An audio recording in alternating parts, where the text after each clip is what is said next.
将拨开雾霭迷茫，不介意一日过半。过眼的葱郁疯狂，细数泛了黄。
无真，时节已到，该启程了。抱歉，恕难从命。快别理他，祭典要开始嘞！这图真妙，好剑法！确有一皇一凤。阿珍姐姐好厉害！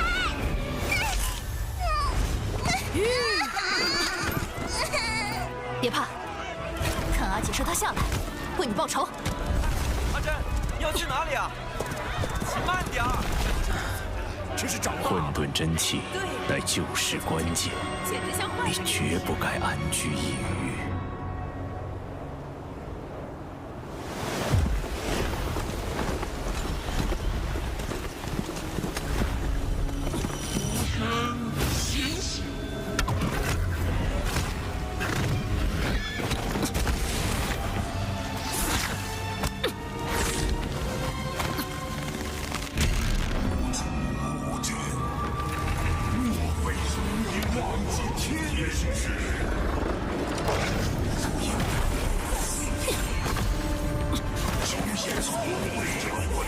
住口！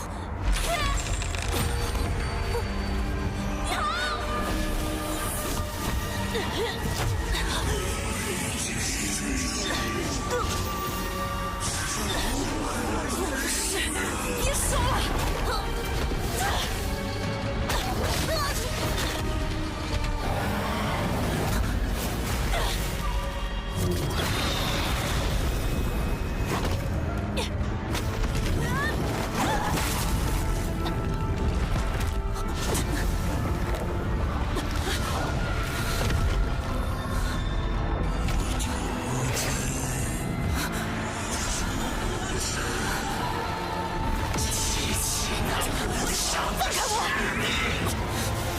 住口！不要再胡言乱语！你是谁？放开我！去死！给我去死！杀了你！杀了你！杀了你！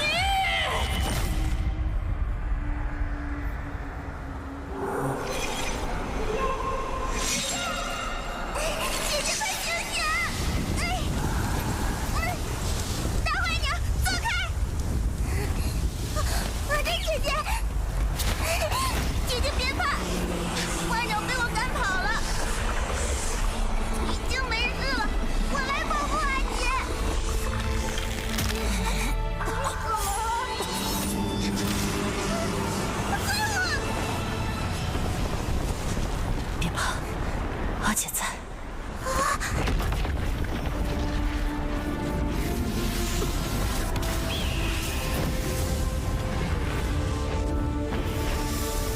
这不过是一场噩梦，很快便会醒来的。我神，绝不容许任何人再伤我家人分毫。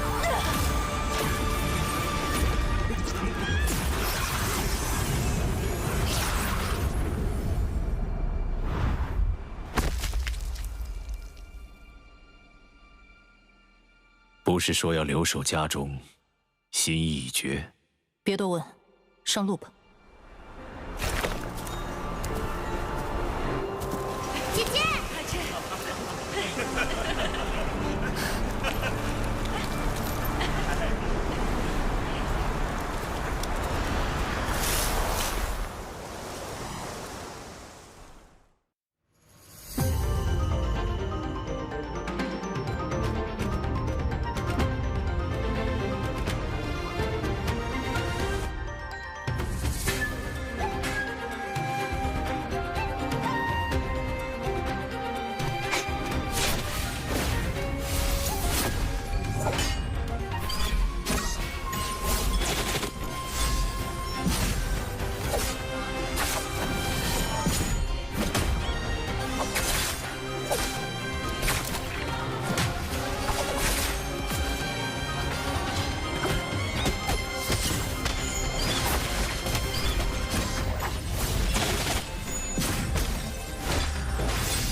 should be able to turn off. Okay.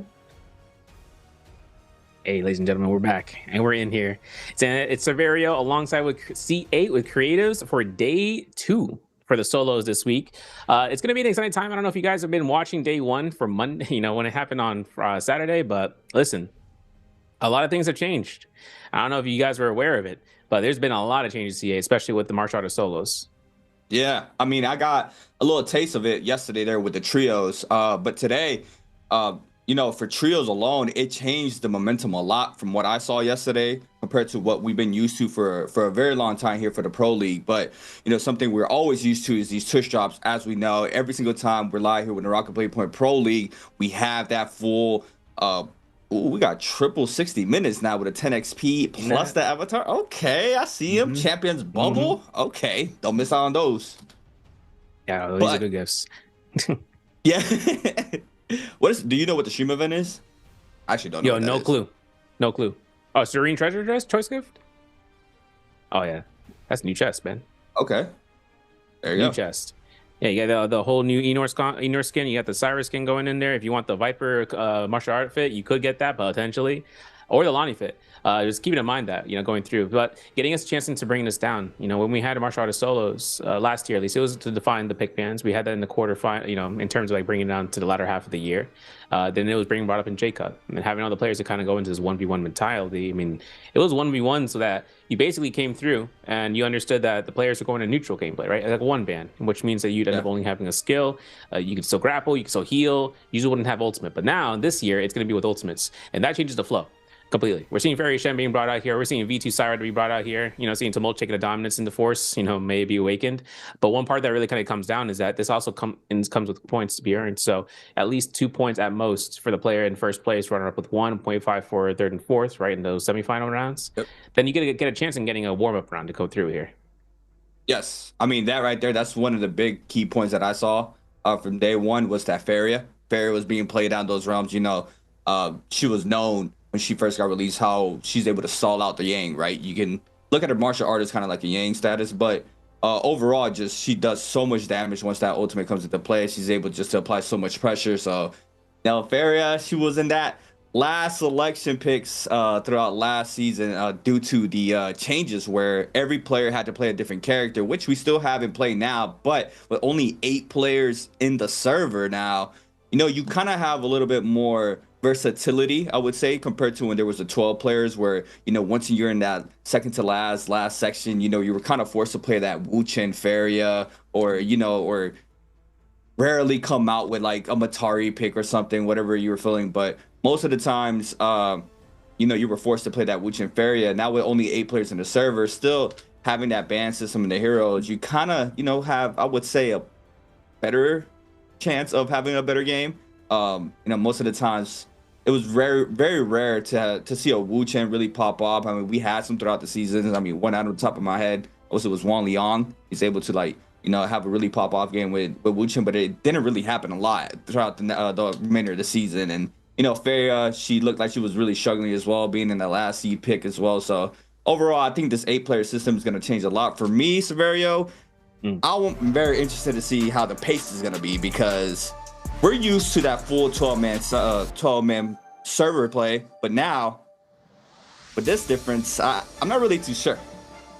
Yeah, I mean, tough things too is that this is a new bracket system. You guys saw it just there briefly. It's, you know, top 4 from yesterday from day 1 solos ends up going through, and then day 2, I mean, we don't have the last ladder 4. They're going to be pushed to next week. Now this is going to be Group B. Bringing down to T2G5 from YGG, TE's Wuong champion from J-Cup. We got JS Spider OUG now. Frostbus is on SS1. Ron for Wolves. 521 for Light Polaris. Huimao, aka HM for RW, and then Asia for FPX. Now Asia from Alliance, you saw that from last year, so he converts over here to FPX and kind of getting a chance in seeing that the group ups are going through. Ron is up against Spider, right? Dominant force of nature to be here in the first round. But T's Wuong against Polaris, who came really as a surprise last year. You saw how much he improved coming into J-Cup. Up until that point, you know, people saw him in 2024. You know, I was like, okay, he's kind of cool for, you know, for Vietnamese teams. But then bringing himself into 5-1, he's made his name for himself in the league, without a doubt. I mean, for me, you know, Ron is who I'm looking at throughout the whole night. I mean, you know, we know Spider. We've seen Wuong champion there for J-Cup. We've seen La Polaris improve. We've seen Frostivus as well become a very strong player. T225 having a generational run with his whole career in the pro league as well. Zhao, I mean, Hui as well. We've seen these players, but Ron, it's gonna be very rough here coming into the league for the first time, days one. You know, most of the times we see these players having jitters, not really performing. A player that I would say that has done a really good job with that has been XY, right? XY came into the league, has, you know, showed that he is there, he's here to hang, and he has showed very dominant performances, especially with his tumult and his arsenal. It has been a staple here in the pro league, and you know, for me personally, that's who I'm going to be looking at throughout the whole night. Big time, man. You know, you're going to look at the rotation here. Game 1 is going to be included into our scoring, as you guys can see, with the versus match in the Martial Artist Solos Ultimate Roundup. Now, Game 2 is going to be Fedora Midnight, and that's games 2 through 5, all Firefly matches, all Rage matches. So we got to drop into something that you got to understand, right? Inside of this versus, you're going to see a lot of action just like unfold. For instance, you're going to see a lot of players kind of go through with some niche picks. The other thing we got to keep in mind is the preparation glyph board. I mean, back when we had the Martial Artist Solos, the players were able to just opt out of the Rage bar, but now you can really start using really low-cost Rage units like Justina on her V2 variation ultimate, that ice wall. That's 8 seconds or 6 seconds of not taking any melee strikes through the wall. They can still get ranged out. However, there's no range weapons, right? So now you got to think about the fact that they can close in the corner. The pillars are a lot smaller than we saw from before, right? When it comes into the Martial Artist Solos. And then also, just taking in mind about it, you can also work into having ultimate mitigation focus. There's a barrier inside of that wall, actually. I was looking at that CA earlier. Having the opportunity for the wall is a really big play if you can catch it. And some weapons like the whip sword, long sword, that combination can just be a death sentence. So then players can opt in for disengagement. If they really opt in to do that, they'd be able to have a way out in a close pocketed position. I'm just excited to see how this today is going to go through, because day 1 was explosive.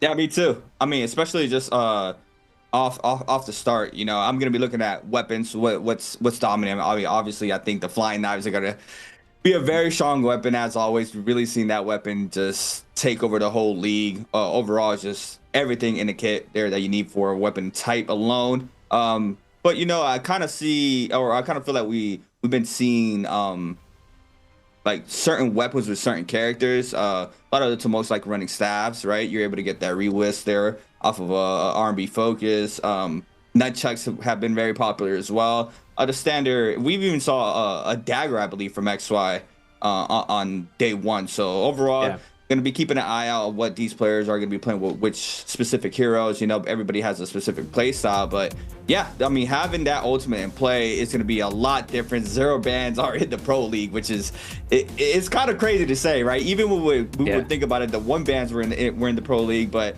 now 0 bans are in Severio. I mean, we haven't talked about the book, right? The book now, I feel like that's a really crazy change as well.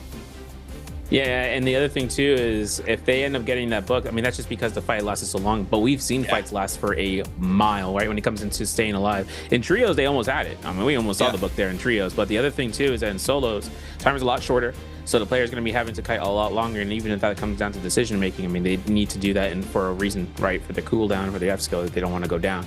So certain picks like zipping to mulch, right? Low cooldown on his, on his F. But when it comes into longer, predominant Fs, you see Justina F1, for instance, having the chance of bringing out sustain. That's 600 armor that you can get and to keep her in the game for longer, right? See how far the rage bar starts to build in, because there's no gear, right? There's no multi-weapon selections unless you pair your opponent's his hand, being able to bring them out to you. Wuong, for instance, very prominent in terms of using his, whenever he gets a chance and getting a ranged weapon, but without that, he's just, brawling it out with his hands. The only other thing too is seeing about Frost, man. Yeah, look at the fans, bro. Bringing out Frostman's coming down here, who's a really, really, really, really, really, really big enjoyer when it comes into these 1v1s. So getting him into the arena like this is probably his best feeling yet. Plus, this is the first time we're going to see him this season performing out today.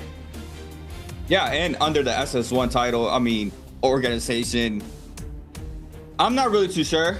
I don't really speak to Frost frequently anymore, but I think for the first time, he has a coach behind him from what I'm looking at. I mean, every time I've seen him in the pro league, he's been nearly the only player that never had a coach on his side. But now under SS1, you see them coming in there with that help there for Frostovus. I mean, Frostovus had an insane run at, EWC plus Jacob as well. He has been a really strong player ever since he came to the league. He had a very fast start in the beginning, and then there was that system change there with the structure of the pro league, and he had to get really accustomed to it, but he ended up really getting accustomed to it towards the end of last season. So You know, I'm very curious to see how he's looking now, how much he's been improving more. You know, we have a lot of downtime between J-Cup and the 2026 season now. So overall, Frostivus, you know, looking to see how he's looking now. Ron, though, I have no idea who he is. He is under the Wolves brand, but, you know, he's going to let me know today. I'm trying to see what he's talking about. That's right. Yeah, no, this is newcomer area. So seeing how he's going to be performing, if anyone knows the lore behind him, let us know, right? Chat, you guys are responsible. I'm joking. No, but if anything comes down to it for Ron, we're going to see here and how he performs out. Like Rio from yesterday, from day one, newcomer for DRG to be placed in there and taking over the spot for Wuong, right? Someone who's been in part of DRG for a while, right? You know, big time swap out. You know, we saw Asia being mad confident in his start, but then everything kind of like went around in terms of the second half of the season. So then he kind of ended up going through, having a rougher end, but this season might be having a little bit of a benefit. This 1v1 arena might be a hold to the court moment, because here's the thing, small player lobbies means he can take more isolated fights. A mad aggressive player after roaming one can just go ahead and dominate 2 or 3 players if they really needed to. Seeing how far they want to take it down, though, they'd also have to understand the Romy Yang. If with your eliminations, you take out more players, you have less kills, be kind of working out later on. So taking more Romy Yang fights afterwards was just because of the gear dip. So happily to see that. First Romy Yang, it doesn't really matter. You've seen common armor wielders go in there, blue weapon wielders, doesn't even matter, man. We're gonna get a TOD set up with just a 1 RMB and it's a call it a day. Retreat. Yeah, and I mean, now I feel like we're gonna see that a little bit more, right? I mean, yeah, I'm not too sure. I don't know how it's gonna go due to the fact that how's the loot distribution gonna go? I mean, are we gonna have off rip fights? Is it gonna be kind of like trios where we had those aggressive off rip fights and then we slow down into that first round, and then right outside the round we're getting super hyper aggressive to try to pick up as much eliminations, especially if we have the buff. That is one of the major things I caught yesterday, was these teams were catching the buffs and they were rushing out of that Yang. We used to see the 1v3 stall out there for trios, and you know, they're quickly trying to get in and out to continue applying pressure, but now we're quickly in here. We're our first game of day one here for Group B for the 2026 season here for NARAKA Pro League. My name is Creatives. I'm here with Severio, starting off here with Spider against Ron, the newcomer here in the block. The RMB comes out here, and obviously Ron is putting himself out here for the burn the combo breaker. LMB getting held out, and Spider looking to try to hold it up again, and he releases, but this time with the beacon dropping in favor, he's going to burn the combo breaker. Might even see Ron look out to the 1.0, doesn't even get caught, but he's getting spaced away from his own beacon. Seeing how this comes down, Spider looks to hold the horizontal, gets a clink number 1, block stream comes out here, no LMB catch, gets in a whole avoidance, throws another horizontal, connects the second half of it, and then obviously just looking at these, the focus meter is at half, so if he decides to hold horizontal again and gets another blue focus, he should be safe. Yeah, I mean, nunchucks, right, being a really good weapon here to have in these situations, having that proc off the nunchuck. You see the pressure here from Spider, though. The health pool very even between both of these players. Various first round picks for both of these players as well. You can see how strong she is here in these martial artists. Massive jump here there from Spider. Is being inflicting all that damage. The F invested there from Ron. Now drop that beacon called in once again. The overhead RMB from the fist blades, but a response here for Spider with the drop down beacon into the 1-2 for the first elimination of tonight. Yeah, man's running in there. That was a good timing for that beacon drop. He reminded himself with that. Spider's now on Yakos with the fist blades. Ron bringing out the dagger on top of the Valda pick here. Now, Valda is on the V2. Actually, just seen it, I should mind you. Seeing how the F2 gets missed. Spider trying to look through the horizontal. Might be going for 2.0. Looks for an LMV. Ain't going to get it. He's going to hold out the horizontal himself. Ron making sure the space up here. Still having a chance right now to kind of hold this down. Gets caught by a whole RMB, and the F1 comes out. Now, thinking about the cooldown, right? F1's going to be coming up here, right? F2, I should say, but a parry like that might force out the ultimate for Spider, in which case, Ron has all the V2 superiority.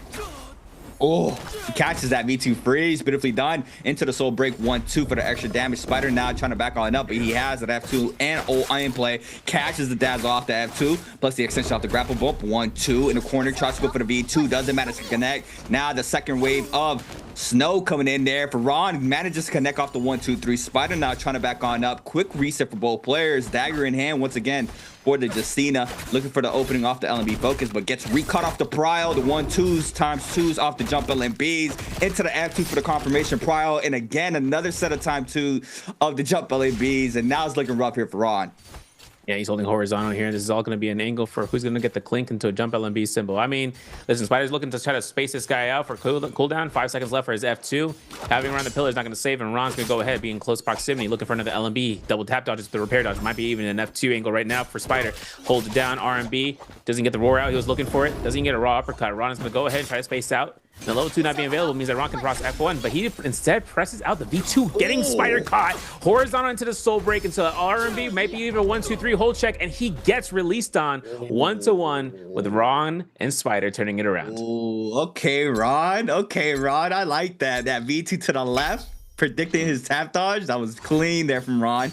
Spider now on the Temi. Staff, like I mentioned, right? Staff being a staple there for the Tomoke. Catches Prowl off rip. Akko's ultimate invested there for Ron. F caught in here for Spider. Tries to save it, but he's going to get punished for it. You see the big extension off the flying eyes into the shotgun burst. The V2 now called in for Spider.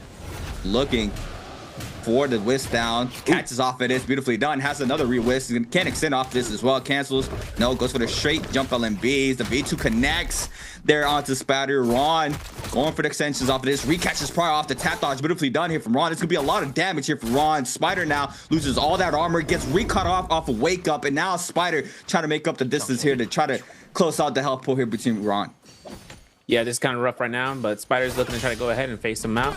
Gets parried as a result. Full extensions here for a whisk throw. This could be, I don't think it's going to be kill throw unless he gets a reset on the whisk, which he didn't. LMB doesn't connect here. It's going to be nothing for him. Spider gets almost caught by the 1.0 and then 2.0 hold check from Ron. Baits it out for the crouch. Spaces out. Pretty good because now he has F2. Waiting at the F1 is going to be a one thing, but since it's going to be down for a tap dodge, he gets a parry because of an early response from Spider going down quickly for OUG. And now Polaris up against Wuong here. Seeing how this is going to be accelerating now to the second half almost. We still have this one last engagement to go between these two, actually in the second quarter of this. And seeing how light Polaris is on Farius Shen with the staff, we're going to get fifth place for Wuong. Yep, here it is. Wuong. Once again, Farius for the first round picks for both of these players. Fist Blades versus Staff. Looking for the clink off that light attack. Lipo.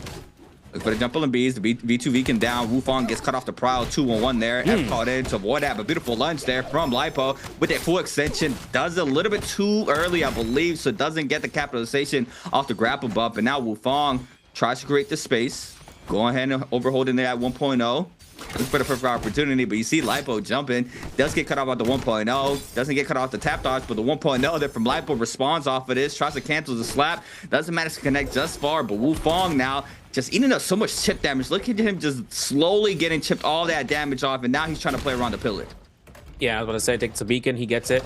I think Polaris wants to trade it later. I don't know. He's got a lot of time, a lot of healing, a lot of energy actually for the first tap dodge in this cannon mode. Polaris might be get stepped on. There it is. Free cannon shot. F1 is even tap dodged. So has a lot of energy. Kind of work towards his beacon. He's still just trying to go ahead for bait. And then on this point, right, his ultimate's going to be ending in 10 seconds. For Wuong, he decides to go for the reset here. And then decides to unlead the cannon shots. As the level 2s comes out here, he's going to go fly in the air, create some space, and Polaris is now on the offensive with it. But think about it, right? We got a lot healthier right now, especially for Wuong. So if the cannon shots connect here in a chain, he might even have to use his combo breaker before the deformation. Yeah, you see him now.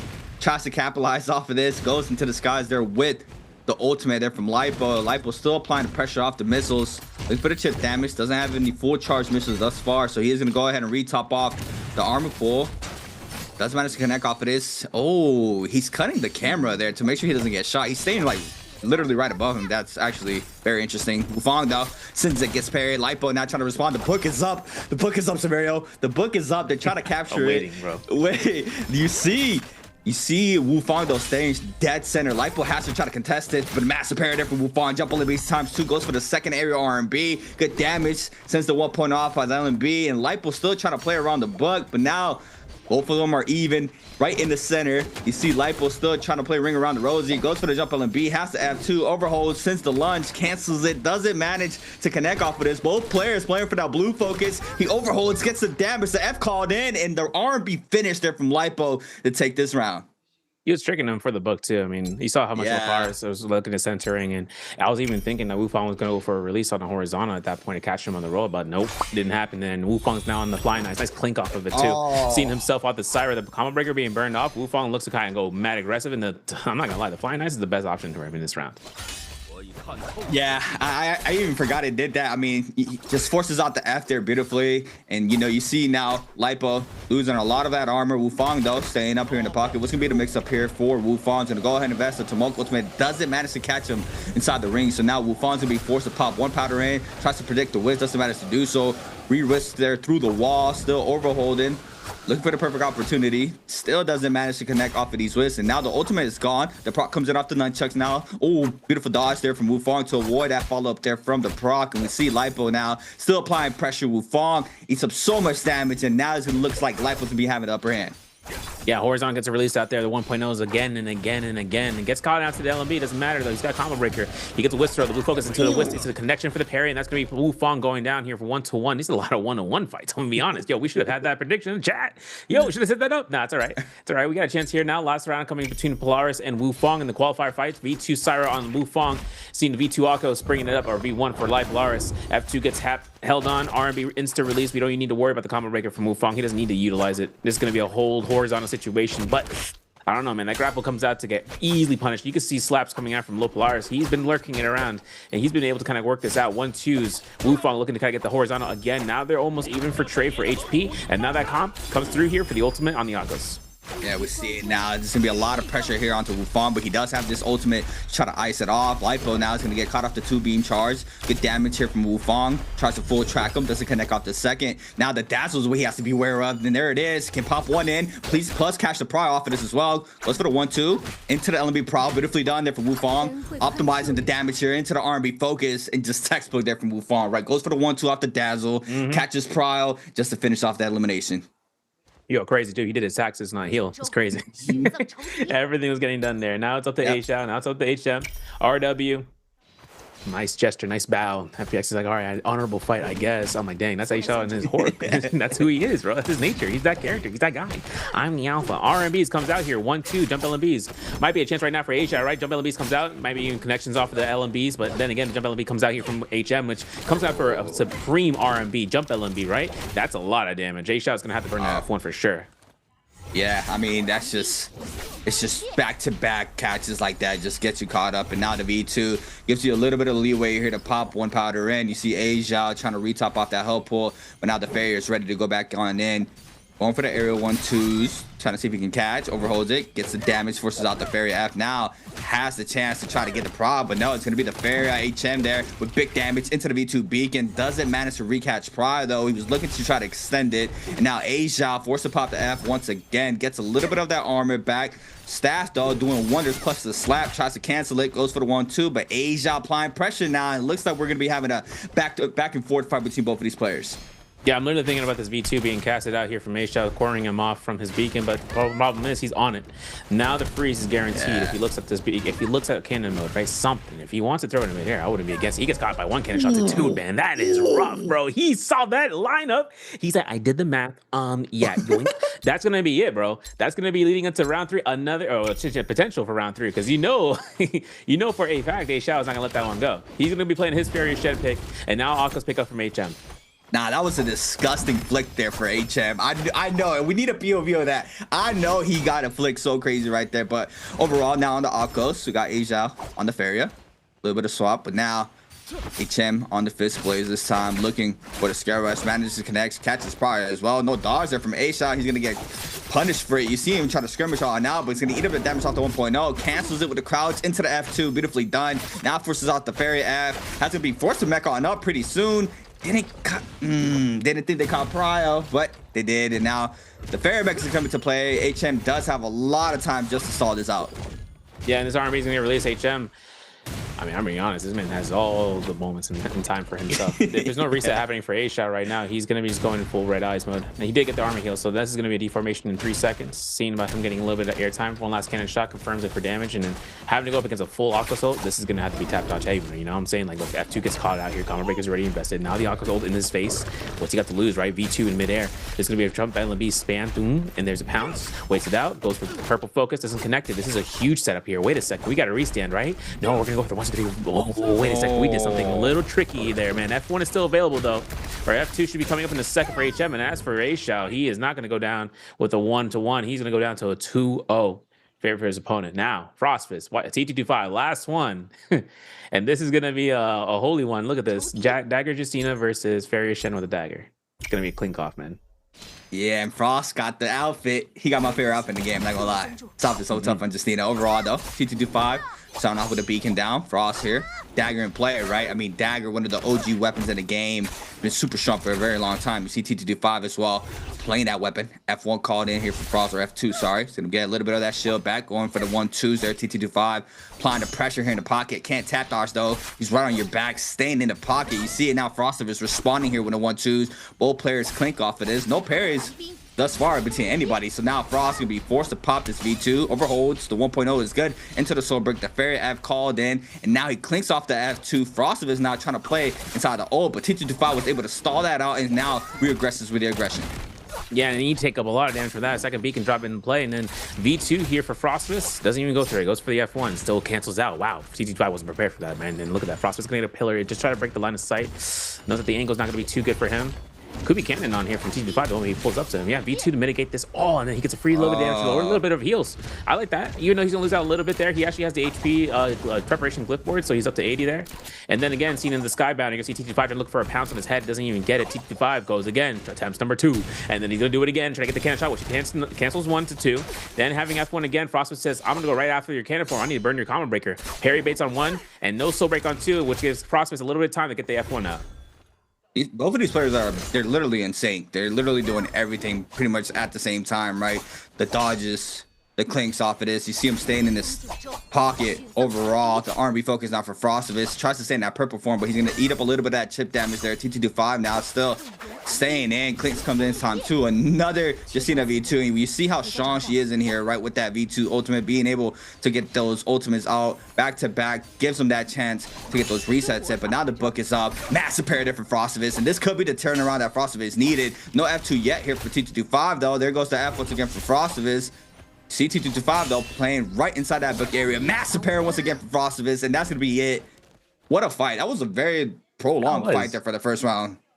It really was. It was the longest one we had so far. And then going back and forth, you know, it was a battle of the fates between the LMBs and seeing which was going to clink off. And then the R&B catch-ups too, right? Look at this. Frost's immediate 1.0. What does it matter? Yes, sir. Yes, sir. Bringing out the dash. Yes, let's get it, bro. LMB comes out here. He knows this player is going to come out here, LMBs, but the dash will come next. So having Beacon here, he's going to combo break it right into this LMBs. LMBs to uppercut. It's raw. Might be getting a little bit of R&Bs and then jump LMB. Nah, he can't do it. He can't connect that. He's going to have to chase that. Oh my God, the restand with the purple dash. I knew it. And he's going to try to chase down the tasting gauge. Yo, Frost's really working it out. Oh my God. Green focus. No, not even that purple focus, bro. The purple focus. Yeah. I'm looking at that too. I can't believe he's running that though. That's in the glyph board, right? Yes, sir. On the purple stamina. So instead of getting tap dodge and stuff, he has an immediate and then goes into a full stagger. That restand though with it is kind of nasty. I'm not gonna front. Yeah, but now you see him applying pressure onto Frostovich. Frostovich has that F online, plus the beacon if he needs it. There it goes, beautifully done. Catches the knockback there onto the Cyrus. Gonna go ahead and mech on up, places save T25. Now needs to try to tap dodge away. The pressure's gonna be here, and the last missile shot there from Frostovich is gonna secure that, plus the dub here in this first round of the martial arts ultimate. And what a set there! That was beautiful to watch. I mean, that was very close between pretty much all the players. It really was, man. And I'll say like it went prolonged for that first fight. Now we're going down here. Frostfist versus Ron into the semi-qualifiers. Pitts immediately parry. Ron is ready on it. Jump LMBs to the R&Bs, right? Catching up to another soul break. That's going to be an LMB catch. This is beautiful for Ron. Gets for a horizontal 1-2-3, which was the better choice. He was able to kind of confirm for it. Now 1 HP in a dream for a Frostfist. Has a V2, gets beacon dropped. Might even get killed off of that. Wow, that was fast.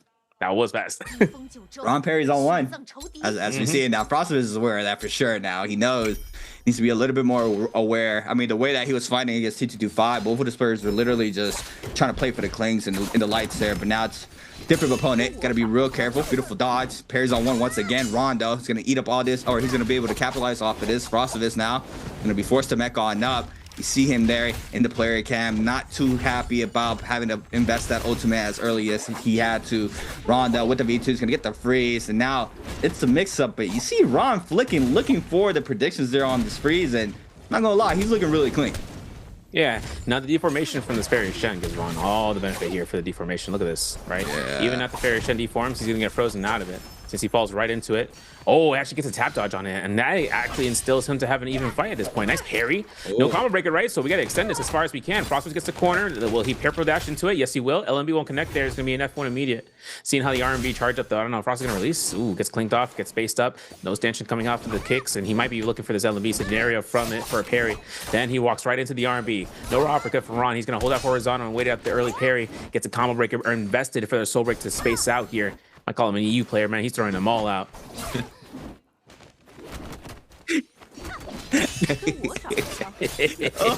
Got him. he threw me off guard. He threw me off guard. Frost though. Oh, tap dodge is through. Beautifully done. He does manage to avoid that V2 Frost is. I think his F is going to come down from cooldown, but Ron still has the health advantage. Has that F as well online. If he needs a little bit of that armor, you see Frost is overholding and parry checking. Does manage to catch the R&B focus. Now forces out the Justina. Frosted is going to be able to pop one powder in as well. You see him goes for the Vitaly instead.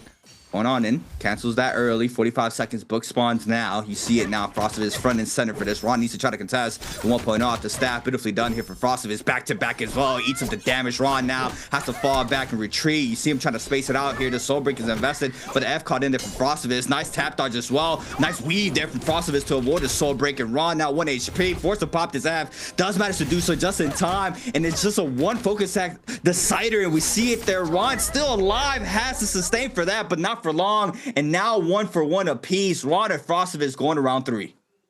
I believe in purple focus, and Frosted brings out Zendu. This is up against Yakos, and Zendu against Frost. Okay, so here's the thing. I think Zendu has his full advantage, or she has it in the bag, like the quiver. This is going to be tap dodge and LMB, because here's the thing. Once the ult comes out here from Frosted against Yakos, he's going to be able to mitigate a lot of those V2 casts coming out from it, right? Look at this. Gets himself caught onto an R&B. There's going to be extension here from Ron for a V2. No, he goes for a horizontal. Immediate ult cast. F connects. Gets the auto in. Boom, boom. Waits it out. Gets tap dodge on the first one. Doesn't matter. He has 2 more. Hits an immediate, waiting for the V2 roar. Has the V1 recast, twists it around 180 degrees. Has a tap dodge for the first pounce and still having enough time to heal here. Not even gonna get a chance to proc out his F. I was actually thinking he was gonna throw that out. I'm gonna be $150 with you. Now you got this. I'm actually like locking her down right now because I actually don't know what she does. So I'm actually seeing exactly what she does right now. You got this. You got this.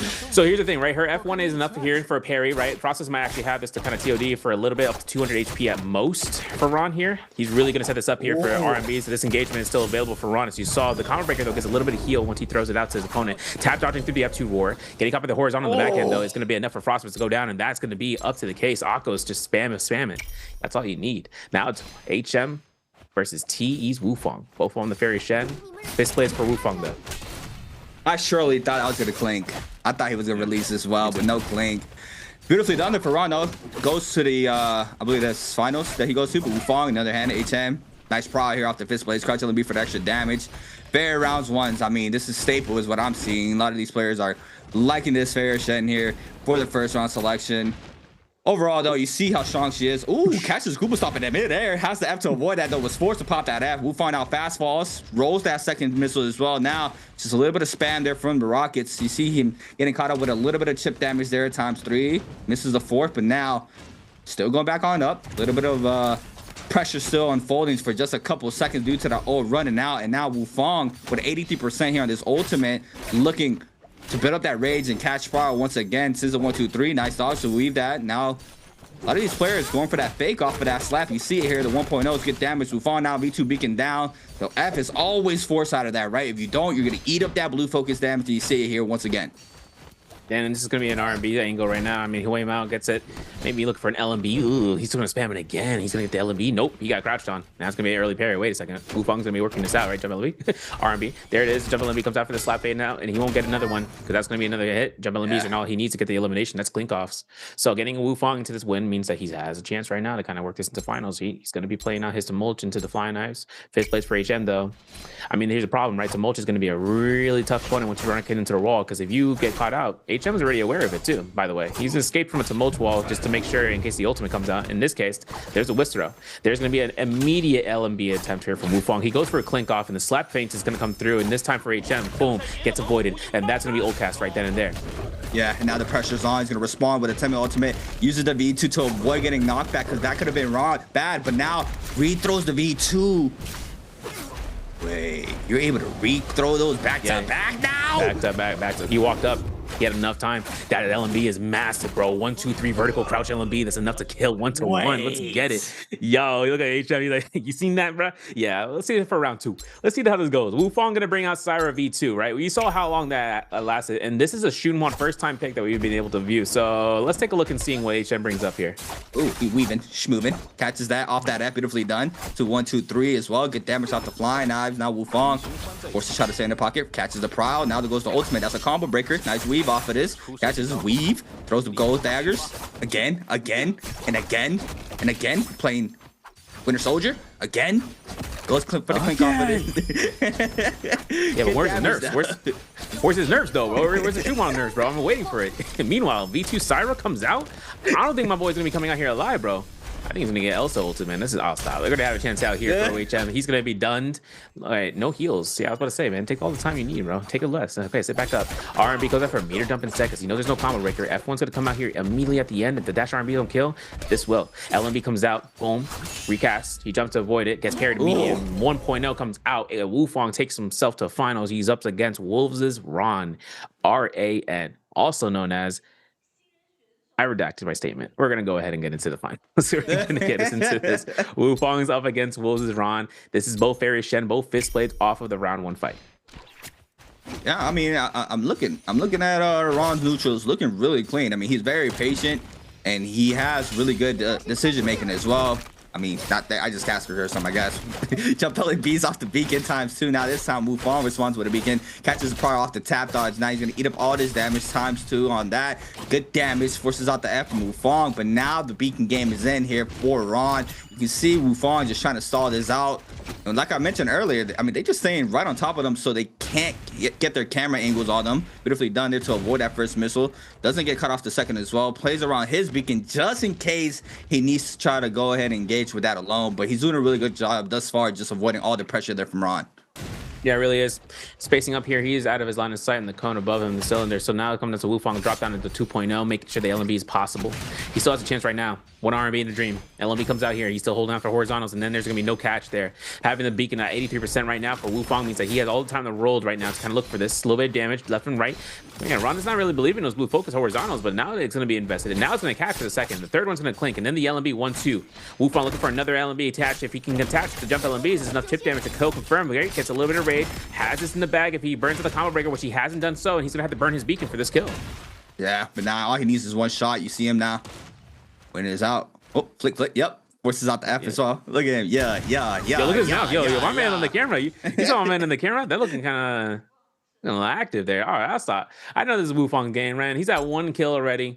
Ron's going to be having the dagger on this Justina pick, so you know it's going to last a long time. So one ordeal here is if whether or not TOD Wuong comes down, he could just end this out. More than immediate parry, though, says otherwise. Yeah, I mean, that's a mass opener there from Ron. He needs it, too, if he wants to stay into this battle. Wuong, though, catches Pry off of that instantly into the whisk throw. Shotgun burst is good. Into the repry, beautifully done there from Wuong. Goes for the extension. What's going to be to mix up the 1-2 overhold shotgun burst. Goes for the 1-2-3, I guess. So go ahead and invest. So, oh, this is a beautiful ult here. He's forced to ult. Yes, he has to ult here. He's not to get caught up, but the wall is just too good. He's forced to throw another one. Overholds it now. Looking for it. The V2 still up for him. Gets caught off of that. Gets caught up on the wall. But now he has to be real careful. He can't fully extend off of this alone. Going for the shotgun burst. Ron tries to respawn off of this. Oh, he mid dodges into the prow, and that's all she wrote. And Wuong is going to take the #1 seed plus the 8 points there. But what a beautiful showcase in there from Ron. I'm not going to lie. He made it to the finals, but Wuong, I mean, this is Wuong's playground. I've known Wuong to be a zero banner, so I feel like he's feeling very comfortable here in this martial arts ultimate. No, he is. Yeah, so taking this into account, I mean, he had this in the bag from the get-go. So leading into this, right? Obviously, I mean, this is just a melee fighter's dream. You know, people who don't like range weapons, this is like their bread and butter.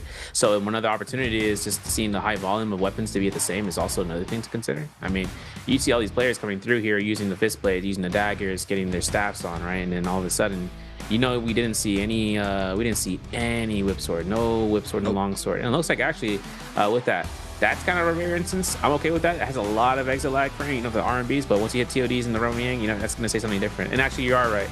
Yeah, barrier is going to be the one that kind of concludes this down. I was actually looking at it closer, and I was like, you know what? That wall's looking a little bit too close. Pull out the ruler. Where's the metric system when you need it, bro? We're in it. We don't care. I'll stop. No, the thing that comes into a stoplight right now for the players is then taking a little bit of extra points into the rounds. I mean, 2 points for first place, 1 point for second for the runner-up, in that case for Ron, and then 0.5, you know, for Frostbus going in there. I want to talk a little bit about Spider, right? I mean, Yeah. 2025 season, that mid-season towards the end, all the way, I would say even to J Cup, because he was just fully dominant, right? Going into J Cup, he was winning all those bi-weeklies. He took EWC as well, and he was looking really good there for J Cup, but wasn't able to close this out. Now, under the new brand, OUG, starting off the 2026 season, you know, he's had I wouldn't say bad, because it's just a martial arts solos, but I feel like the martial arts solos really sets you up for success, especially if you're coming in here with points now compared to how we were before, where you would just get seeding before and it was just, you know, setting you up for the remainder of the day. But I feel like now having an advantage like what Wuong has now is 8 points going up there. Oh, I believe 4 now for solo, sorry, into the first round selections, or into the first set of games. It kind of sets you up a lot better, but I will see how that unfolds completely, due to the fact that I don't know how this 8-player system is going to be looking here for the solos. Like I said, I don't know how the aggression is going to be off rip. I don't know how the remainder of the game is going to be. Are we going to be having end games? I doubt it. But overall, it's just, you know, it's just another learning day for me this time around here for the solos. Yeah. I mean, from what we saw from day one's performance, I mean, the players that were able to study it down from their peers was kind of seeing about what the rotation felt like in the off trip. I mean, you've seen fights in the city of Talon coming down there if you needed to, but the Salvation Podium always going to take its stance. It's about what happens after the first round meeting. Usually all the players were alive at that point. No one's ever taken a fight that's unnecessarily in their path unless they spawn in a total wrong direction and a really stacked out player ends up finding them out. But in that case instance, you see the Realm Yang 1 players go straight into it. The players themselves, the ones that have the Yang depletion, would be recognized almost indefinitely, right? There's only there's only one player that dies, or one character that ends up going down. And when that Realm Yang kill feed shows up, the player is going to be looking for that one character, right? If that one player decides to go ahead and say, hey, I'm going to fight you as a Realm Yang winner that has a Vermilion Birthmight, they go after them frame 1, and the Vermilion Birthmight would allow the fight, right? They wouldn't try to space out or try to look for another person like a buff buddy, for instance, right? Someone who else has a buff with you to kind of look into tag along. The other thing too is that once it gives you a little bit more time there, that allows more players to be alive by the time that we end into Realm Yang 2. Usually 6 players is that count.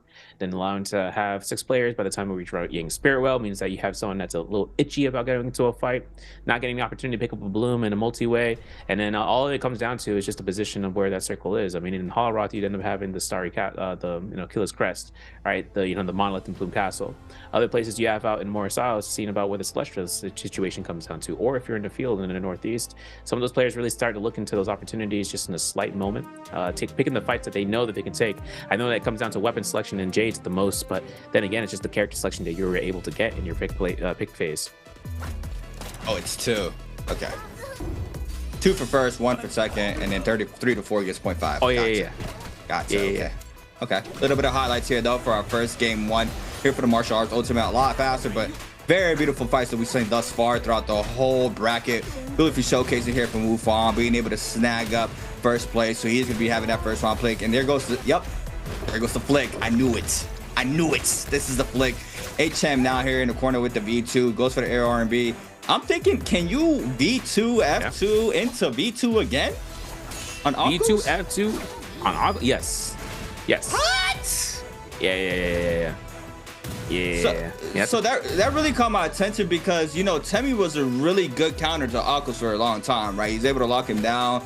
All he had to do was just avoid that V2, but the fact that he can double throw his V2, I feel like he might be better than him now.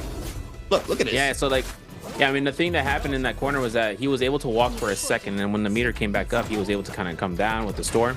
So then seeing how that came down through the entire fight, all it was needed is a little bit of time for him to walk away and then get caught again. But then again, Wuong, did he just get emo? I can't believe it, bro. He just got... Yeah, Wuong, like, oh, that's crazy. He's just playing for the vibes. Oh, yeah. Just for the vibes, guys. I'm just gonna choose out this character choice pick. Yo, I got my headset back on. I evolved. I'm like a Gen 2 character from a game I can't say unless the lawyers come after me. I'll stop. Which player isn't competing in today's match, y'all? How's the chat doing? Is it gonna be A, Light Polaris, B, Frostmas, C, Spider, or D, Mike? Find out next time. Because I'll tell you right now, the answer, it might not be the way. I'll stop. You got to continuance on the chat for your rewards. Listen, getting into that martial artist solos, though, really brings us to focus what the players are in a neutral gameplay. We aren't going to see a lot of the glyph boards that we saw from there, though, inside of the pay and inside of the fights in the BR, right? We're definitely not going to see the purple focus run, are we? Frostmas? I'm looking at you, bro. But the one thing I'm thinking about is this. The little bit of points that you take there, there's no kill multipliers, right? First place with like 17 kills doesn't mean that you're gonna get like a 24-point deficit to the other players. You're gonna be able to see your kills go through. You just want to get placement points. So whenever those type of things are to be recognized, kills matter a lot more. That's what I was thinking. Like the aggro players are gonna go in there. We're gonna see that coming down straight up, head to toe. If you see some Romy Yang fighter like A Xiao gets his first Romy Yang win, you know this man's gonna go with Aggie. He is gonna have the aggression in his hands, especially if he gets the right weapon and the right comp. Yeah, I mean. And then one thing that I think will translate from both modes from what I saw yesterday is, I mean, you just can't have a bad day. You got to be consistent throughout every single day you play. You don't want to drop into that lower bracket final, right? Only top 4 makes into the winner brackets. Lower 4 gets taken down to a lower bracket final, or lower bracket, sorry, that they have to, play off throughout the week as well.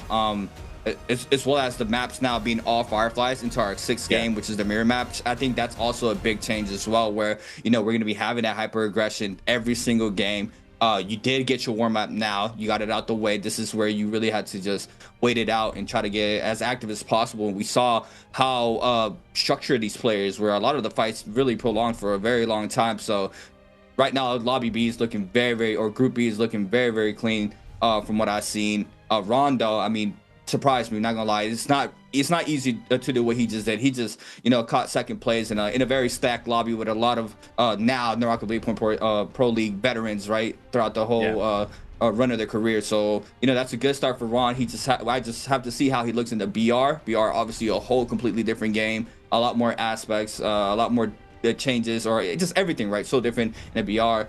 A little bit of a glimpse there from Zendu from what I've seen. I don't know if I'm jacking it. I'm not gonna lie, because I feel like she kind of gives me a little bit of Tessa vibes with a third party. Yeah, no. And the one thing that comes down to it is that she, even in the open matches before she got buffed, it just felt like she was really inconsiderate to be chosen, right? Even in the open BR and like in matches that we played.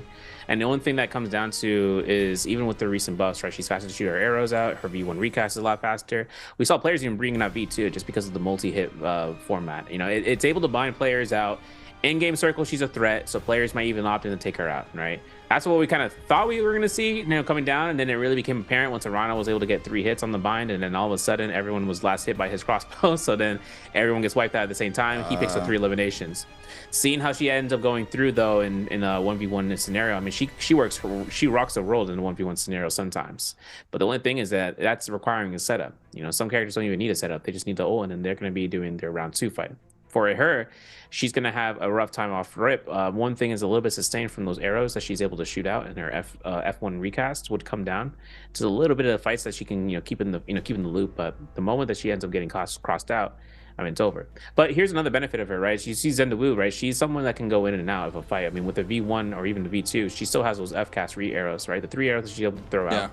And then for the time that she wants to kind of go in, gets a kill, and wants to loot a body, she can do that in gold focus for free, y'all. She can actually dash right straight through there, get the soul bloom, pick up any gear, any loot off of that, dash, has F again to space away, and then able to kind of come back into another fight if she needs to. The only thing is, she's investing ultimate for that. She has to have used it for a reason at that point, too. I feel like, I don't know why, but I feel like Fong loves Zendu. I feel like that's his type of character. With the way he just broke it down, broke her down right now. I feel like Fong is right. He gives me Fong vibes type of character. And the thing too is that in her F arrows recast, when she shoots the arrows, she can shoot her free range shot, by the way, if she hits a left click. So she's able to get those down. These guys love that. Switching over to the weapons for just a little bit of extra damage. That's like 900, that's like 1200 damage basically, if she's able to do it in the most optimal way. But we don't go for optimal here. We just go for crazy. Let's go for crazy. Alrighty. Game 2, right? 8-player format. Lost 4. from what we're used to. We lost 4. Game 1 now, it's a martial arts. Got 5 games to try to pop off. No multiplier, big change. Gotta stay consistent. Placement points are very important. So on top of you fragging, you gotta stay alive. I don't know how the aggression is gonna look. I believe we're gonna have some super aggression off rip, then a little bit of downtime into the first round, and then we're gonna have chaos out of first yang, and then it kind of blurs out for me into that second yang. Are we going to, are we gonna risk it for the biscuit, or do we want to go in there? But at that point, we probably already lost 2 or 3 players, depending on how the remainder of the lobby was acting. I don't know. It's gonna be very interesting for sure. What's first round pick for what do we think is a strong character in the game? What do you think is gonna be the first round character here for I'll say Wuong? What do you think he's going to pick? Maybe Yakos. Xinhuan maybe if he decides to go through with that, but I think that's gonna be up to him. I think if he decides to bring Yakos here, if he's in the first phase, he then opens the door for, in this first phase, I think if he ends up bringing up Yakos and then he's able to double pick him to phase 2, Yakos is going to end up being one of the most played characters again. That's going to happen. Because everyone's going to follow suit with that. I feel that's going to be the character to be. And then forcing him to have a double pick means that he ends up triple picking. That's what we saw from Pace yesterday, yo. Having Pace to get triple pick on that was kind of nasty, bro. And then having him not to win is, it is what it is. But that's because Yakos was given to Mike at that stage too, and that was his second time picking him. So with the mirror comp around. Now a lot of players know how strong he is in this day and age. They have 2 recatch to come through for free neutral off of the end. He's able to gotta be in purple focus the whole entire time. Yang dominance, Syra isn't being chosen, by the way, in terms of this group stages, at least to get day 1, which is crazy. Xinhuan is being rarely picked upon to kind of go through with that, but at that point in time, we're not seeing some of the usual suspects out here. Ironically, though, with Wolves' run in the first pick, with Spider in the second, this means that we're actually going to end up having either one of these two chose, the Primo pick Tiger, they're a great type pick. Might be a chance right now for him if he decides to go through with it. Ron is going to be the very first player for today's games. Why? Good question. You're thinking about it too, right? Now, that was because of the fights. Is it because he won the most rounds? Nah, I think it's because he was the first group stage. So the group stage from the A and B, depending on if you win against your fight against whoever you fought, you end up getting you get priority. And that was the very first quarter fights that we had, the quarterfinals. And then after that, it's just points. 0.5, the 1 point, the 2 points. Oh, that's his extra credit. It's literally extra credit. I call it extra credit. It is. Yeah, you see what it is. Okay, so you're put into groups, and then if you win that fight, you're either gonna be, let's say the first group plays in. If you win that fight, you're first. If you lose, you're going second. The second group goes. If you win, you go third. If you lose, you go fourth. Okay, I got it. I thought it was like the bracket set up, and then Wuong won, so he got first pick. And then Ron was second, so he's getting second pick. But okay, I understand it now. Xinhuan though, first round pick. Ron picks it. Yakos gets up for Spider, and then this is the case right now for Wuong. This is gonna be either Tumultuous or Xiao angle. If he decides to go into it, let's take a look and see if Wuong decides to bring Xiao now. Then that would be just a 4th round pick at that point, or not even that. He brings up Tumultuous instead off of this round. This is Fireflies, by the way, inside of Fedora. So now it comes into Light Polaris, since he has a chance here for her. One of the 2 gals. I don't know if he's going to be going for either one of them. Lo and behold, he picks Liam, of all people, of all characters. But then again, he gets a Lonnie pick out here. He's wiping his nose, a little bit of cold. He's staying fresh, though. Refresco. Refresco. Lonnie, how low you falling? Not gonna lie. For real. She was first to second round picks, for a couple months. Understandably. Oh, Yodo. Okay, interesting. Yodo still strong there for the 5th round selection there for HM. Asia waiting to pick. What is it looking like here? What do we have? Maybe Xiao. Maybe. Zendu, yeah. Zendu. He's smiling too, man. He knows. Okay. All right. Let's go for a ride. That's Asia right now in his head. Yo, what's crazy though is that in terms of Zendu, she can also hit people multiple. She can shoot an arrow through somebody and hit another person behind her. It's kind of nasty. So if she ends up getting a line of sight and he finds a third party, he is going to look for that. And Xiao going to be picked up here from Frostibus from SS1. TTG5 from YZG purling out here. Also, let's talk about the YZG jackets. Is that not fire or what? Those jackets. Yo, he saw that. He's like, oh, how much is that? You know, I heard that. I heard He was that. loving it. He was loving it. I think it probably cost 250. I'm not even gonna lie. He wanted it to. He could. TYCG, I'm talking to you, business majors. I'll stop. This is gonna be Kylan coming down here. He's gonna be bringing this out at this last pick phase, seeing how his coach got that bomber jacket. Man, my man's, you know, he's cool, too cool for school, man. But Spider, I mean, this is gonna be the first time bringing this out as Yakos in the first round. He might be able to pick it up in round 2, at least by round 5, because he'd be in the second phase or third phase. So that means group 4 or group 3 or 4 at that position. Still, though, having all this to be said, I mean, Ron bringing this down with the Shunhuan on the first round pick should make a little bit of an upset in the pick selections. We're gonna have to wonder about that. Considering that Shunhuan got touched up on, he's still as strong as ever. But in which case, you just can't lose that pick, man. Like Shunhuan, you cannot lose that character. If you don't get a chance of picking out with Shunhuan, I mean, you're gonna have a rough time and not just having to walk through with Walda or something like that. But maybe even Justina in the latter ends, and then you kind of build back up to that with Shayo, Yodohime, and Yodohime even being strong still to this day, which is kind of interesting to think about. But she has a lot of mitigations for her to kind of counteract any of the recasts from like different characters, like Yakos, especially for Tumult Wisps if he ends up throwing it out after end animation, so she can insta cast that, which gives her a little bit of a safety net and staying in place. She doesn't have to move anywhere, right? She doesn't get caught with the wisp wall. She's able to stay right there where she is. That's what I'm very curious to see how she is, especially in a lobby like this. And I kind of got sidetracked because Wuong, he had a little napkin over his keyboard. But write that down. You gotta Write that down. You gotta have you gotta have a napkin over your keycap so you're able to game like Wuong. But overall, you know, things still getting set up here for our second game. Technically first game of BR, but you guys know how it is now. Overall, though. Yep. Stack lobby. Spider now under the OUG name. I mean, that is a little crazy. I mean, Mike's been there for a very long time, and it's just a team hop just between both of those players. Okay, so it's F1 B2 on the Zendu. That's what we're rocking with, right? So the F1 Power Rigger. yes. The B2 is just That's the one that binds. pew, That's the one pew, that- pew, pew, pew. Yeah. Rapido. That's not no. So the thing about V2 is that that's the one that binds 3 players at most. You know, I thought it was gonna be more, and that's all it was only 3. I was like, dang, that's kind of rough because I want to see her in trios, and if it's only 3, tough. V1 is the one where it becomes a range wall, like wisp wall, wind wall, whatever you want to call it, any wall. And the reason I like to see V1 be used too is because it also applies burn. And Roman Yang, you're in a short core fight, you're thrown out of the corner, and someone gets hit by it, hit staggered, they flop. Flop is one of the most OPs, you know, what do you call it, OP knockups in the game. So if you enter to flop somebody, you're able to kind of force them in a weird direction.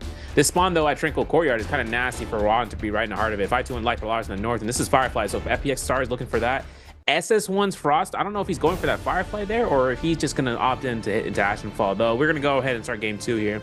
These mat drops are very confined. It's going to open up the west, though. Yeah. All of the Verdant Chasm, a little bit of the zone inside of Arcadia, and maybe hopscotching over by Heaven's Watch. That building is enough to kind of look for a reset just because of the massive amount of tier loot that there is. But Trove frequency is really a really strong point in Immortal War, if you guys don't know. In this mode, not a lot of loot to go out. A maximum of purple to be picked up from troves as such. Now, Wuong here is going to be coming through. Initial Rage also in the build, which gives him disengagement. That's where Wuong is going to be. We're probably opting into use. And Frostfist, his first opponent, is going to start off with round 2. My name is Severio, alongside with Creatives. We're bringing this down here. Frostfist versus Wuong, round 2.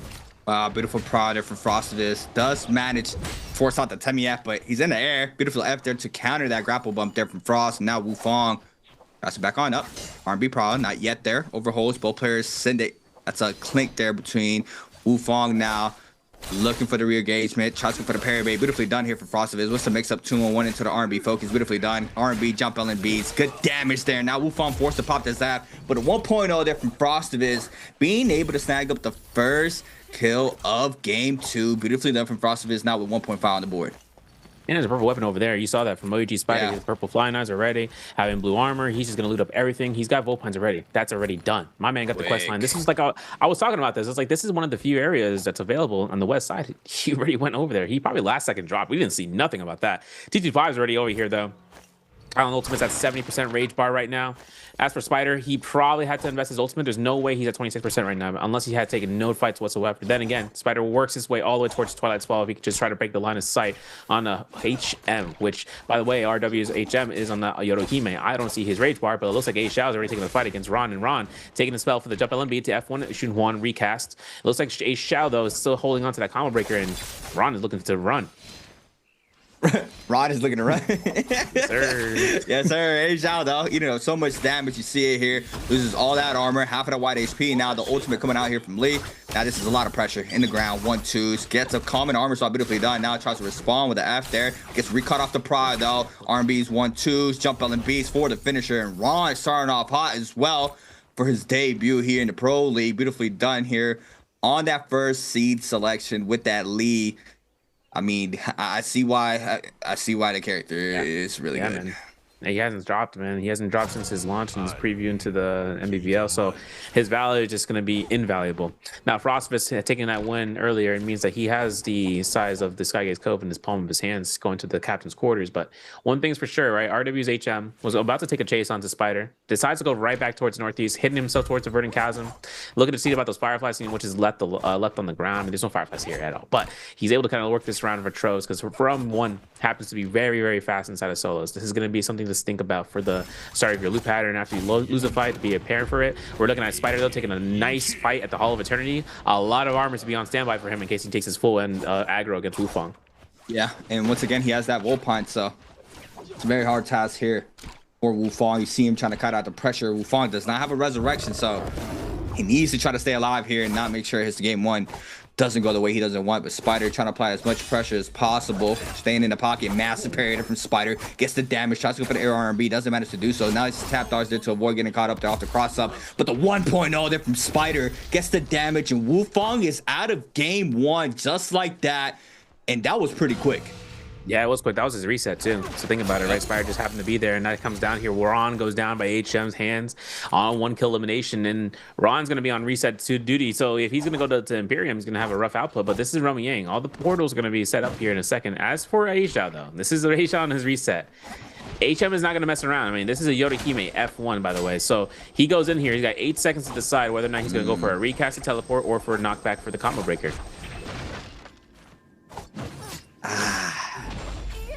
I'm not gonna lie, bro. This pacing is kind of throwing me off guard.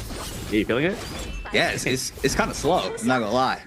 I figured that was going to be the case. I mean, one thing is that when we end up going through for 8 players, they had to be a little bit more cautious. They can't take more third parties. If they do, that might be egregious for them.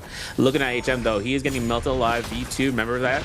It's going to be negated by the V2 for the V1 recast. And as it comes down, immediate cast onto this arrow confirms that's a combo breaker for the Yorohime.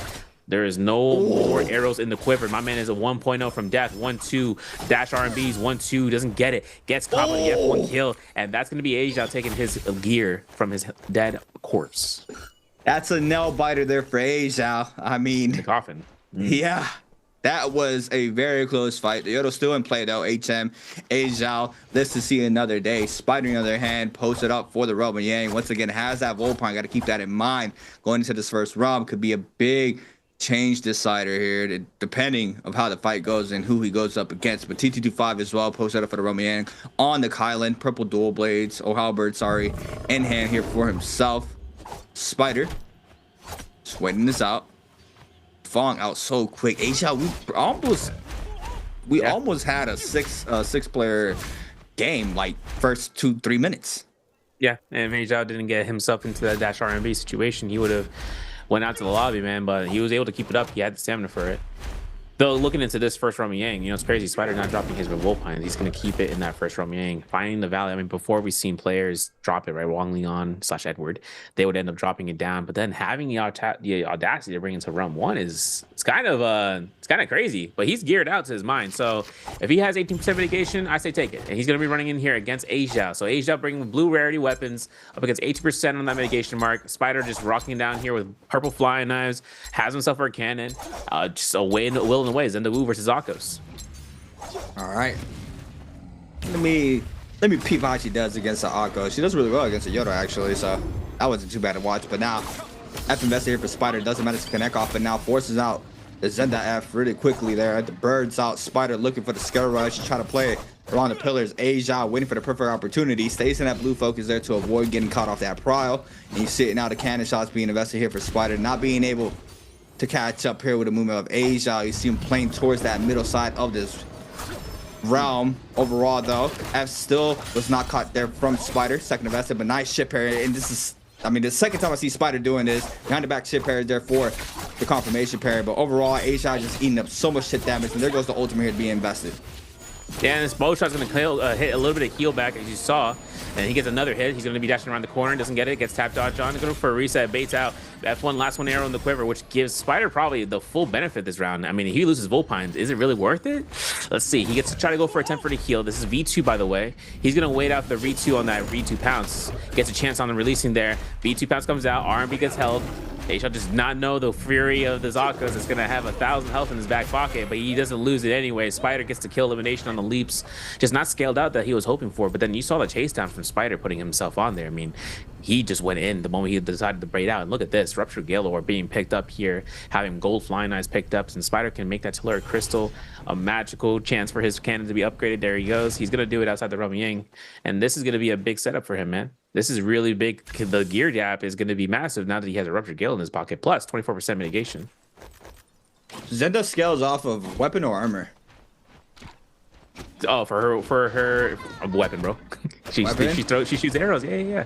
Not a TNI, right? But health on the L bar. Damage for the slams. LMB though in a replay from Life Polaris, taking the fight against Frosters. 1-2s, no 3 checks. Hold on, wait out. Cannon shots from this point. Sky punch. Wow, he actually went for that parry too. Frost was early on that.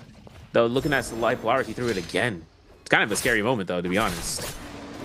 Yeah, and you see it now. Trying to stay in the pocket. 2-1 with the fist blades. Okay. Going up once again. Sky punch into the 1-2. But now the prow there for Frostovis. No ult invested thus far. Frostovis still staying in the pocket with the Hung Sword. Clint comes in off that Scare Rush. Lipos well has an ultimate. I believe he's waiting for that Shayo to invest with that health advantage. He's able to do so comfortably.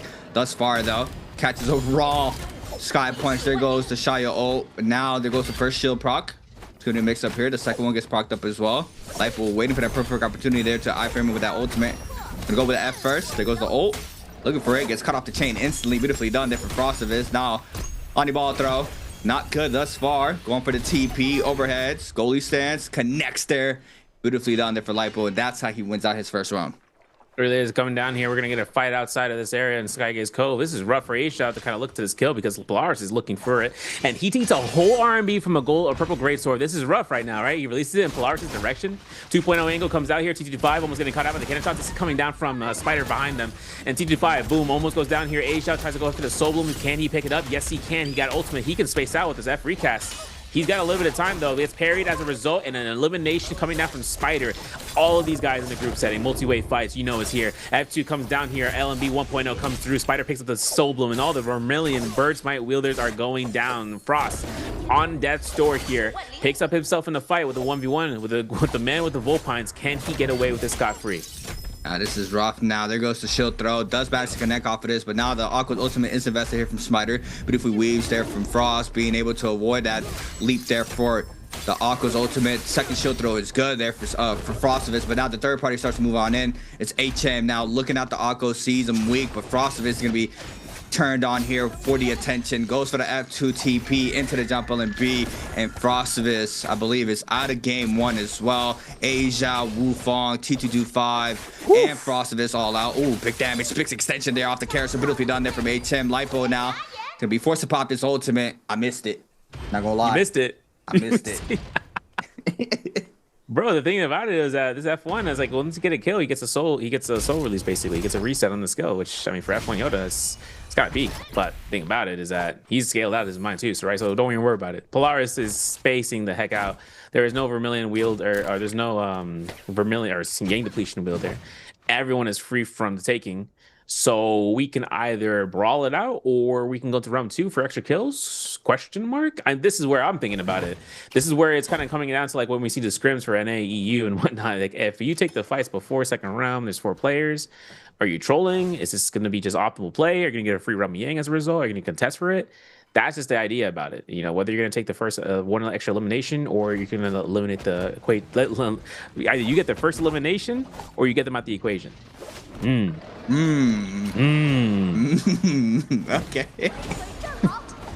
That one got bars tonight. On E.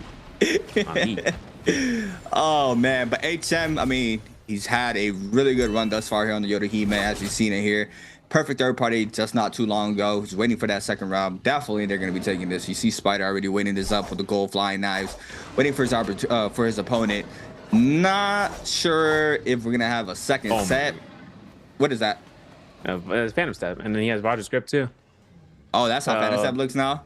Yeah, I knew it was rarity. gold, but it has a It's and. It's only, yeah, it's the only thing with the blue too. So it's like the only blue of that shape with the HP Jades.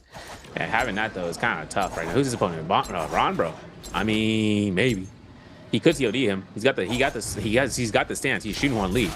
So looking at the cannon shots, this Rupture Gale gets caught by a scare rush. Immediate F1 gets avoided though. And this is kind of rough right now, but for Spider, this ult being invested this early is going to V2 cast on a preemptive strike.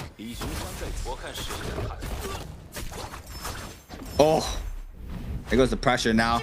F doesn't, the follow-up doesn't connect there. Spider now staying in the pocket, catches power into the F2.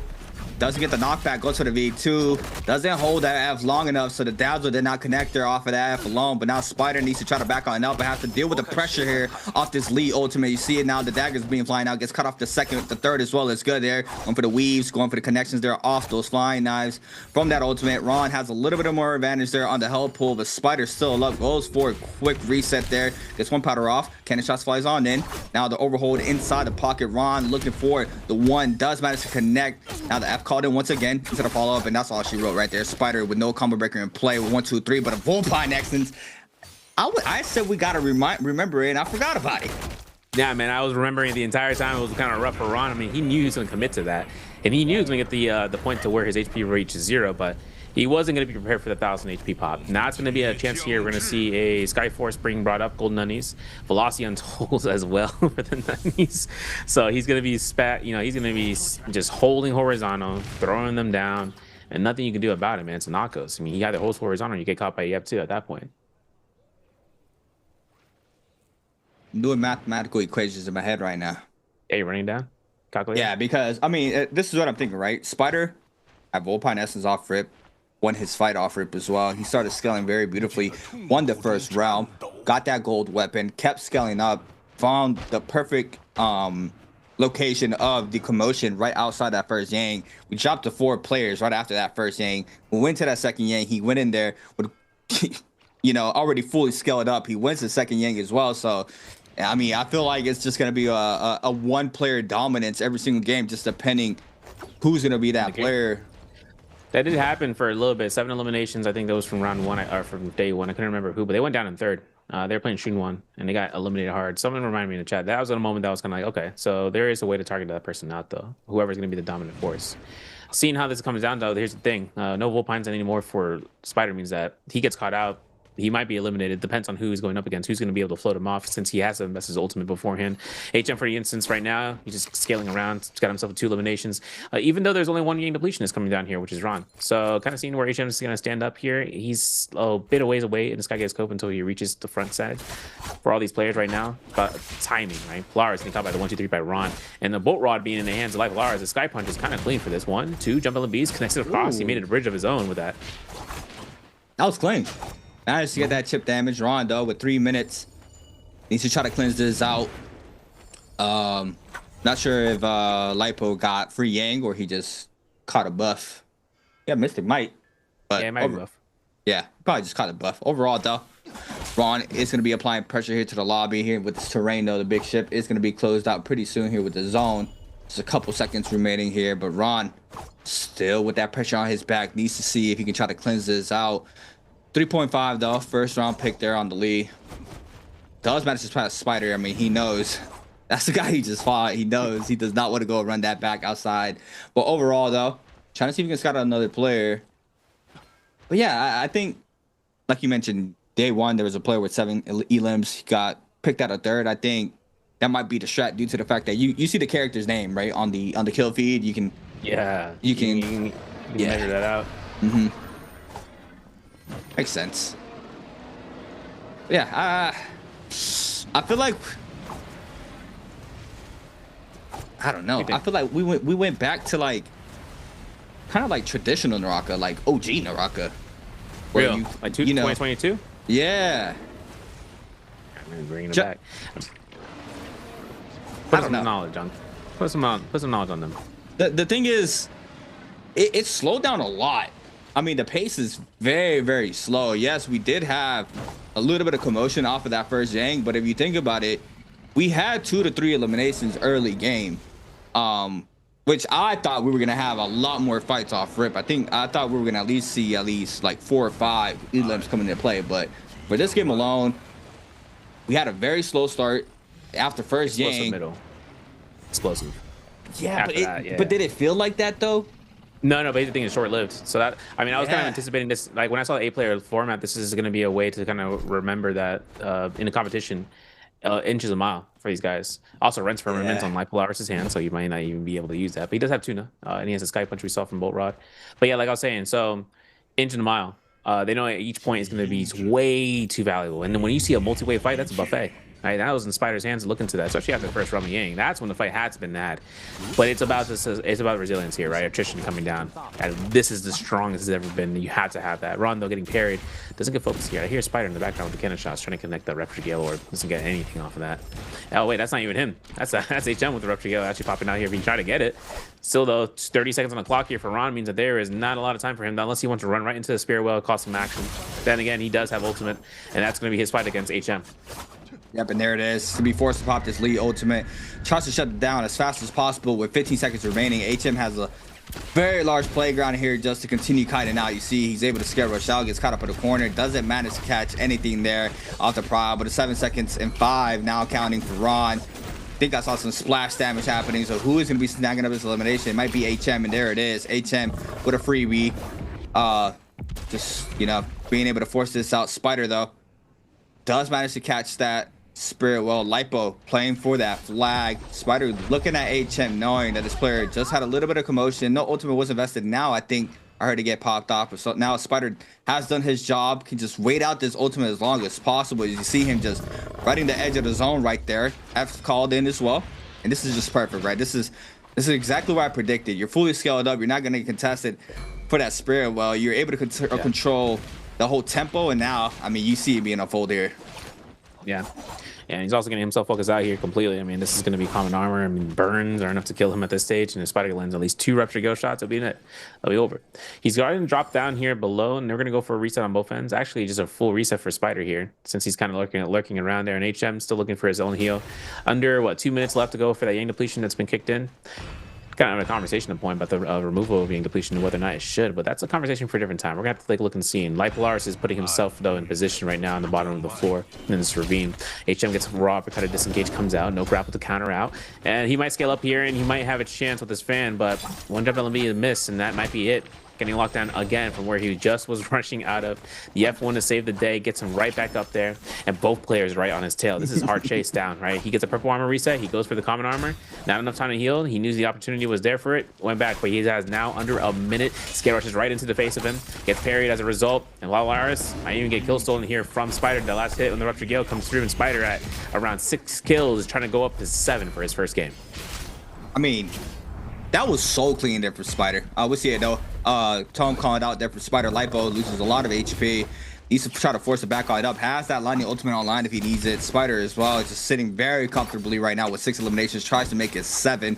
Lipo trying to back on up. Storm Stride in play there for somebody. I believe it might be Spider, but overhead.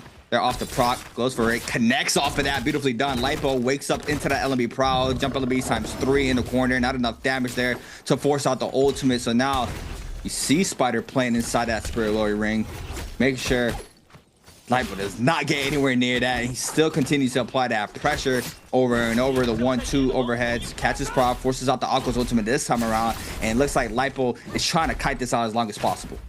Yeah, the V2 is going to be capturing him around the corner here. The moment Spider gets a line of sight on him, hurting the cannon shots, he's trying to go ahead for some hits, and that white tag, or at least Otuna is actually doing work for him. He tap dodges that, but the V2 is going to launch him right to the bottom of the ravine. Now, this is going to be the point. Where is going to be the ultimate coming out here? Because remember we talked about that V2 into immediate F2, right? Yeah, and the ultimate comes out, the cannon shot comes out, the rep scale, and doesn't get even immediate heal on that cast if he wanted it. That thing is nasty with Yakos, and that gives Spider his MVP that he needed. And look at that, repping the team. You guess what team's I'm on? Move the chair, different timeline, right? That's what I'm at. Oh man, nah. The fact he actually V2 into V2. I can't believe it. Yeah.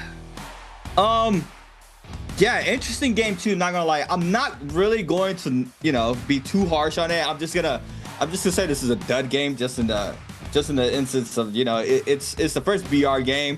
Figure's not warm, so, you know, obviously it's the first BR game of the night. So I'm not gonna be really too critical of how I felt about everything, right? But I just want to. Talk a little bit about how beautiful that was on that elimination for HM. Obviously, Lipo catches a parry onto HM. He sends him inside the zone, but Spider rupture gals there with the cannon. Gets the confirmation hit there onto HM, and then he asks Lipo to make sure he gets nowhere near him, knowing that burn tick damage is going to be enough for him to catch that elimination inside the zone. I mean, just that little decisions that you make just like that just shows the caliber of player Spider is. And I mean, with an amazing game 2 with 7 eliminations, you can see him. He's been in the lab and he has not let go of the gas pedal during the off season, and you can clearly see it here tonight. Yeah, I mean, I'm going to go back into that last fight, too. I mean, think about it. Polaris got caught twice by a range shot by Spider that resulted in him in tap dodging, and it was immediate nunchuck swap towards that to RMB chase down, right? So that really just kind of hurt Polaris more than he thought, especially that happening twice in a row. So getting us into there, we are going to get a chance in terms of the prediction. Having a chance right now for you guys in the chat. I know you guys, when Twitch chat is going through and they're being crazy. You know, even Guy just said 6-7 in the chat, bro. He's already on it. Listen, who won in game 2? A, Lipo, B, Frost, C, Spider, or D, Wuong? That's for you guys to figure out. Because we literally just talked about it. We talked about the rep, and then all of a sudden you can see OUG's, you know, OUG fans are in disarray. They're like, yo, this is not my guy. This is the other guy, but he's on our team now. It's like, yo, what do we do about it? It's funny because he did that EWC too. That's a funny thing, but you know, yeah, new org. I would never thought. I mean, we seen Mike in that org for such a long time. And they was talking about SR was named after Spider, this and that, right? So yeah, so it's just funny to see them topped over. But you know, that's between them. Overall, though, we still see these 2 amazing players in the pro league. And today we have the pleasure of seeing Spider, as he's seen it here for game 2, just explosive start. But yeah, I mean, like I said, it kind of threw me off guard. I thought we were gonna have an explosive early game. It's very, I want to say too slow, because we did have like 2-3 fights, but you know, it wasn't what I expected. We had a big commotion off of that first Yang. Lost couple bodies. I think we had like 4 players right after first Yang. You see it there. If you're pretty much that full skill player, and now with less players in the field, that's less dark tide coins. You're, you know, not really gonna have a lot more than maybe even 2 players fully scaled up, because I believe there it was Spider and Lipo who were really fairly scaled up. As you saw, HM was the one getting bullied between both of those players, even though you know, he was forced to pop that ult. But regardless, I don't think we're gonna have a lot more scaled up players what we were used to in prior seasons. Yeah. I mean, scoreboard wise, you guys saw it down here first, right? With Spider getting 9.5 points here. First place gets 2.5 ranking points. Second place gets 1 point, which you can see Polaris there. And then seeing about 0.5 for third and fourth. Everyone else gets zip, nada, right? Then HM comes out here with 3.5, 2.5 for Ron, Age for 2 as well for Polaris. Frost was 1, and DT do 5, Wuong with no points, right? It's crazy seeing Wuong going out as early as he did. But everything I was trying to make a point about, right? Seeing how this beginning of the fight, right? First fight's happening. Reset, you just can't take a fight. The only person who got sent down to the Shadow Realm was Wuong, and that was because of recognizing that Spider probably even had fed into it, knowing that it was going to be one of the players that just got eliminated, that those fights happened earlier. So then he made full sure that Tumultuous does not return to the lobby for endgame, which is kind of a crazy pick, you know, to make sure to get rid of, because that's his bread and butter bane, you know, as a final fight, you know, final fight endeavor. So getting fed into it, 9.5 so far for Spider, even after not getting game 1 points. he's still in the lead, right, by more than that, by more than two times in HM's points. But bring up some highlights here as they're gonna be brought up. Frostbite going through against Wuong, pushing out the pressure with the jump LMBs here, and Wuong, you know, like first death comes out, it was on a rollout off the RMB. And then obviously Aisha was going full aggro on Ron, and then Ron just had the Shunhuan ultimate on standby. And that guy I was just talking about, the final boss for any Yakos gets 2.0'd. And just like that, picking up the eliminations, Aisha was able to chase down HM over here by Nbpl. Want to fall off there of Temmie. It's going against that flying knives. Pop that F, you're gonna get shot converted. Every single time. Every single time. There it is. Third party's here for Spider. Stacks up one with the flying knives, gold flying knives. Lipo had ones too in the inventory, but overhead. Off that F, it'll be done. Snacks up elimination onto Lipo. Then goes against Frostivus. I think HM actually gets that kill onto Frostivus because Spider retreats. But Ron falling in the Yang against Spider. HM picks the elimination onto Ron there. Spider. There it is. Like, this is what I was talking about. That F2 there, spin back to make sure he does it. You know what I'm saying? It's rough, bro. It is rough. Yeah. You roll the pain, bro. You got Tom Cruise as your attorney, bro. You can't even do it. You can't handle the true boom F2, boom B2. You're like, what? This guy has a flag too? God bless. He's kind of going through knee howdy. This guy is rough out here, man. Yakos is going to be the one setup here. Top pick character. It is now his time to shine. He comes back with it. Look, the fact that he had Ripple Phantom Step was enough of a counter for Polaris to even think about fighting him, because each tap dodge that is avoided because of the melee aim assist is now more energy in his hands if he's running the double energy thing, right? Double energy cliff. Then he had Velocity Untold off of the gold Nunny Realm of Yang too. Like, you kidding me? Tuna is picked up here from the shops. Rupture Gale from the first Realm of Yang, and then having Myriad Winter Sweet just picked up alongside of that. If he ever found Flying Knives, would he even use it against Nunnies? I doubt it. But he still had the chance of trying to pick those up with Flying Knives just to go for R&B catches, and you know, rest is history. Seeing how he had 17k damage though on the MVP as an Yakos pick, this is going to be a severe wake-up call for the players that they're going to be learning from day one into day two. This is going to be the day for them to decide upon holding down the Yakos pick in the top two phases, no questions about it. And then seeing how this flow of fights are happening, we saw it going in a bell curve, man. It went like this in the beginning, you know, really slow little kills, and then all of a sudden it went up, and then it went right back down. And this right here was when we saw 4 players get out of the game, 3 players actually, and then we slowed down towards Yang Spear Road, Rom Yang 2. You know, those things kind of led us down to what ended up being the end of the game for us, and that's probably going to be the end of the round 2, right? We're going to go into round 3 in just a second. This is going to be up to, if I'm not mistaken, Morrisile, nighttime, off rip. I love it. I don't like going into the end of the day. I like seeing it early. Yeah. Because the Morrisile night brings us down to just basic, you know, combat. For the players, right, this is going to be either Money Town. If they decide to go through with it, they're either going to go through the Fireflies and just start off on Noble Cave. But other than that, just going to be a high population fight. This is what you're wanting. You know, you want to see that early game fight, the early game aggression. It definitely might happen in this next round. You know, it's the tempo switch. Seeing how this is going to come down, especially now that they have a late player that, just like yesterday when we saw XY bringing down for game 1 with like 11 points. XY comes into game 3 with the Tarka pick and was able to get another first place win with it. But GG Chen having furthermore eliminations. We're going to bring ourselves back to a break though. See you guys in just a bit. Don't hold out. Get some water, get some food. We'll see you then.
Welcome back, everybody, to the 2026 NARAKA Playpoint Pro League. My name is Creatives. I'm here with Severia. We just saw our first BR game here for Group B. It was an amazing time to see.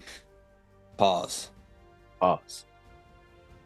Yeah. I've been yapping, and you know the flow is it's kind of throwing me off guard right now, Severia. I'm not gonna lie. The flow is really catching me off guard, just the fact because of how, you know, I would say 2025, right? 2025 season was, I would say, probably the best season in the fact of not just the structure of how the format was, but just, you know, the overall competition, right? Overall competition was just insane throughout, you know, every single night that we had a group stage here for solos. But right now, I mean, we saw how this game 2 unfolded. We had a semi scrap off there off the jump from game 2, and then off of that first Yang, we dropped 4 players, right? And after that first Yang, you know, we had just like a straight line. We didn't really have a lot of action with only 4 players in the field. It's a super big map. It's still zone 2. You know, so it's just rotations, players posted up for Spirit well. And it looks like it's whoever is having those Yang wins is going to be really controlling the whole flow of that match. So I'm not sure if that's something that the players got to get accustomed to, and the fact that, you know, they have to quickly realize that this is a player that has been, you know, scaling up very high throughout the match, or, you know, are we gonna turn on him, take him down? Like you mentioned, someone got eliminated with 7 eliminations day 1. That could be the play, but I don't know. You know, that it's still up for grabs a lot. It was just the first game. I'm not gonna be too critical of what I just seen, but overall, it really caught me for a loop for sure. Yeah, I mean, I think one thing we got to understand too is that they, like you were talking about it earlier, these guys are smart. You know, they know they know better. They know a lot better, and anybody can take the MVP coming down here. So anybody who's really, you know, noticeable in terms of their gear set, that they can take a long mile with it.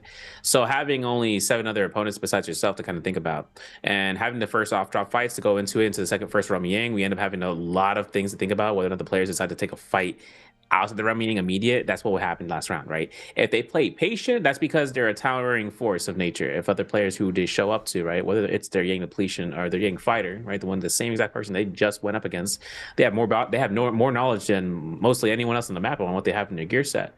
At least because A, if they parry them, or B, what they have in their pocket, but also what they'd have for Jades, they would reveal Denny to kind of make sure they get that off the kill again, and that way they have that in their arsenal. But finding yourself in a situation where you're seeing 14 different, you know, basically 14 different attacks coming from left and right before, and now down to like 6, you're looking at just what's going to be the most optimal joink, you know, the Sentry. Looking at this though, fans, this man had a little smirk there. He said that. He's like, yeah, a little X on the mic. I forgot.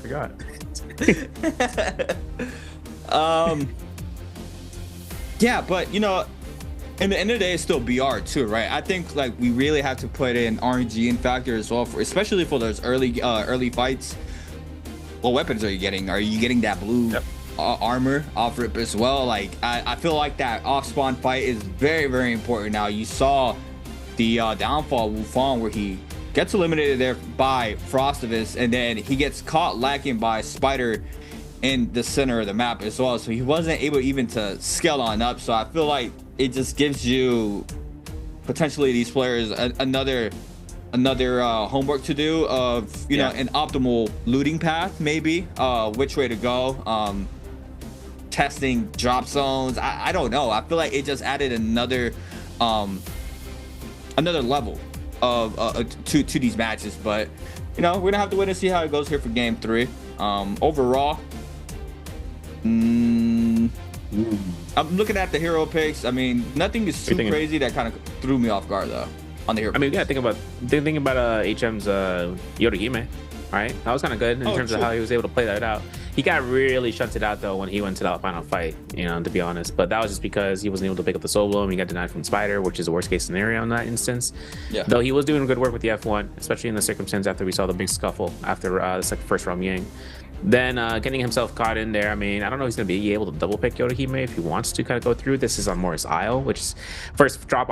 He's a Noble Cave. He's got the downward slope. If he goes for Yorihime, you already know what's the case. Yeah. He's going to have the juggle of the century depending on who he's going up against. So getting us into his pick phase, he is the 3rd one on this board. But for first pick now, we got Wuong, 521 for Polaris. Then we're going to have him with HM to Asia, from Frost to TT5, from Ron to Spider, and then I just want to see these picks from Wuong, man. I mean, or what are we gonna do, man? Are we picking up the Yakos, or are we gonna give it away? Because I don't know, man. Xunhuan didn't really have much of a fun fight time in the last round. To be honest, I mean, we saw him try to look for the V2 recast around the corner, and guess what? His opponent was already out of reach. Right? All he needed to find is one sliver of a wall, and there's nothing that he can do on that recast to capture him out. I would say one thing that kind of did throw me off is maybe map base, but no Justina. I still feel like she's super strong, but yeah, Wuong, the Aquas, yeah. When I saw that in game 1 that he V2 whoever it was that was playing whatever fight we just saw in that Polaris. first game 1 where I forgot who it was, but they back-to-back V2, I knew he was a problem off rip. And then I asked And then he could add martial artist on us? Yeah. And then I asked him, can they V2 into F? And then we just saw it there from Spider to close out game 2. I think Aquas might be the best character from what I've seen. Right, I mean, obviously Lee is super strong. But from like 100 to 0 standpoint, he does the most in a short amount of time. Yeah. No, that's something that's terrifying to think about. If he has the ample space, I mean, if an Akko's V2 comes out and he's on the wall, he's gonna jump LMB into a pounce, right? Like to RMB. So he's gonna be able to look for those. But if he has you in a straight line shot, he's gonna be able to look for the extensions and do like 800 damage maybe, but get a little bit more healing than you might be anticipating for him to get by investing all that time. Plus, if you're an active ult, like a short-handled unit like Zendu, right? You're burning ult time, and that is enough for an issue for yourself. He's getting more give value than you are. I'm not gonna lie. Last game, Zenda, she did some amazing damage in Yang. Just unfortunate first she went against a Volpine, you know, but she had that fight in the bag. Yeah. So I see how she's working. I mean, it looks like she really shines in those isolated fights, and I mean, you've been mentioning to me as well how she's able to get those picks off long range as well. But I just don't know if we have that a lot, right? From what we saw from game 2, we only had that out of first Yang. So, I mean, potentially you go on Yang, you pick up Mystic Might. I mean, we saw, you know, some off picks in the buffs for trios yesterday. So I don't know if that could be a strat. Like you go for that Mystic Might, go for the radar, but you can kind of predict as well where the commotion is going to be at. Yeah. Especially coming out of that first Yang, you know, you can just narrow it down from the gates. So yeah, you know, could be a little strat. Plus, we gotta understand too is something else is that you're actually able to see the maps that have the Valiant Challenger, the bounty scrolls. Those are available to you at this point. Right? Yeah. So it's 320 seconds, right? Which is about 5 minutes and 20 seconds, which is post Romy Yang 1 drop location to be made.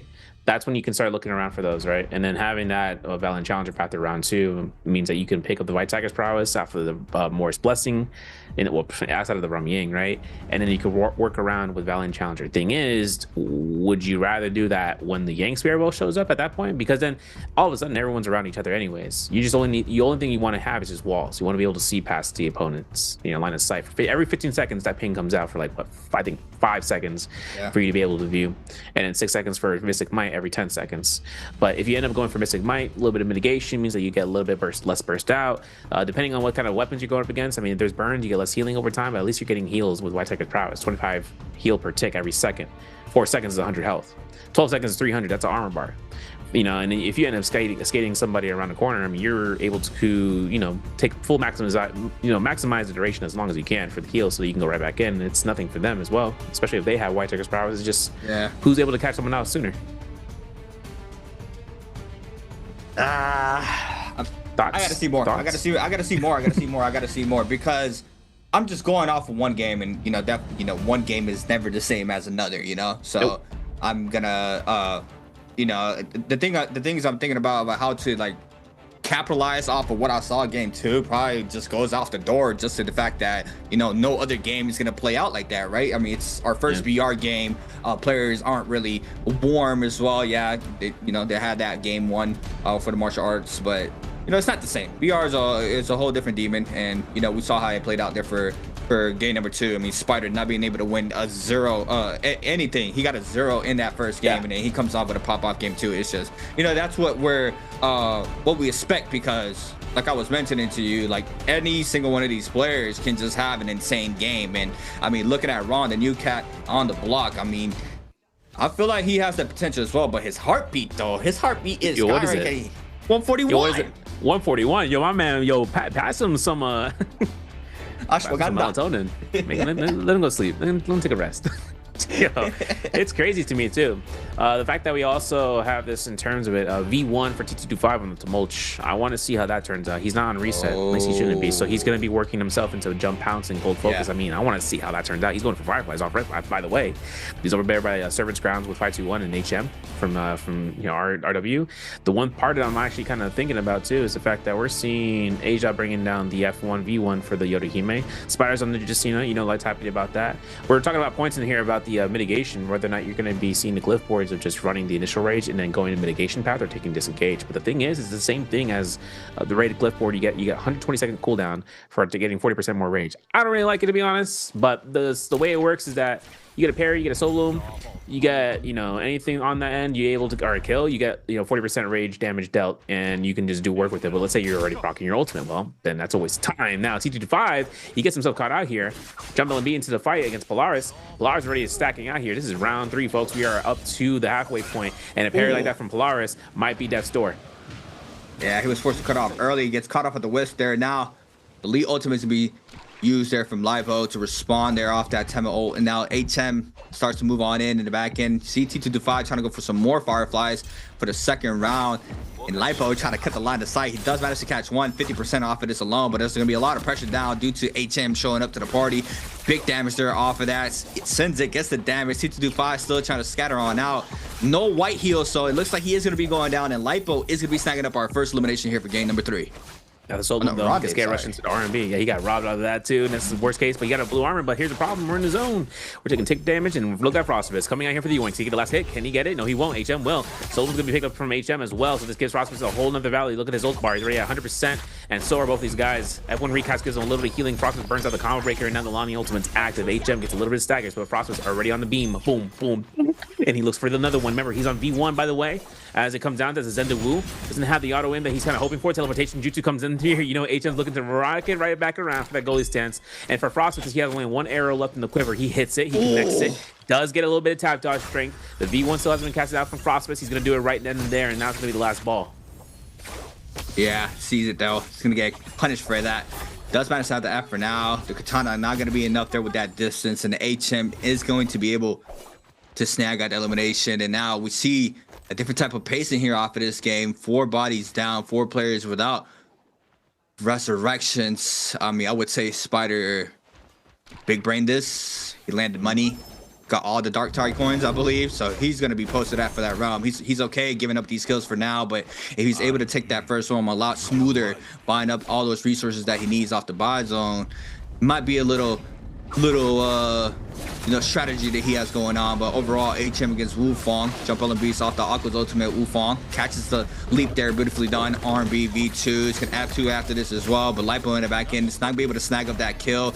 Confirmation Bloom is gonna be going towards Lipo, I believe. Now the lead ultimate is called in there from Lipo. Wuong's gonna be forced to retreat. Lipo has to try to keep the gas pedal down here to apply the pressure onto Wuong, but the V2 spin back there from Wuong, beautifully done there to lay out some of the pressure. Simpson flying down that terrain, so Lipo now is gonna be forced to take a quick reset in, and it looks like it's not going to get engaged by anybody else. So yeah, these players are gonna go ahead and re-engage in just a couple of seconds. But overall, purple weapon here for Wuong, but it's gonna be a purple armor there for Lipo.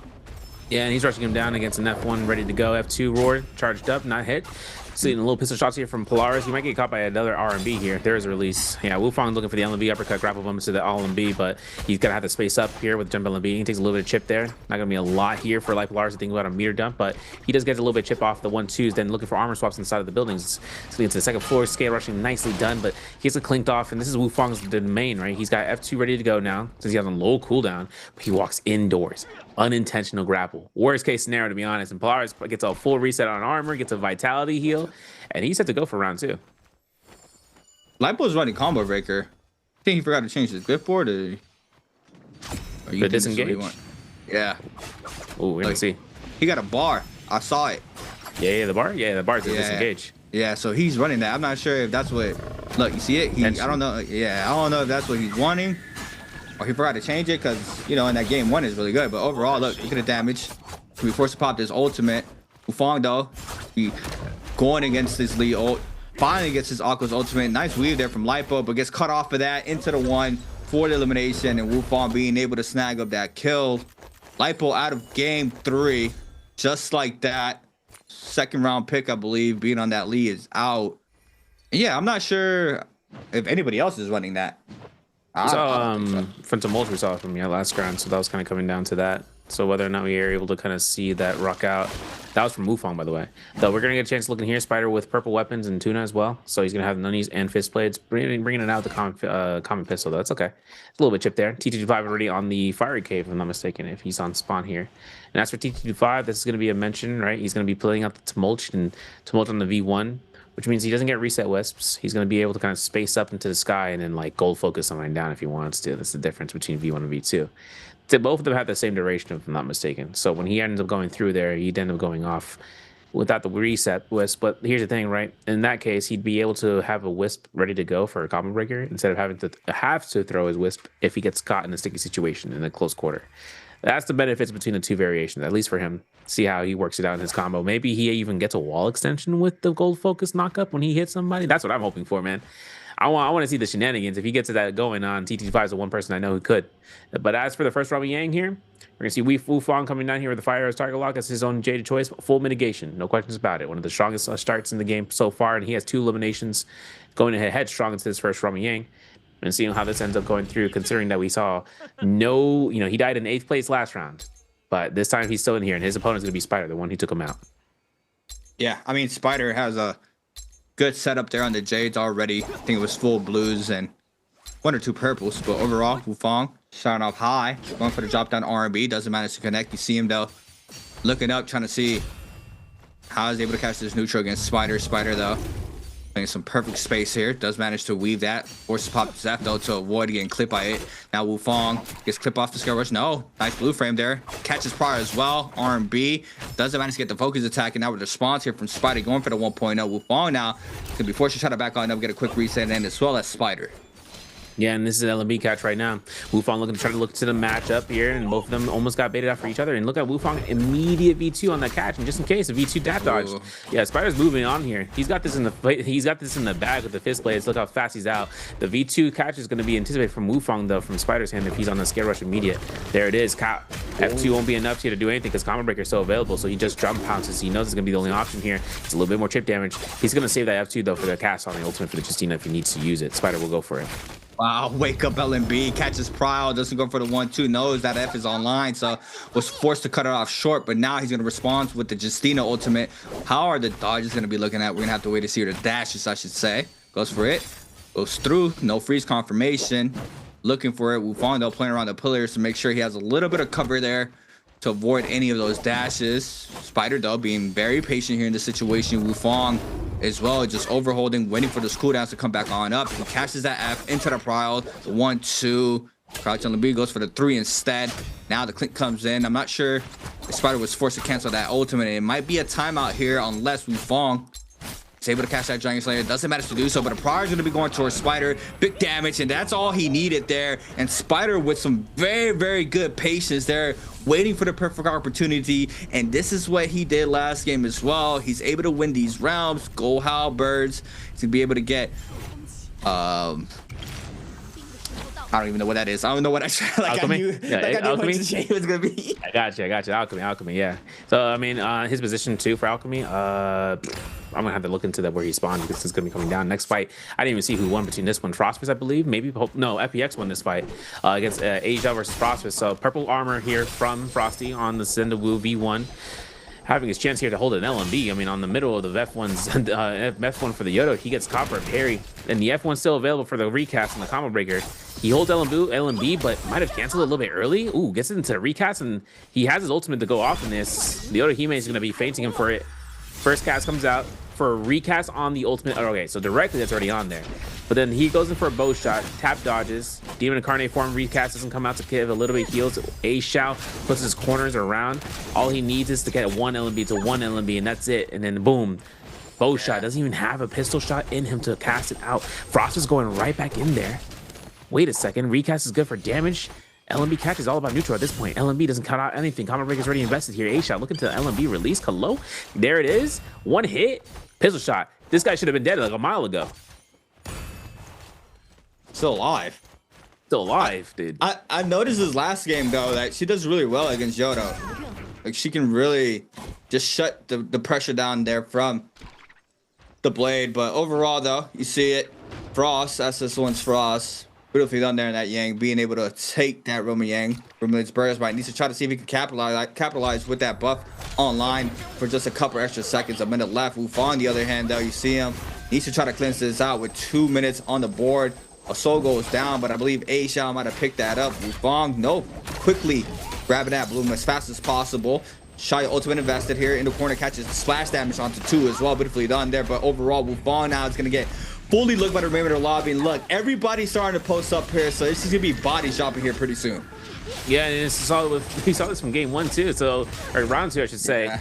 Since Spider's caught out here, the Vermilion burst my A-Shot gets caught by a freeze. Free RMB is about like 800 damage at that point, and A-Shot is gonna get caught by a horizontal. He immediately recasts, gets a little bit of heal due to the damage mitigation on that cast from Spider. He's gonna crouch heal here for this, and A-Shot trying to look for an armor heal in the zone won't be even allowed for this. Since Spider still has active ultimate, the kill steal is given to Frostfist. He goes for 2.0, and then HM looking to try to go through this. Grapple cancels, poison splash. I believe was taking that. I'm not too sure. We're gonna have to see. Spider's gonna get instant Lonnie ulted from HM. And LMB comes out to the 1-2s. Let's go to Wind Blast, and if he can go for a double jump, grapple bump if he could. As his ball again, goes ahead, tap dodges it out, double hit a blue focus, and looked at Frost, man, looking for the 2.0 energy.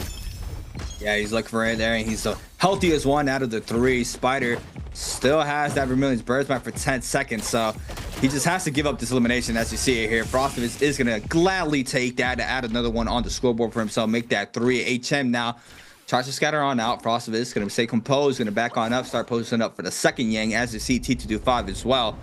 Waiting at that on the Temi. Currently 1 elimination. Frostivus with 3 gold dual blades. I mean, Frostivus, since this release, this weapon release, he's really put a lot of time into the flying knives, as we saw there in the 2025 season. Love that weapon since it got implemented into the game. But overall, T225 already posted up for the Yang, inside the Yang, I should say, with Hunk Sword in the back pocket, gold rarity, purple nunnies enhanced, Spider, gold halberds, fully kitted out there on the J departments as well. 2 attack J's, 2 damage reductions, making that 18. But overall, HM playing for that spirit well. Wuong and Frost going to be contesting that top Yang. Not going to know who we're going to be having against each other right now. There it is. Spider against T225, and I get Frostivus against Wuong, maybe? Or HM? Ooh. That's it. Hey, hold on a second. T225 here on this end, right? With the gold Hong sword too? Yep. Kind of rough. I mean, no, Spider looking to R&B this halberds. If he loses these, man, that's gonna be a rough outing. That's his gold weapon, man. Now LMB comes out here, and this is gonna be LMB 1-2s, 1, 2, 3 hold R&B. He goes for 2.0, man. He's good for this. Hey, wait a second. He's on horizontal duty. I forgot. There's gonna be a midair catch. 1-2s from T225. I'm not even sure where he's gonna throw out this wisp. Remember, he's on V1. He's on recast.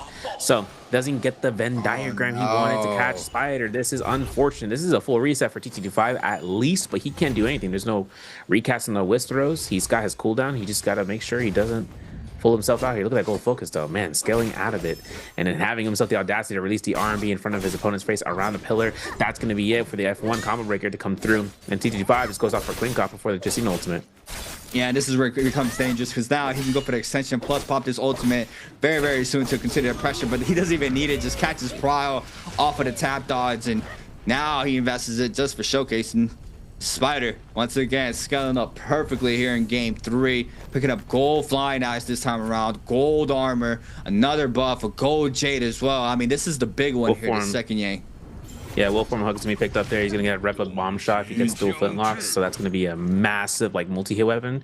Plus, we're on 5 players. We're gonna have a chance here in seeing RW's HM winning his Romy Yang, potentially get a reinstatement. We might see it. He actually got it from not the Romy Yang, from the Spirit Well. As but Frost actually wins out his Romy Yang, or at least might be gotten it for free. We're gonna have to double check here. He's got himself a gold fan now. He's converting it. And T225 taking the salty spawn here against Wuong. I mean, I don't know. I mean, we taking the fight Wuong. We got this in the bag. Like, what are we doing here? This is Yakos versus Tumult, bro. This is like the key matchup. Yeah. And yeah, they're gonna take it. They're gonna take it down. Yeah, I mean, I respect it. You have to, right? This is isolated. I mean, you guys both of y'all just lost this Yang, so they know they don't have they don't have the luxury of scouting the map and looking for those potential third parties. It's both of them here, and both of these players need to try to get active, try to cleanse out this as fast as possible to stay inside this game. 10 ultimate invested. Yakos ultimate is going to be used here from Wuong. Top ropes as well. Has that first leap, overholds it for that gold frame. Oh my god. He caught the V2, but no. Gets caught up on the side of the terrain. Wuong drops very low in the zone. 1 HP in the dream. Very rough. One bow shot is all he needs, but the grapple and B is good for T225. And the Tomok has the better end of the stick this time around. Not sure if it was a terrain grief there for Wuong, but Wuong is not having a great start to his 2026 season thus far. I would say otherwise too. Yeah, I mean, 2 eliminations this round was like a turn up, and then all of a sudden losing that second round Yang kind of turned them to thumper. But 4 players live means that everyone has the Yang depletion rid of. Everyone's clear for takeoff. This is just a game of patience. This is going to be a buff pro situation, right? We like to call it that. But this is going to be also the build, right? We're going to see an armor pierce. We're going to see unseen currents inside of the hand. Unseen current in the hands of Frostivus. Then he's also going to have himself out here for the Repo bomb shot. As well as getting himself, if I'm not mistaken, Rinse Firmament. So if he ends up with the Jades, I mean, if he decides to go for Unseen Current in any sort of way, I mean, he would have went for that fan, but he did have a fan, right? He did have a fan that he sort of converted it out to. Now he switched back to the dagger. He's like, I like this weapon more. It's better for him too. I mean, he can make it hold horizontal and space up. You update inside the council courtyard. Yeah, and inside the council courtyard, this is actually the best spot, for having a dagger over a fan for sure. Yeah. Yeah, I mean, it's price fall. Ding, ding. Never mind. Hidden Lotus? I was thinking about it. I was like, let me look at that jade. Let me look at that jade again. And then I was like, wait a second. This man has price fall. No, but yeah, what I was gonna mention, yeah, I mean, literally like how I expected it to be, right? You're gonna get 2 players max that are fully scaled. Spider and Frost are gonna completely control the tempo of this whole remainder of this game. There's only 4 players up. It's gonna be very slow. I think this is right here where it's kind of throwing me off right here. Yes, we've had a lot more aggression in the early game for this game alone, game 3. But this time right here, right after second Yang, you're kind of just sitting around waiting. Yeah, they implemented that Yang, the Bane, in prior formats to really up the aggression here on this time frame. This is where we always had an issue, but now with only less than half of the lobby, or half of the lobby, because we have 4 in play. It's just so much space just to wait it out, wait for the buff. You want to play for the buff, but the players who are going to be contesting that for sure is going to be Spider and Frost here in this situation, because they're the 2 fully scaled ones. HM could get a little bit active there with his gold armor, but I feel like Spider and Frostivus are going to have that upper hand there for that Spirit World contestant. Yeah, I'm thinking it too, right? Because we were talking about it earlier, the fact that we saw from day 1 where Rhino was able to get multi-hits on that, and then seeing how Frost is on V1, I mean, this is a control in one area alone. Also, this is the price fall effect with the new weapon for the new Extreme J. You seen that? Yeah, all the elements, man. Call him the Avatar. He's the last one alive. After 100 years, Aang will save the world. Listen, no, Frostivus might save the world here. He gets caught out here by a Palm Lightning, and then all of a sudden, Spider has every enemy. He said, I am your foe. And he almost gets caught by this man has a third eye. He just saw the tap dodge available for him. And now everyone's on him as a Justina. It's crazy too, is I was thinking about Justina. I mean, the moment she has a pop ultimate, she's donezo, right? Look at this, guys. Yeah. Look at this, right? She's got a pop ult. She's got to go up. Spider said, I got time. Plus, he's got Tuna, right? So he's going to be proccing that out passively. He's going to space out this entire time, but he's not going to be out of the Yang Spirit Ball range. So whoever's going to get this clear, or whether or not anyone gets it clear, everyone's going to be hit by it regardless. Yeah, and this is also what I said after game 2. Do you turn against that player that's fully scaled?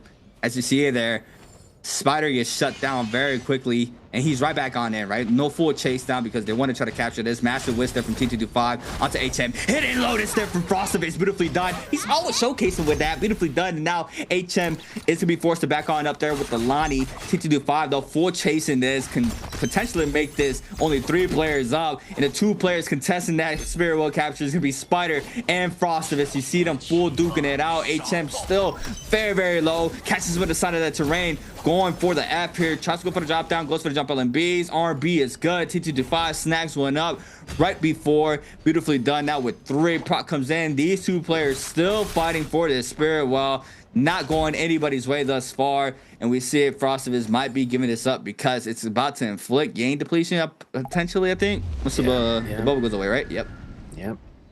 And the crazy thing is, both Spider and Frostfist has the 2.0 Jades of Destiny. So if they get Pride's Fall, they get Martial Art Whip from Hook, they're locking themselves in animation, which gives TT5 priority, right? He's able to kind of go work for this. But this flag, y'all ain't gonna give this up for him, right? Because we saw this rarely. We were talking about this. I was looking at this. I was watching with Nums and Hypernova. I was like, you take the flag, you can get prioritized with the lobby, right? This is gonna be an easy case example. One of this thing is Frost is gonna get a full health reset. He was one tick away. He gets it. That's gonna be it. And then parry, boom, immediate horizontal into prize fall is just a nasty move, man. And he horses down TT5 for that rupture hits too. Beautifully done from Frost. I mean, now you see it cleanse out of that. Spider there on the other hand is forced to back on up. Frostovich still trying to apply the pressure here onto Spider, knowing that he has to be the next one up. But T225 doesn't have that ultimate online. Not sure if these players know that due to the fact that they were having their commotion there in that Spirit was. So not sure if that information is known. Another parry opener there for Frostovich. Hidden Lotus times 3 this time around. Frostovich now beautifully done on that damage. Can retreat. Let T225 tag on in. Tries to see if he can get him to potentially invest that ultimate. Once that Justina ultimate is invested, there it is. You see Spider now. Tries to catch off that dash, but gets cut off the shotgun burst. Goes for the dash. Doesn't connect off the freeze there. Misses the second dash. One more dash to his name. We see him not being able to capitalize. Just cuts it short this time around. Spider might be in big trouble as well as T225. Yeah. 2.0 comes out though. Last hit confirmation. Spider can't get the Soul Bloom, and Frostfist has his probably in the bag. He only needs his 1 tick of damage and hit Spider on. That's it. LMB, R&B, jump LMB comes out. 6 eliminations. Frostfist comes out as MVP, able to yet rid himself A, of the Yang depletion. 2, just wait it out. These guys are gonna have to tassel for so long until I can come in there with a 2.0, and he does so, and that's it. That was a clean execution on his end. Man, rocking them around here for this Game 3 MVP. Wipe his lips. My man's done eating. Thank you, next. I can't wait. Camera. Too clean. Where's the dessert menu? Oh, you man. You told me this lava cake costs $13? All right, let's go to Sam's stuff. Oh, man. Yeah, I mean, I would say the only difference is that aggression in that early game that we got for this game alone. It's that problem. It's that problem right after second Yang. I think that's I don't know. I don't know how I feel about it. Cause like, right, it makes sense what I'm saying, right? Those 2 players are fully buffed up. They're really going to just fight for that spirit wall. Yeah, you can try to turn against him, but you still have to deal with the other one. And overall, it was not successful for game 3. But it's just 4 players alive at that time. It's not really what we're used to, where before it was like 6 people duking it out, and it was like people tagging inside the circle. Like, all right, I'm holding my ground. All right, I'm weak. I'm gonna go back on up, take a full reset in. Someone jumps on in, my turn, and it kind of just like bounces back like that, right? But now we don't even have that ability to do that because there's only half the lobby in the game.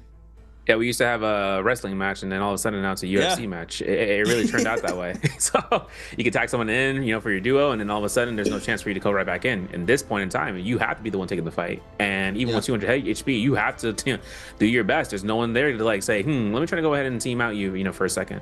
Because all of a sudden, even with the buff players going through there, they still find reason to aggress against one another, for instances, and especially coming out of the first realm of Yang. Second realm of Yang, once you get rid of the Yang depletion, getting rid of it, players just play around each other. Just kind of look into seeing what's your next action. T225, he was one of the first reasons, you know, he was one of the first ones that became a key example of that, being able to be the tumult, right? Being able to get rid of Wuong for Yakos, which gave him a little bit more free reign, especially where Council Core thing is. He started playing around the Yang Spiro. We saw the players trying to take that, for instance, Frostfist was trying to take for it, but T225, or not T225, the Spider with the Justina was able to kind of walk around there, you know, kind of seeing about stopping it. But T225 never found a reason to be that instigator, you know. He doesn't really find a reason to kind of go for ult, you know, kind of go bar for it. There wasn't really much value. First off, Justina is going to dash out. Second off, Zendu is going to be able to kind of stay in gold focus frame for at least the 12 seconds that his ultimate's going to be up in there. For her, she still has a recast for the V1, which gives her range immunity. He didn't know that, at least I don't think so, until the fact comes out of his ult for Frostfist to come out. That V1 is really strong to 8 seconds of pretty much any wind wall that tries to be thrown out for the Wisp, it won't be connected. It'll just stop in the tracks. That's her strongest. That's her strength. That's what she brings out towards us in the end game circle. Besides hitting multiple targets, she's able to kind of keep herself in the defensive form.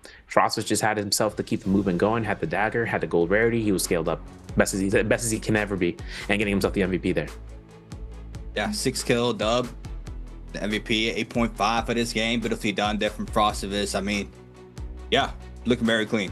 You see it here. He's able to just cruise through that in game. I think. Wait, got that? He got that Uber black. He got that thing on standby.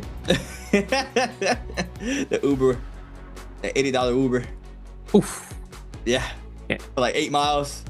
You're not going down. Give me to the Hyatt Palace. Thanks. It's called Place Palace. Thanks. I'm gonna sweep. Okay. Yeah, Gucci on there. Yeah, it's kind of rough too because Zendu Wu, I wouldn't have believed that she would have gotten that Yang Spear. Well, I mean the flag. I thought she was going to be contested on, but I'm thinking the number of players here is not greater than 3. So the other 2 guys might see a reason to push, but if he gets at least 1 advantage, which he got on Spider, which was the parry, he gets 1 advantage. That gives him enough time for the other guy to think, okay, should I aggress upon the guy with the flag or should I go on the other guy, the Justina? And that amount of time and calculating that, it just went in his direction. 10 seconds is all he needs to be in that spear well, or in that, way to capture the flag. And he comes down there in 2nd place overall with 10 points. 12.5 for Spire, though, still in 1st, and then 6.5 for HM in 3rd. 5.5 for Wolves is Ron. Wufang for 4th. 3.5 for T25. HI with 3, as well as Light Polaris. Now, bottom 4, you gotta get out of there. This is so in this new system. You're staying in the bottom 4, you gotta skedaddle for next week, man. But for the top 4, they're still chilling out. To get to finals, we'll be able to see those 2. And getting us into some highlights here, C8. I mean, this is off drop between T25, Polaris, and HM. Yeah, I mean, that was just unfortunate there for T25, right? He tries to scatter inside the zone to get ult again because he was forced to pop it, and it was just not too great for him. Not being able to get that reset off the wrist kind of looks rough, not gonna lie. I feel like that's the pressure from Temi. Wuong, though, was really clean here against Slipo. Catches that leap with a confirmation LMB. Frostus, perfect timing here to unleash the overhead charge there off those flying out to get that mid-range elimination. Spider was forced to give up that kill due to the Virulence Burst by running out. Frost wins his Rama Yang the 2nd time around. T25 against HM. Wins that isolated fight there. Then Frost here comes in right after capturing that flag. With that third-party action, snags up the elimination on T25. At this point, Spider is just 1 HP in a dream. Not really much he can do against a fully scaled up Zendu with a gold armor, gold weapon, everything in Arsenal. It's just all there for Frostus. So you see it here. Zendu Wu, you carrying him to the game. MVP. Fire. They're using the V2 animation too. That's my favorite animation in the game. If only it can catch more than 3 people, I'll stop. Listen, Zendu Wu comes out here for the MVP, first time in the league this year. Coming through here, and she has herself, to be in the top bar. 6 eliminations for Frostus, having Wrench Firmament, like I said, Prize Fall, having the Armor Pierce, and then building up the Alchemy and Attack Soldier. He didn't even have the last Jade opened up. He had 18% mitigation, 8% attack. Then you need to opt in to head to a shop to kind of open up the rest, but he did do remarkable with it. Flying Knives was his primary weapon of choice as it stands. That's his primary weapon once it came out. Even beforehand, he's like, this is mine. Then he also had the dagger, which was going to be just due to scaling. And then the skills and ultimates 2200 damage. It's crazy. The healing on the F1, right, comes out kind of clutch in most case scenarios. It's kind of crazy to see how much it kind of, it's like 50 heals, for certain rarity weapons. It's similar to like seeing about Lonnie. I mean, this is a weird niche reference in terms of multiplier. But it's similar to how the Lonnie comes down to with V1 Lonnie, V1 Lonnie, the carpet. And having the hit multiplier be that, like, it's a small amount of damage, but it's a lot of scaling.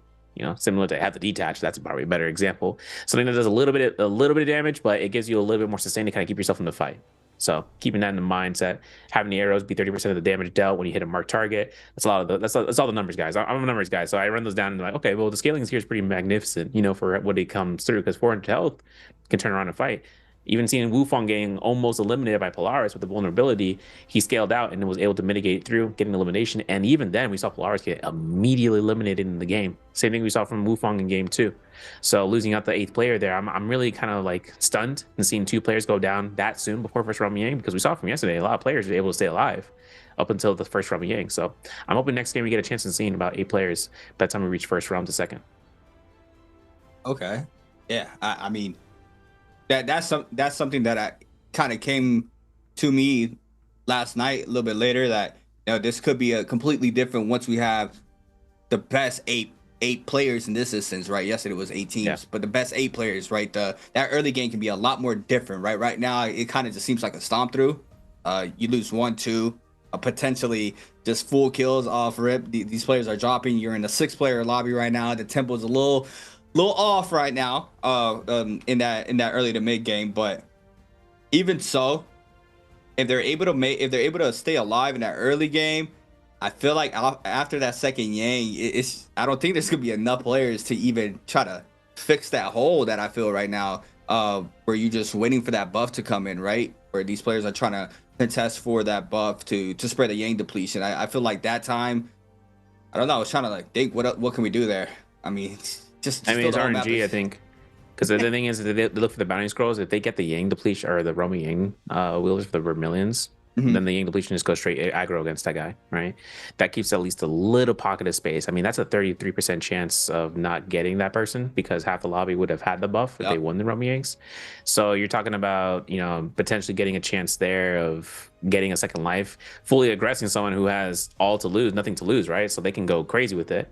Then all of a sudden having the opportunity of seeing a Yang depletion, let's get rid of the Yang depletion. Okay, recognize it, see the kill feed.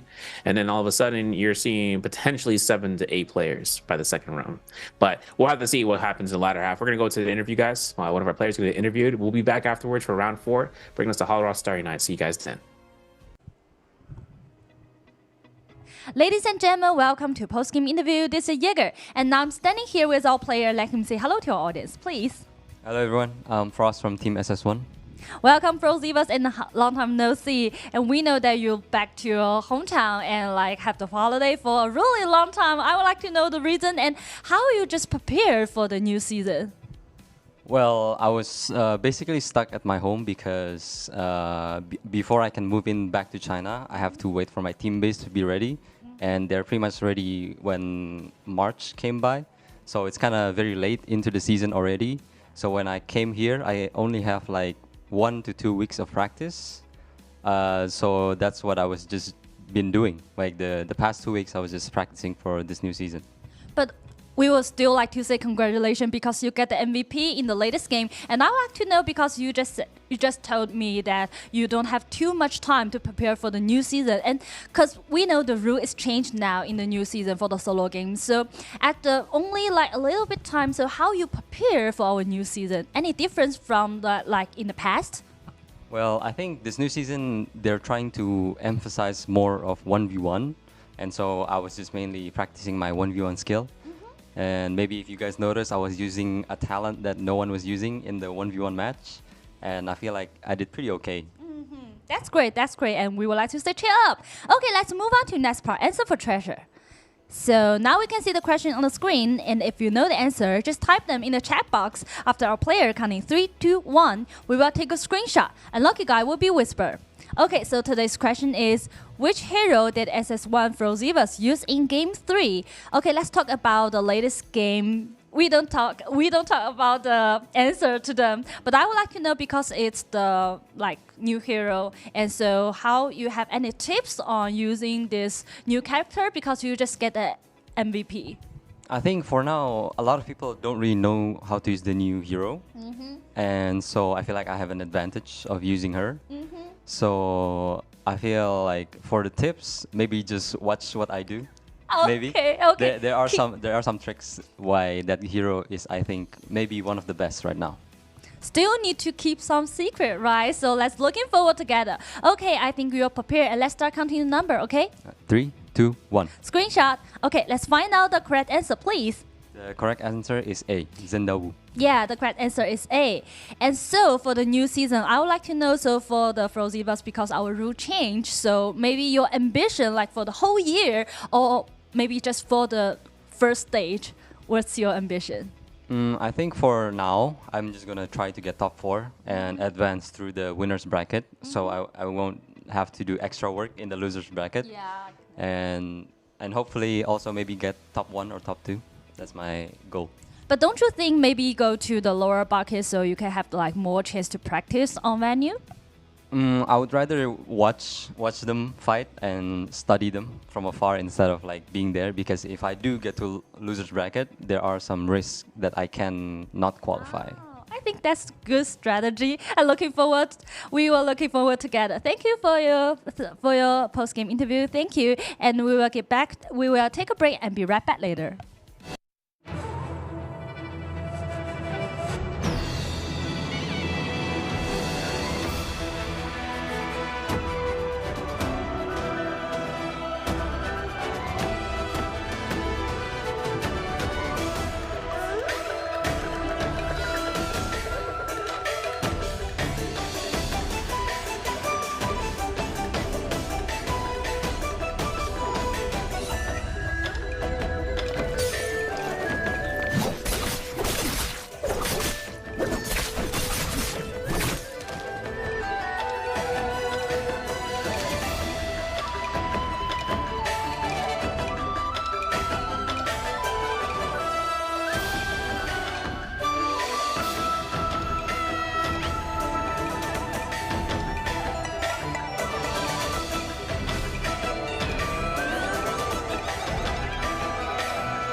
All right, ladies and gentlemen, welcome back to the Nbpl. We are back for round 4. This is of stage 2 for group 2.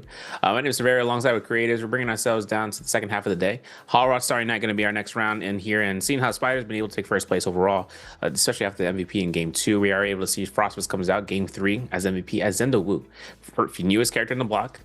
coming down here for the first day, the second day in solos, but at least bringing it down to the second round of the BR and then probably performing out. And he's also using the glyph like he was mentioning inside of martial artist solos. He was even using it in the BR, the purple run glyph. Kind of watching that back. He did use it for a temporary moment, but I don't think he utilized the way he used it in the martial artist solos from round 1, right? Where he was able to extend something on the wall. So I'm curious. I mean, those are the small niche things that keeps you alive in this game, or even getting the kill. So for him to have the purple focus run in those instances, same thing with the disengage, right? Something that we've had in the game for a while, but no one's really been able to find a niche to use it. But now we're seeing that as well, just to be built out from like Wuong, for instance, having that in his kit. Yeah, that was very interesting to me. I never would have thought that. Because what do you sacrifice for that? Do you sacrifice dodges? No, you can sacrifice the rage. You can definitely sacrifice the rage part because, like I said, like the last node on the right side for rage, which was where you get a kill, you get a counter, you get a soul bloom, you get 40% rage buff. The reason that's like I feel like it's such a niche node is just because you end up having to burn it when you're doing a fight in active ult. You're not going to be able to gain rage at all, right? You're only going to get zipped out of no value, and that's a 2-minute cooldown. So the next fight that happens, you end up going through with that. 2 minutes is sometimes a lifetime.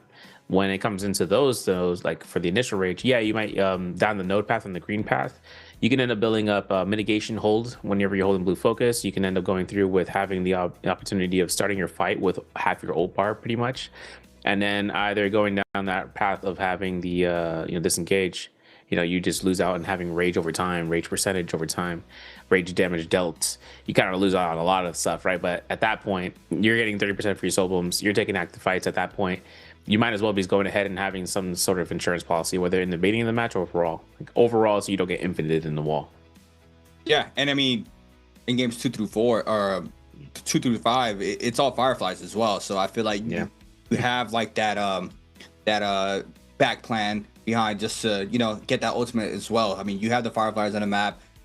Probably could test something out for game 6 for the mirror match, but I would say I think you're fine not running that for the first set of BR matches, just because of the fact that you have that the fireflies on the map. But overall, yeah, interesting system. Not gonna lie, solos really, I would say, changed a lot from what I've seen thus far. I'm gonna have to go back and rewatch day 1, just because I want to see what are the key differences, just opposed from this. Because you were saying people were, they were staying alive for that first Yang, and back-to-back games, we're losing a minimum of 2 people right before that first Roman Yang, which really cuts off the aggression a lot, especially with only 8 players in the lobby. You're down to 6. Then you have people with Yang depletion. Obviously, they want to scale off of that. You were mentioning that, removing Yang depletion would be something they could do. Yeah. And yeah, I mean, I agree. I agree to extent of, you kind of gotta reduce the loot pool from a Yang, I believe, just because of the fact that there isn't going to be a risk to even enter it, right? I mean, that's the big problem of the Yang, is you get that Yang depletion, you have to try to cleanse, but if that's not in, then I don't know, it's just rough. I don't know. I think we'll have a clear vision of this whole system after our first week, when everything is said and done. Whoever takes the first week of the spring split, I think we'll see it at its full potential in the grand finals. Yeah. Also, I talk about Wuong tapping his tummy, bro. I think it was the heating pad and all that stuff. It's like, all right, get ready. The thing I'm actually wondering about too is Wuong had his first round go through, insta killed, and he was the first person out, right? Due to spider spawn, has Yakos, right, versus his Tumulch, and then he comes back into this round with 2 kills, and then all of a sudden gets knocked out, and it was pretty early on. What I always kind of suggest is to him, if he ends up kind of going through with this in terms of re-strategize, remember, he's now in the bottom phase. He's he's not going to be up there in terms of phase 2 going through. So he's going to be in phase 3 next round, or this round, I should say. He's going to be into Hollow Rod starting night. His choices are going to be either Justina pick on the end. He either goes for a Valda pick, that's kind of a niche on set. Or if he ends up kind of breaking the mold and just starts picking out something else, completely. There's not really a lot of options here. I mean, you really shouldn't be bringing up Syra instead of Hollow Rod, but no Syra today as well. So we should be able to see whether or not he has in the back of his pocket. Maybe. No, who knows? I'm not gonna lie, it looked like they got a Soul Bloom deviation box in the back. Yeah. Oh yeah. But overall, right? Yeah, now 2 games down there for the BR mode. On into our game 4. We had Lee for first round selection, then we had our Yakos for our second game. I'm feeling like our game 6 is gonna be Yakos. I don't know why, but I feel like again, I think our game 6 is just gonna be the mirror match. I think is gonna be Yakos, just for the fact that I don't know. I feel like he's crazy strong right now. Just the fact that he's able to rethrow that V2 a lot faster now. I feel like that was like kind of something that these players were conditioned to, where they're like, okay, I dodged this first V2, I gotta be aware of the first one. Now the second one, I know there's a timer, I know I can get aggressive here, but now I mean it's like they can whiff the first one, you can still get caught right after the second one, especially with the F2 too, where you're able to catch that dazzle if you're fully hold it. I feel like that's super strong as well, but as soon as I say it, nope, Lee's gonna get first round selected. Tough. Yeah. No, here's the thing too, is like so far Yakos has been chosen first, but then now Shunwan's not on the first pick, so they're tied. So leading into next round, we have to see whether Shunwan gets picked up in the second in the last game or game 5 for the first pick, or whether Yakos does. But in that case, Frost is second in the second grouping in terms of third pick, gets himself a Yodohime. Might lock it in here. He's contemplating it with his coach. Coach is blinking rapidly. He's like, okay, it's time. Choose him. The TTT5 brings himself out here. He could also go into Zendu, which is going to allow him to go through with that. And seeing Zendu in a higher pick selection than some of the other characters is kind of crazy. But no, he starts cycling. I was about to say, I mean, he goes for Zendu. I mean, could potentially just go ahead and rock out. Do it. I dare you. I double dog dare you, bro. Go into it. V2, by the way. So if he goes into V2 as Zendu, right, he would be one of the 2 other players in the league. The first one being Arano, and we might even see it again later on. As for Ron from Wolves, now we're in the second half. Now we're into the era of whether or not we're going to see the Yodohimes, or we already saw the Yodohime, but Lonnie's, Justina, stuff like that. Especially considering Spider's up next. Maybe Shayo. He just played Justina, right? I don't know if he wants to. Yeah, he can double pick. He can double pick. Oh, true. Yeah, definitely. And he didn't have a bad game 3. Make it into the top 3. Oh yeah, the Temmie. Temmie is up for grabs. So Spider's Temmie is also very, very, very clean. So always, Temmie's always been a character that's he's a very strong solo character. I kind of feel like this might be the hardest time for him to be played, from what I've seen. I'm not too sure about that, but I feel like he could potentially even get encountered by Zenda. Maybe? Yeah, maybe. I mean, Zenda V2 goes straight through. In terms of like catching up the bind, it's just on the rollout, but that's kind of rough. And then for her V1, she'd end up just casting it through and to deny the whisk reset, but depends on the ultimate cast from them if they decide to go V2. Because we've been seeing a lot of V1s coming out here. I mean, it's T5 bringing it up. But we have to see Shayo gets up here from Polaris.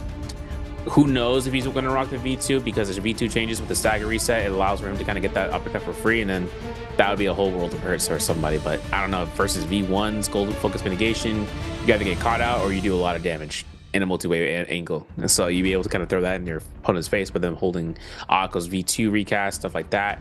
But regardless of that, we bring ourselves here. Picks are selected, and we are starting this down for round 4. Round 4. Yeah, we're back, man. It's been a long downtime. It just felt like, we were missing something. We were just missing something. But we're back here for the NARAKA BLADEPOINT Pro League. Always changing up, always trying to make it fresh. But yeah, I'm not. I don't want to say it. I'm not really too much of a fan right now of the D system of. It's just after that second Yang, I feel like that's what's really bugging me. That long downtime. It's just, I don't know. You don't really have much to fight for. There's not really anything you need to fight for. I mean, the smart play is to wait it out. Yeah, smart play is to play patient. But too much patience means, just for the aspect that we're watching it. So, it's like you drop coffee on your mouse, bro. You just don't know whether or not it's gonna just stick around or it's just gonna, just be the way it used to be. But in this case, you know, the players have evolved. They were looking at each other in terms of like, okay, so what do we do next? And maybe that formula might work out later on and it gets reworked, or maybe it just stays the way it is today. But here's the skill selections coming down for the players. Pretty much the only thing that comes down to Spiders are opting in for the V2 for its mulch, and then you're going to see T25 opt in for V2 as well. So giving him the option selection, this is going to be our round 4. And for this right now, right into Hallraw Starry Night, either our spawns are in the center where we can get all the Fireflies in Plume Castle, or we opt in to go southeast, we opt in to go northeast to Imperial, we go to southwest. It's going to be the southeast though in the cornerstone with Plume Castle in motion. And all the players are just opting to spawn in the south bar and towards the Fortress Kaviani. 5-2 and Light Polaris head on for those 3 Fireflies. TGD5 is going to be at the Emberhawk region, and then seeing FPX's A-Shao right in the heart of it all between Into the Dunes with Wolves is Ron actually hard in the middle between everybody, even against Frostbus, who was spawning at Windy Stones. Yep. I was looking at the scoreboard. I mean, that lower side is like 2-3 points, and that top side is like 12. I mean, I feel like you still had the chance to like just have one of those pop-up games, just like Frostbus just did. I mean, even with your 3 points, you get 8 eliminations or 7 eliminations, and then you get the multiplier. You get around 8.5, 9 points for your game.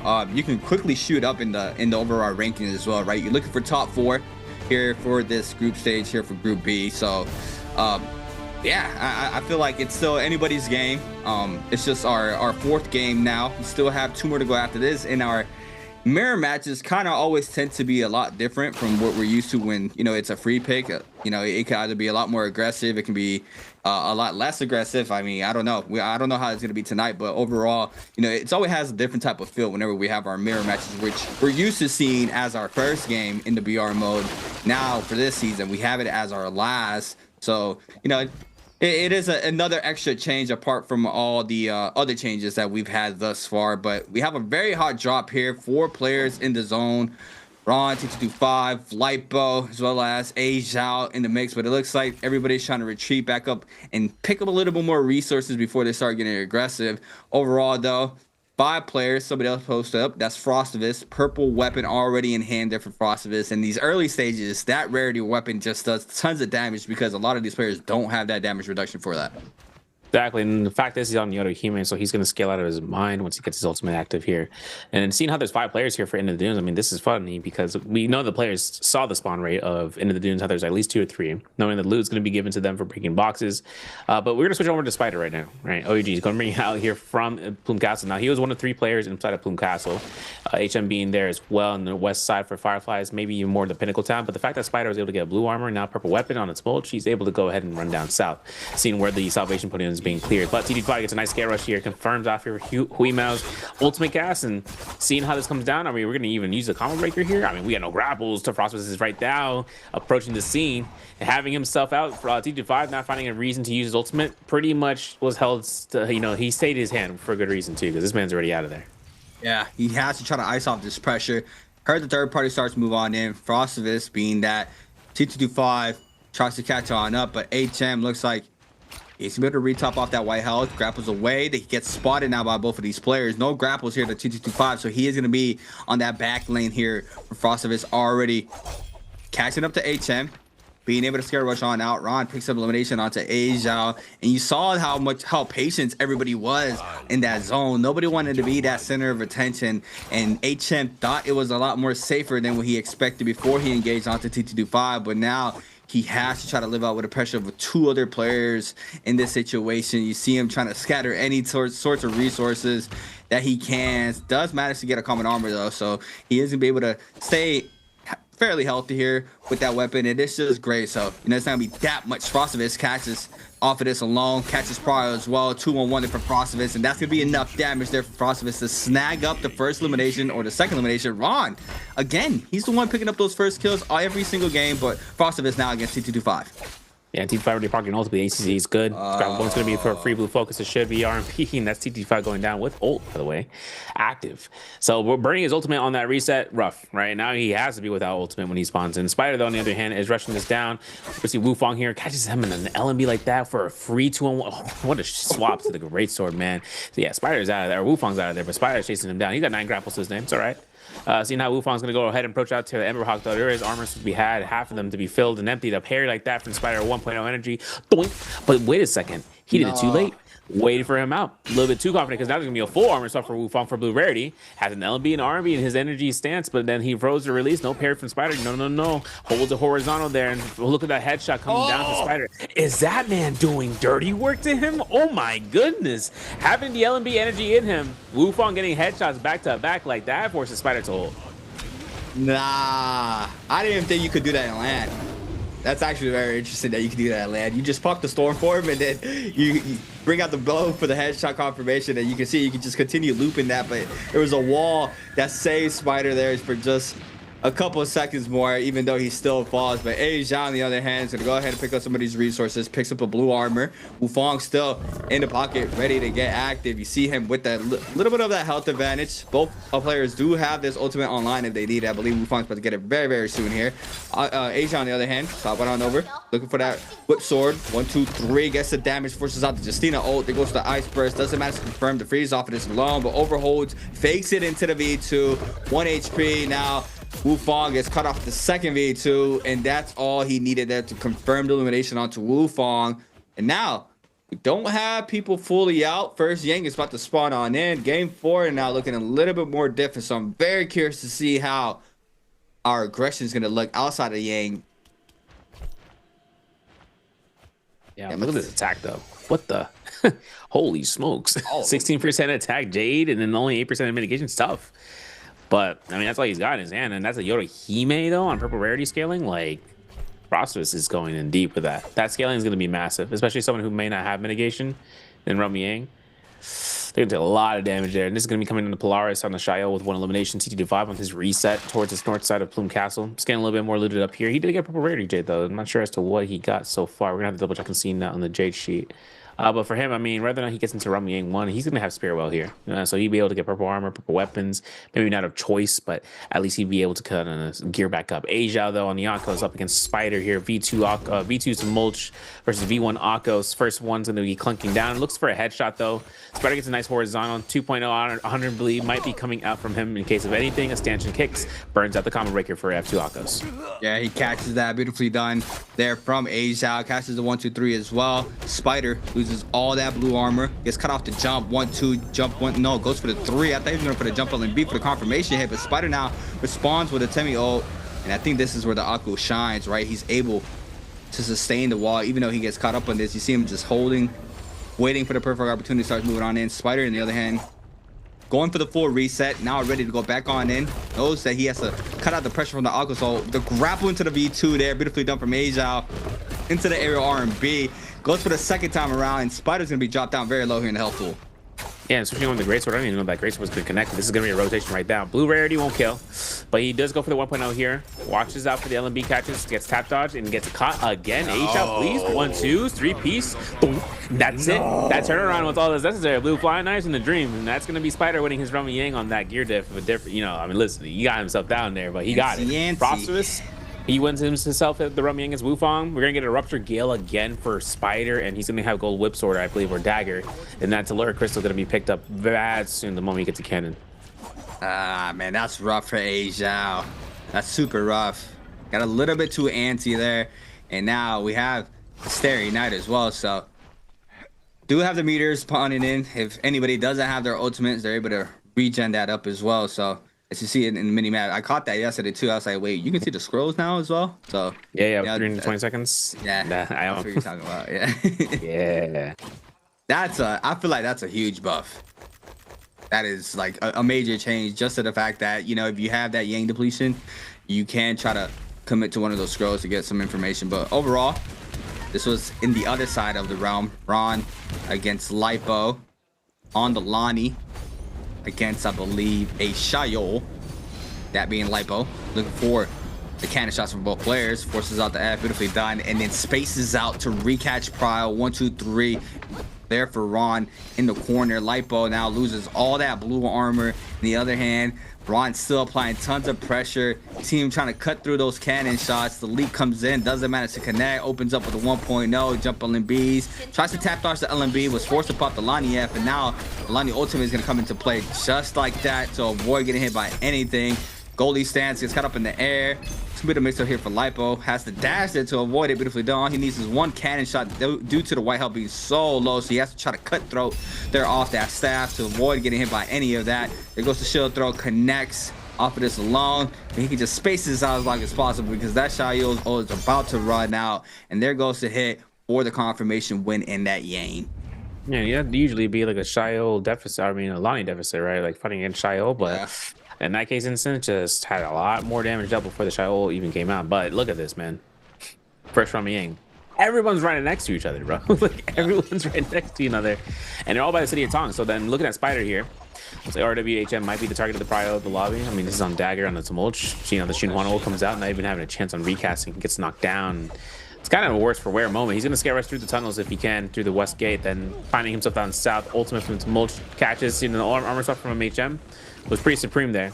Seeing how he can kind of scale out here, though, two targets are on his back. Frostbist with the ring, with the Yang Puff, as well as the Spider. Spider's going to go ahead and opt in, going straight into the zone, try to get some healing to go right back in. But Tank corrected. My man's going right back in. He got one heal and he's like, I'm back in.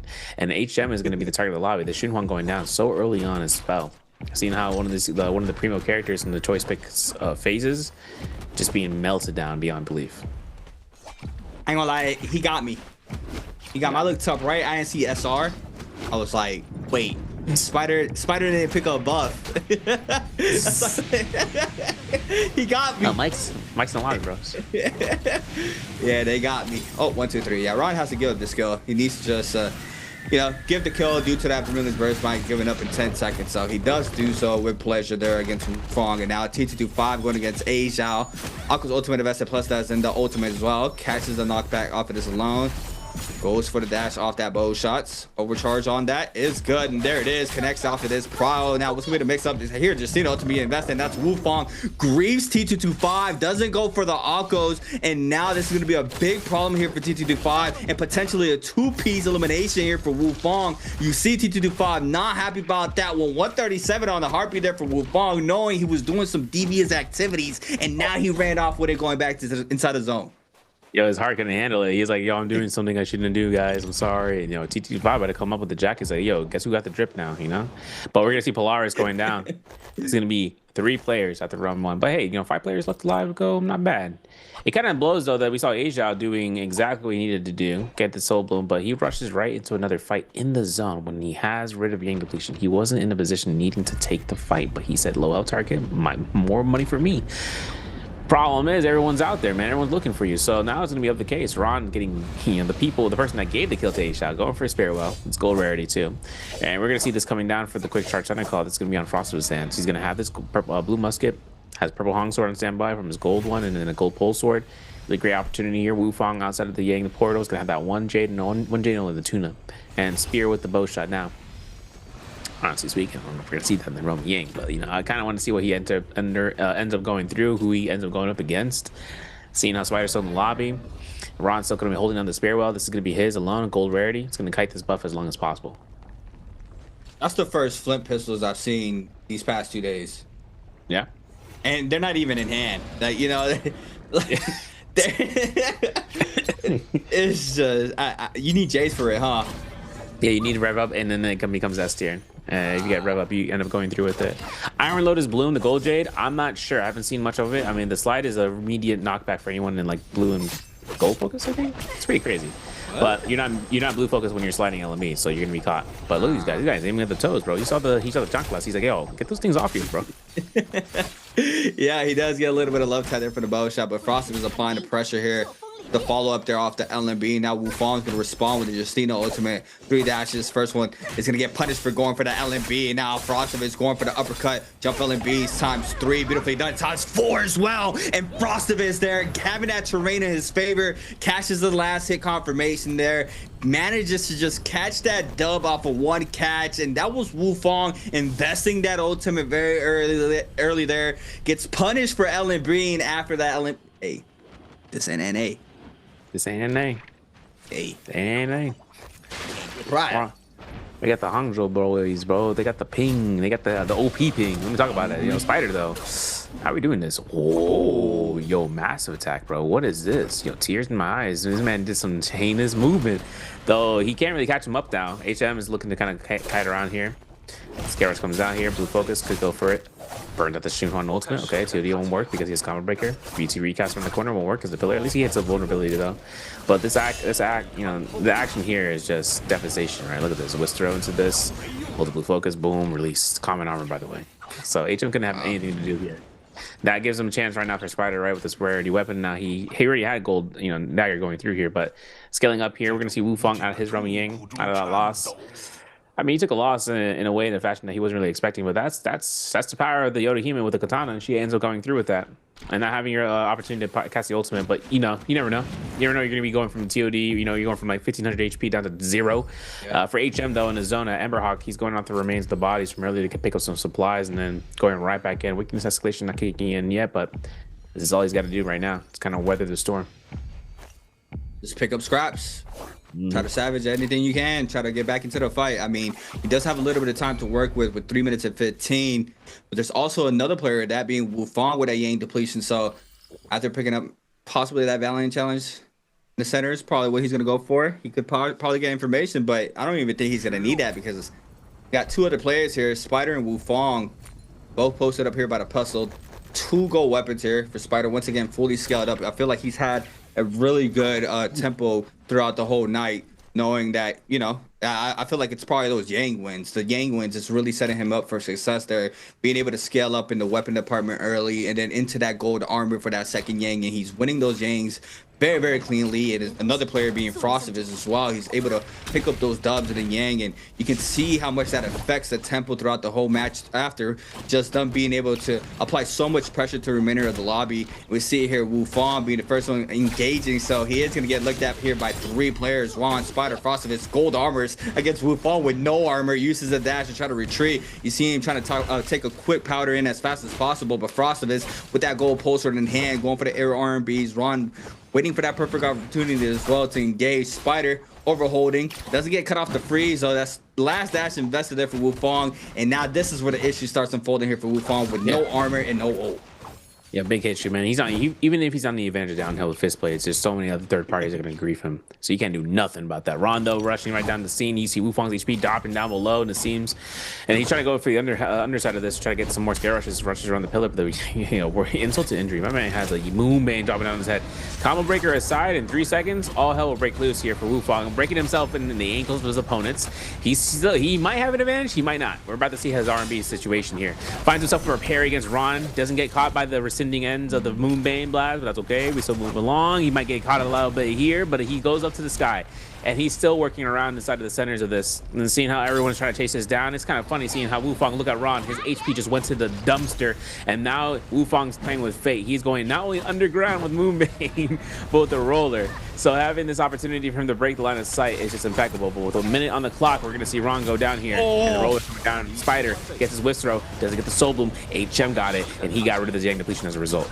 Yeah, but Frosted is here as well. He gets caught up. Oh, nicely weave. Oh, the full extension into the roller. HM, though, is going to go ahead and swap on over to that gold armor. Frosted doesn't aggress that, I believe, or he does. Can't really know. Yeah, he does. HM still in the scrap off the Bane. And then the throwing the rollers coming right around pretty soon. Who's going to get hit off of it? Both of them are. Oh, no. He gold framed it. Oh, beautifully done. Now, Frosted needs to try to back on up. HM, in the other hand, can still savage some of the resources here from that troll. Frosted is going to get aggressive on once again. The overhold. Oh my god, so much damage into the pistol shot, into the follow-up LMB there from Frosted. Now Wuong in the mix with 25 seconds. Has to try to cleanse this out. This is good for Frosted to snag up his 6th elimination. If he's able to just maintain the pressure, Spider nowhere to be found. So this could go towards Frosted's way. Wuong needs to try to stay up with the gold fist blades in hand. Now looking to try to retreat out of here. He's going to go ahead inside back into the puzzle area in the bottom side. Wuong, that's a little bit of line of sight. Spider's going to go ahead and pick up the Spirit Well. So now Yang depletion is going to be inflicted here from Frosted. And Frosted doesn't get this elimination, but has a bloom. Doesn't wait. Yes, he does. He does wait. Beautifully done. Now he's safe. It doesn't even matter. He is safe for this remainder. And now we got a 1v1. And arguably, the top 2 players of the night. This is a rough build though. Spider really hammering on the. He's got Rupture Gale, he's got Tuna, but he has Phantom Stuff now. He also has Venom. I don't know why he has Bar Bolts, but he has no crossbow. But look, Bolt Rod, Quick Charge Thundercall, Twice Fold, having the Myriad Winter Sweet Jade, if I'm not mistaken. No, actually, he has Divine Flight, the Longsword Whip Sword. If he goes for Uppercut, he goes in the Blue Focus if he releases. But against Tumultuous, the final fight on the underground. Looks like a cinematic scene. F2 gets converted here for Spider. Annihilation Render really doesn't care about that. And that's going to be a lot of damage. Look at this. Jump LMB comes out here, and we still have the Storm Stride. Then a nice R&B, Jump LMBs comes out here. Yoda Hime might even do a thing because no armor swaps are in sight. The Muscle Shot's good. Frostmas is playing with fate with that move. Switching on over here to the Gold Focus. We got the recast here. Could be going for it right now, right? Question mark. There it is. Double tap dodge. Boom. Tap dodge on. One Muscle Shot's all that's needed. And we're still seeing Spider not hitting these hits, bro. This is going to be a no potential heal. Jump LMB comes out. Full Fist Blade R&B to the 1.0. Wow, very close fight. Frostivus and Spider both going for a quick reset in, so this is going to prolong for a little bit longer.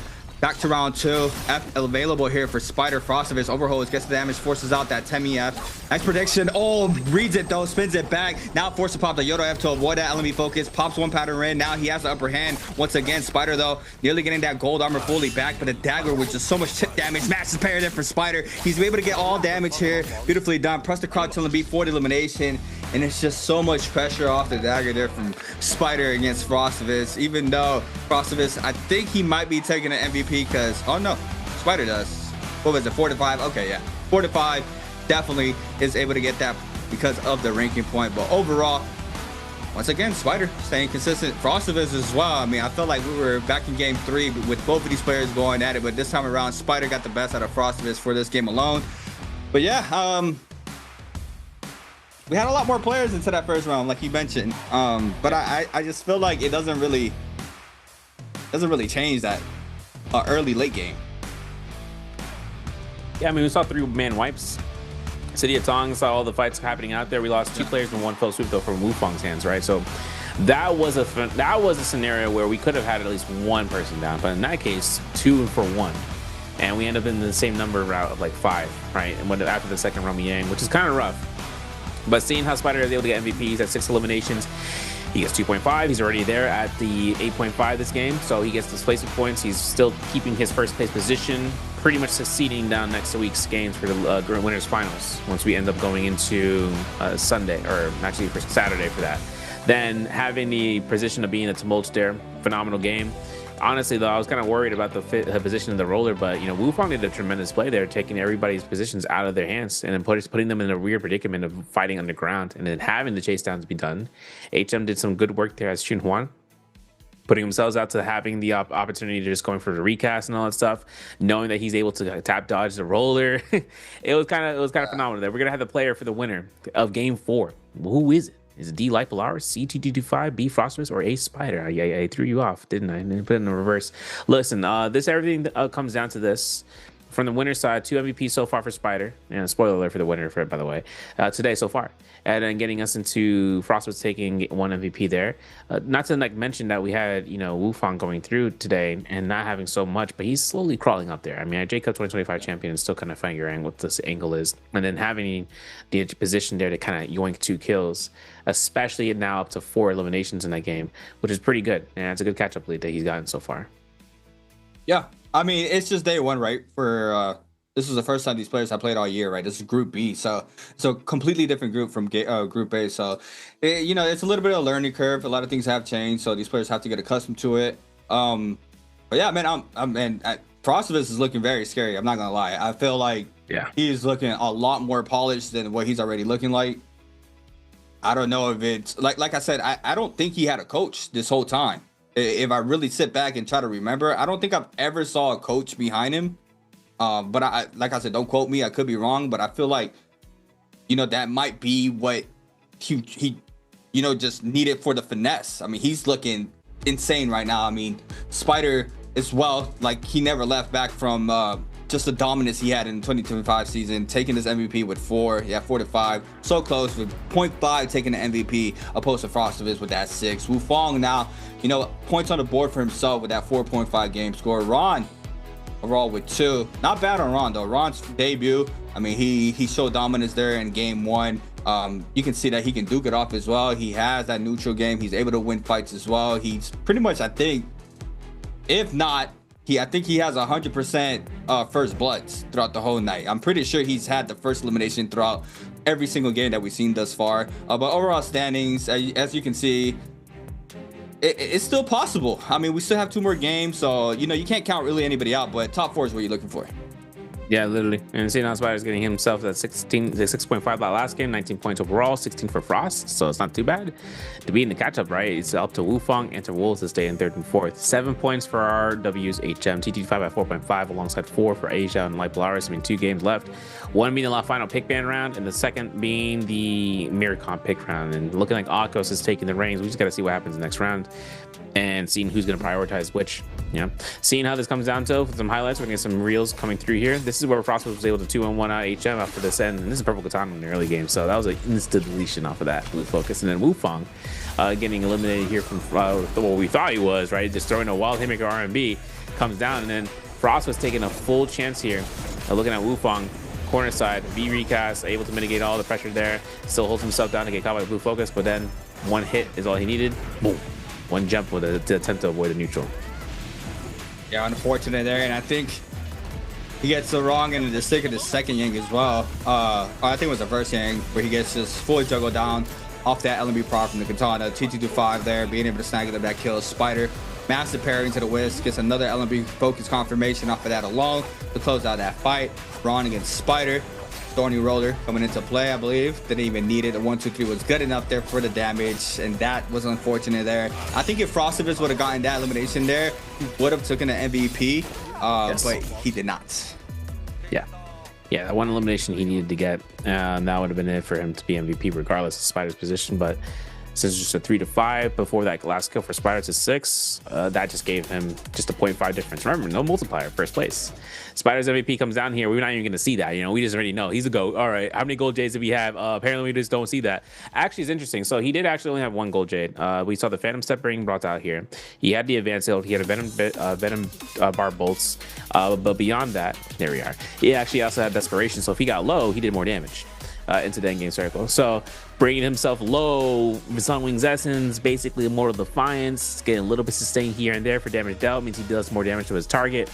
The Orihime was kind of, I mean, for Frostivus, it was kind of cooking for the F2 usage and seeing when he was going to proc it out, because if the Wisp was already out, Frostivus would have been safe. Unless Spider wanted to opt in for the NA shenanigans of just grapple bumping somebody in there, but he doesn't. He plays it out, goes for a reset, he honors the reset. Frostivus knows he could take 1 heal, he goes in right in. The only difference is he's going up against a dagger wielder with Phantom Step, and that right there is like enough problems of its own. Having another step if he even had the assassins, which he didn't. But if he ended up having to dash away from them, he gets a way to space out even further. And plus the energy regen, and we're talking about that. Phantom stuff gives you a whole bunch of bars to be had, right? You can dash and get another iframe that's basically non-auto aim for melee auto aim. And then having that issue, that's just that's playing blind. Just trying to catch LMBs, but I don't know, Fist Blades just work out tremendously, and I think in all scenarios as another weapon, because you can be able to kind of tap dodge, crouch cancel into another tap dodge, and then all of a sudden you're just amping the routine for your opponents to kind of look for a release, and then you just crouch cancel into an uppercut. So just playing a mind game there. That's really a strong weapon in terms of the 1v1 environment. Spell. I mean, we've seen it in the for round 1. Yeah, and I mean, I also feel like we've seen the most dagger tonight, right? A lot of people are playing dagger as well. It kind of brings me back to like that old school tradition, like dagger, like CN dagger gameplay, right? I mean, if you would play back in the day, like you could really tell like that style was very dominant. If you played North America, right? Not a lot of people play that style. It's very trappy inside the pocket, right? They chase you down with a crouch LMB. If you try to tap dodge through, you get caught, right? You have to try to respond with a light off of that alone. It's just constant chip damage over and over again. And then you have to deal with the mix up of, is he going to overhead? He's going to overhold the LMB. And then, that's another issue, right? You get caught off of that LMB. That's a confirmed soul break after that as well. And it's just constant damage over and over off that weapon alone. And I mean, I feel like we got like a really good example of it in our game 1. I think it was T225 and Frostivus both playing that dagger. in that martial arts ultimate, and you could see just how trappy it was, and they were both responding with the light attacks to make sure they can clink to make so they don't get punished off the tab dodges. But overall, you know, we see it here. Spider once again taking out that MVP. Yeah, not much to say. I mean, honestly, I feel like once again, I'm gonna keep saying that we'll get a better representation of this whole format once we go to the finals, right? We have everybody in here that is qualifying from losers and winners brackets. But yeah, that's gonna be another interesting thing, right? We have a losers bracket and we have a winners bracket. Yeah, I feel like I don't know. I mean, don't know how I feel about it yet. Yeah. I mean, so like the format is this, right? It's like we go into, instead of having each week, when we have week 1, day 1, day 2, and then week 2, the second week is basically day 3 solos and grand final, like finals for week 1, right? In the journal, that 4-week format is now breaking down to 8, to 8 weeks. So then you start having that type of position, which is having losers, winner brackets, and then all of a sudden we end up going to the second half, and that's already a month passed by. So having that position to be debated the way we have it, I mean, these guys are going to go through for next week for losers to winners, and then seeing what happens next is, it's up to them. Just making it out here today alive, that's just the main primary goal. So you don't have to play on day 3, right? Which will come down to the losers brackets. You just only play in finals. So hoping to see how this turns out here. I mean, a lot in the line. I mean, anyone can get a pop-off game, but so far it's only been OUG, Spider, and S1's Frostivus. So having the audacity to be this so far ahead in the lead doesn't mean you can slump down and just choose, I don't know, Tarka G. But Shunwan did, XY did it yesterday, man. All right, in the day 1. He was able to bring out the Tarka like no problem, and he was still able to come out on top with it. Maybe not MVP, but he was still able to earn points, and that's a Tarka that's kind of rare in his instance in the Morris Isle map that he was able to present it on. So getting us down to where we are now, if anything, just don't let up. Right? Don't keep the flow. I mean, they're at least 10 points ahead of everyone else, but for the 2 of them, just to make sure that nothing happens in these next 2 rounds, it's just more problematic than anything else. But now I think about it, I really think Tarka, this might be Tarka's format. I'm not gonna lie, right? He's very aggressive once he's popped that ultimate. I mean, he's really in your face.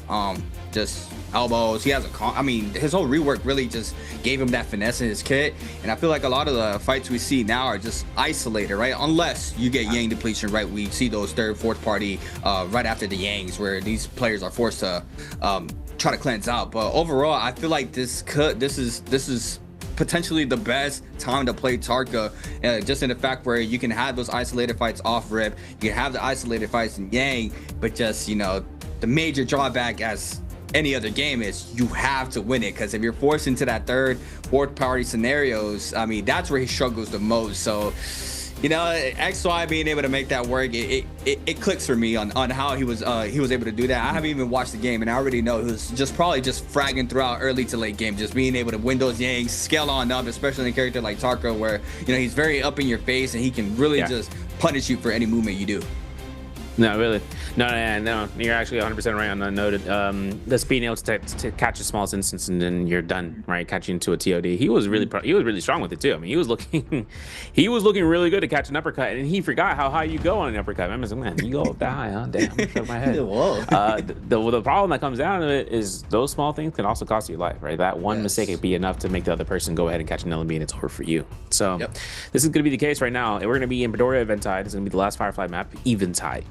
Oh, I love it. But this is going to be with Frostivus in first pick, with YTG2225 in the second pick.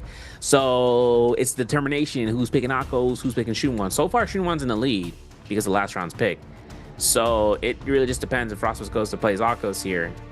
And if not, he's going to pick that as a Shunwan, like nobody's business. Unless he's picking Yoda Hime, he says, bump it. I'm running my best fit. But here's what we got to see. This is his coach, by the way. I was going to mention, don't quote me on this. And I was like, I don't know. I saw this guy sitting next to him for like 4 rounds, and then he was like, dang, you got a coach? I'm like, oh, he's there. Yoda Hime. All the nope. What? Talk to me, bro. Please, insta-lock it. Okay. Let me play my prediction game. Put me on the board. I'm gonna move my seat back. Take care, behave. I'm gonna recline my chair. Take care, behave. 2-5 though. It's gonna be solid in that Yakos. So yeah, I think that comp is gonna be Yakos. Yeah, it does. Okay. What does it though? It's split. I'm pretty sure it's no, because Shunwan. No, higher prioritization. He took higher prioritization over the Shunhuan. So he's now ahead of Hedamon Shunhuan, which means we get another August day. Hello, welcome back. This is gonna be down towards Spider Ron picking him up, and then Zendu Wu for Spider. Yes, sir. I want to see what Spider's got in the hands to Zendu Wu, man, especially in the BR. Yeah. Especially in Predoria too, because I mean, you're talking about if anyone fights happening in the Hall of Eternity, he's gonna have a lot of like, I don't know what he's gonna do, right click or left click. I feel like left click is just too optimal, because the right click for her is that it gets a stagger enough for like R&B uppercut for like longsword or whatever. But it also gives you a 10%, I believe, or 5% attack boost for a couple of seconds. So you literally can utilize that for a quick 1-2, you know, one uppercut into a blue focus, and then you do more damage potentially even off of that. But Wuong here. So Mulch pick up here. It's going to be his 5th round phase selection pick. Lonnie for Light Polaris this time again, which is okay. I mean, this is a double pick for this round. He's laughing it off, but hey, yeah, bro, we need like 10 points. We need 10 points. Need to earn that down, and he's got this. He's had pop-off games. I would not be suggesting to say that he could get a 6-kill game in the first place and get 8.5 and then call it a day. Goes to Miracon pick round, picks up the Yakos, which we'll talk about later on for y'all if you missed out on day 1. But that would be an interesting point to see where he goes to V1 or V2. But Justina picks up here from HM, and then we're going to see Asia and see what his final pick is as the roster choices are finalized. Yeah, I mean, after that game too, what? Nah. Get this man out the game. What? Nah, get this man out the game. Man. Yeah, I'm about to say. Okay. I'm not going to I was going to say. Nah. You troll, bro. Oh, my God. You know, to be fair, though, he might cook. He might cook. But what I'm really worried about is the fact that he's just gonna get ultimate focus the heck out. We're gonna have to double check, man. This is gonna be a tough battle for him.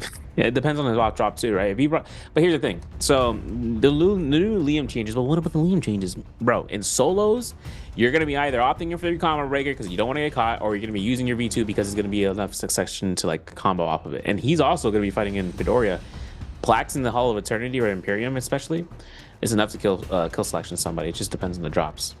But the problem is that so many other units in the game have ultimate focus to deny his orb, whether or not they have recast or cast in general, that there's no value for him to kind of come back at. There's just too many forces to reckon with. Yakos is one already. Iframes are enough from others. It's how fast you can play assassin like with Liam in like scenarios where you know you can catch someone out with an ult proc before they use a combo breaker to break off and then using their ult afterwards. And then he has a second orb, which they'll be ready to go ahead and counter it with option 2.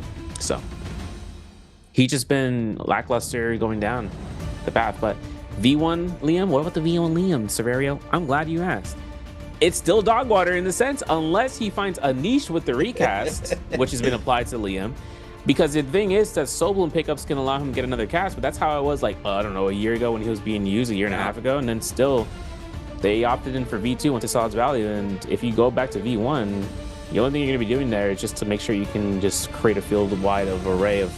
Because here's the thing, right? With V1 recast, it's a lot wider than just going inside of that circle that you've already spawned in here. It's anything in between that circle to you. So anything between everybody, you get a whole bunch of players in one spot. You can heal everything back up. And after that, what are you going to do next? Take the fight? Go for it, bro. But you have an ult, a ready character. You got another recast. You can decide to use it, whether escape or to use it offensively. But we'll have to see what is his ultimate skill selection, and it is V2. So, you know, everything I just said, just delete it out of your mind. But for your own play's sake, you know, think about it. Any content creator out there, I got a video idea for y'all. What's up, guys? Nah, the fall of NARAKA's strongest hero. You literally go from sitting on the throne to getting put so low that it's insane that you're getting picked right now. Oh, imagine that. You know, study the drop off. Study the drop off. Yeah, you really got to study it, because I mean, Liam was such a strong hero, man. I mean, I remember we started out with the V1, right? The V1 was the strong thing. Everybody was like, V1 way better than the V2, and it was a staple for a very long time. He kept his weapon if he got parried. I mean, his F was just so good. His ultimate was, you know, very oppressive. It felt very, very strong. And then the V2 started getting players started getting techie with, you know, started seeing straight shutdowns. We've seen every single play in the book with it, sign throws, full extensions. I mean, there was just so much that you can do with the V2, and then just poof, just like that. Just, you know, players start try to make it work, but it just wasn't cutting it anymore. I mean, Lonnie took that throne, right? Lonnie came in and she just started just really dominating him. So on that time, you know, he started falling off more and more. And yeah, I feel like the Liam was like, players are really devastated that he's just not viable anymore, just because of the fact of how much time they try to perfect his kit. Because I remember there was a time period where I would go into Spider and Mike stream and every single game was I'm playing Liam. Yeah. So that's what I'm saying. You could pop off. You could be an assassin-like gamer. And then look at this. Prosper's getting cut out here by an uppercut from Wuong. Could have been death's door, man. Look at that. Doing. And he has this engagement. Look at that. Look at my man. But he didn't even use it. Yeah, he didn't need to. But look, all Wuong needs is a horizontal release. And Prosper is going straight indoors to try to cut out here. 5th round, last round for the... My man just hit the backhand slap. Yep. Didn't I tell you to stay indoors? Yo, this is crazy, though. Look at Polaris, man. This is a 1-2 angle for him. But C225 here, Yakos F2 is down for another 3 seconds. And Polaris is ready on his back. Yeah, you see him applying the pressure. Knows he has the winner right now.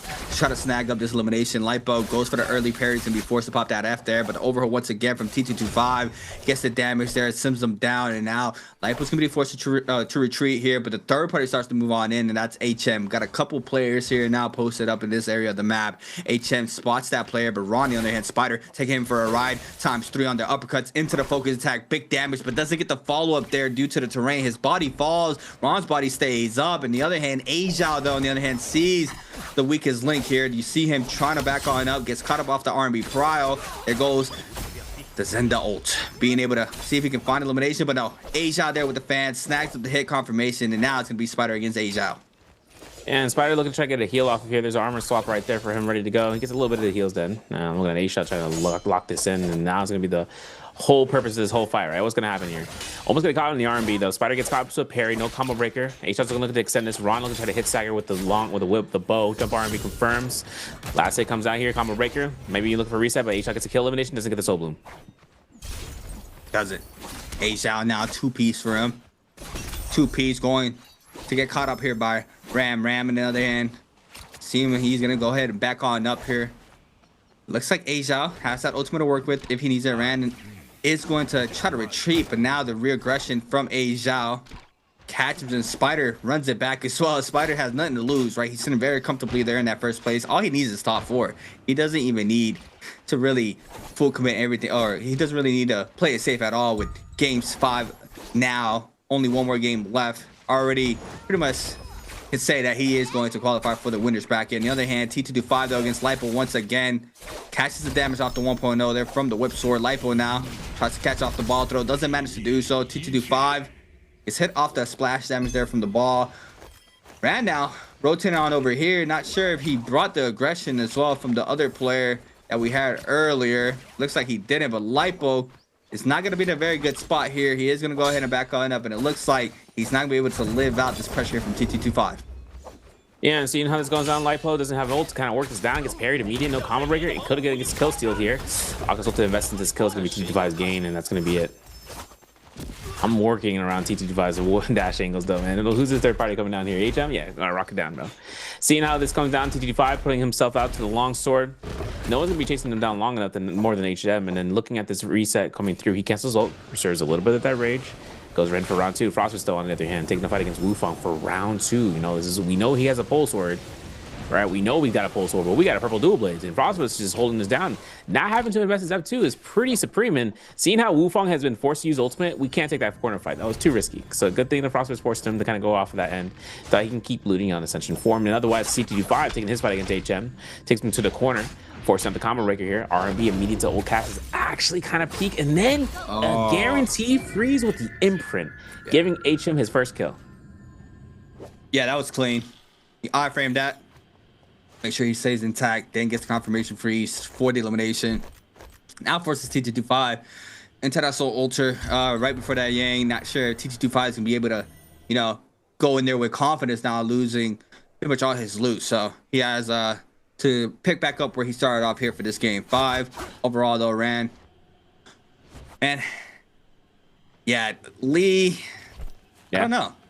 I feel like we haven't really seen like an insane game from him, right? Or did Spider have one? Nope. He's crazy too. He has Palm Lightning too, so he doesn't have. He had Flying Eye, different story. This is one of those. Those are the one to keep weapons, but he does have a purple bow. All right, so keep dig on this, right? He goes for bow assassination, right? Because he gets some crazy nasty headshots off of the Liam Orb throw out. It's just, did you burn the combo breaker? Did you break the combo breaker ultimate? That's going to be his big fight. Oh, Spider with the F1 recast on the Yang portal, tough. He gets in there. His opponent is going to be Spider now. Like I was saying, if Spider procs ultimate, he is not safe, right? Because he's not going to have a combo breaker, but he could recast to deny the orb. It's just got to play smart about it, man. He's got to play smart about it. This is going to be the first fight to kind of determine that. For Asia, let's take a look and see. Purple armor, purple fist blades, and Spider's going to be movement. And there's a crouch LB. Contention for the combo breaker is there, and now Spider's going to be hunting him down. Yeah, you see him burning that F, so now he has the upper hand. Looking for it. He's going to go ahead and invest the ultimate off Rick. It's cut off the drop down. Now, what's going to be the extension here for the Liam? Catches the middle ball. Throws him up. 1, 2, 3 in the corner. Big damage. Caught Telebeef for the confirmation. And, you know, he still has that in his inventory. He still has the potential to really inflict a lot of damage, especially in Realm of Yang where you have that wall up. So, you see it there. Nothing has changed in that aspect. And he is able to come back victorious there in that fight. Yeah, seeing how this comes down to the Wuong though, Skybound here. If he drops the R&B, he's good for it. Side Blazing Cyclone doesn't get any sort of value off of this. Since, oh man, for that bow shot, Frostus is earning himself down for a parry. Burn out the combo breaker. We got that. Scare Rush immediate though. I don't know. We're gonna space up that gets a pole sword swinger. Ooh, almost gets himself caught out for a whistle, but then the hit off the R&B. My man is working it down. Let me see the LMB release. Let me see the. Okay. Ooh, sorry, bro. I called you out for it, and that's almost a catch in the LMB. The Venn diagram is made, and he's still running around with the LMB. Crazy kill. Oh, he LB hold and just releases it back in the pillar for the elimination. Oh my god, HM dog gets caught up here. Now let's see it. Liam 1, 2, 3, 4. Jump into the focus attack. Big damage now falling up with the R&B. Has to go back into neutral. The dash doesn't get the confirmation freeze there for HM, and it runs out as well. It's hitting the back of the head. You should be real careful. Do see him now trying to cut out some of this pressure, but F is good into the follow-up, but he lands on top of his head, but doesn't even matter. Rand still with the elimination onto HM. Yang depletion is out here for a couple players. Spider drops very low there on the Zendu. T225 gonna go ahead and invest this Yakos ultimate, and we're back to the pressure. And you see Spider not afraid of staying in the pocket. Oh, and hitting those shots. Headshot, man. Headshot. Boom. Bam. From who? Give me that multiplier. Listen, Spider don't play. Look, listen, he's moving himself along here. You know, he's like, let me get out of here. I committed a mortal sin. Let me get out of this. This is gonna be the Scare Rush Haven though for him. And inside of the mortal step, or inside of the, I'm gonna say what's it, you know, for Spider, this is just escape town. Look at this guy. He's already on. See ya. He's gonna buy a purple armor though. He should be. He got a kill. Yeah, there it is. Even if it's 15k, he's able to take that with the money earned after the first Realm of Yang kills. So the multiplier just keeps stacking up. So a lot more money earned now, but never before. You know, more than ever before, right? Like the amount of money that you can earn from that. But my only problem is he's still getting hunted down by Polaris, and we still have 2 Yang depletion this year with HM and for Wuong, which without any sight, they still need to get rid of that Yang depletion some way or another. Otherwise, we go down to 5 players. Yeah, I mean, expect it, right, to have this aggression pretty soon off these Yangs. 2 players. I'm gonna try to cleanse out. Yeah, I just feel like it hasn't really changed too much. Yeah, we did have just a little bit of difference in that early game with how many heads we have still in play throughout that first Yang, but overall gameplay is still staying pretty much the same. Second Yang starts to form on in. Zhao should go ahead and wait his buff to run on out, knowing that he cannot risk much there with that 20 seconds remaining on it. HM, on the other hand, has 2 minutes and 10 seconds to try to see if he can find someone, and to be Frostvis right behind him. Might have heard him.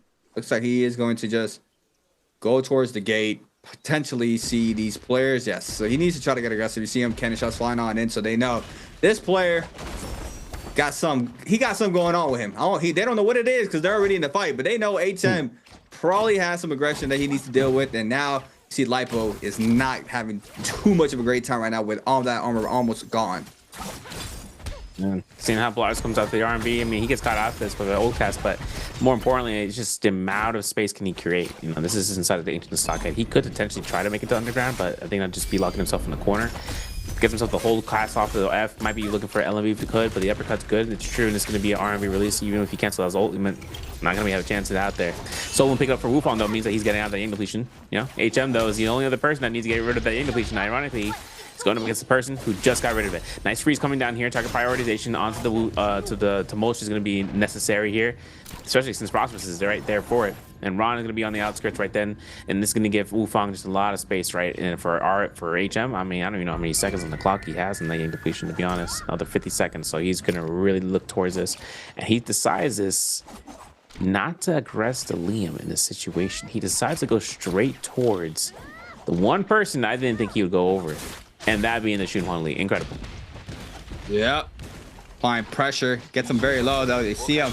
Loses all that armor. He's going to be forced to pop his ultimate out. HM can eat up a little bit of that damage. Knows he has to cut out the line of sight here to avoid getting hit by that ultimate. On the other hand, aged out as well, trying to work some of that damage, but he's going to eat up some of his hits there from the Flying Knights, and that's going to be Frostvis knowing he fought him. He knows his player has some sorts of Yang depletion on him, but aged out takes out elimination onto Ron, and he's going to snag up that Bloom as well. Frostvis is not letting go of the pressure off of HM, and this is going to be an elimination here for Frostvis off that clink from the F to the jump LMB. And once again, Frostvis, man, very, very clean gameplay. Jumps up to 2 eliminations now off that alone, ready to post up for the second round, but Spider looking to take Asia for a ride. Asia might be focused down here. I'm not even sure if Frostvis really wants to pull into this, but he is definitely going to go through it, and that's going to be Yodo for the, look at this, Raj, tap dodge, done, gone, see. You know, and Liam goes down here pretty now into the 4th place position, taking himself out with 4 kills, though. You know, Asia did work with Liam, can't front. But he did play very assassin-like, right? He earned it. Now we're going into this Yang, right? This is going to be up to Spider and to Wuong, seeing how they're going to be ending up going against toe-to-toe. This is Tumult versus the Woon.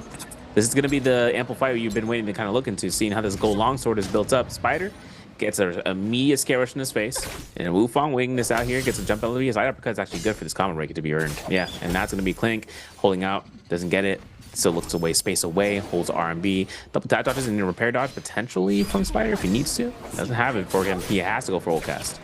Yeah, but instantly gets caught up there. Beautifully done there from Wuong, sitting at 1.0 there from the grapple bomb. Now goes for the double tap dodge, misses that. I feel like that overheads. I feel like this right there where it locks on, I feel like that's so easy to dodge. Like, yeah, like it just seems like you just can't connect that easily, right? As you say that, bro.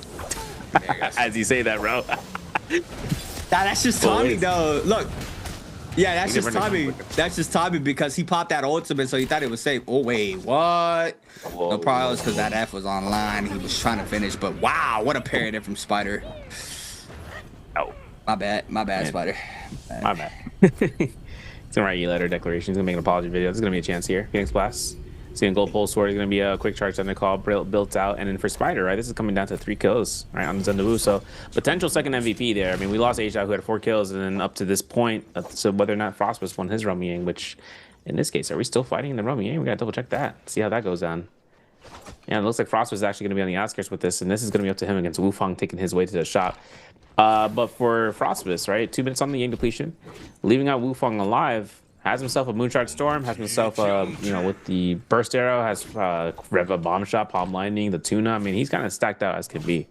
So for him right now, it's just going to be a matter of time for Wuong to realize what he's got in his kit. I don't think the Moonshard's going to be thrown out there. That armor reset is for Frostvis though, off of the Yang, or for the Spirit Well, I should say.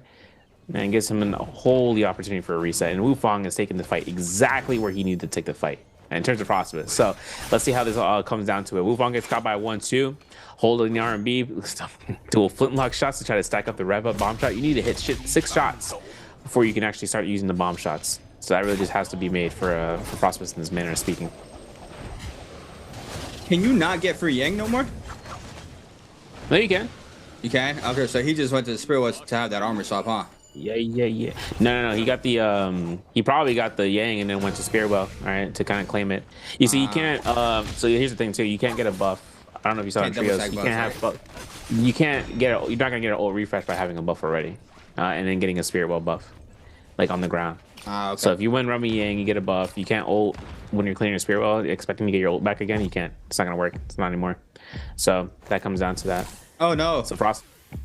I was about to say, is like, Oh, we'll walk right back. I thought they were gonna zone camp him there. Looks like they got a little bit of aggressive against each other. See, Wuong now tries to go back on in, but with no ult online, Wuong is really trying to just get the pressure onto Frostivus, catches the whiz, and that might be enough that he needed there. Frostivus gets hit by a headshot there in the back, and as well there from Spider. Was forced to pop that Yoda ultimate, and this is not what Frostivus needs. Wuong tries to now back on up, has done everything he needed there against Frost, gets caught up, the uplift into the bow shot. Wow. It looks clean though. Too. Yeah, it looks clean. It looks clean. I'll give him that. Is Spider gonna snipe him? Oh my God, he is. Yep. Yeah, this is so clean. It's so clean though.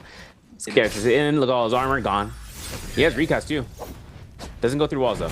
It stops on any. Actually, it does go through, but it's weird. It's like it interacts with that. You just can't aim down. If you aim down, it's gonna go straight to the ground.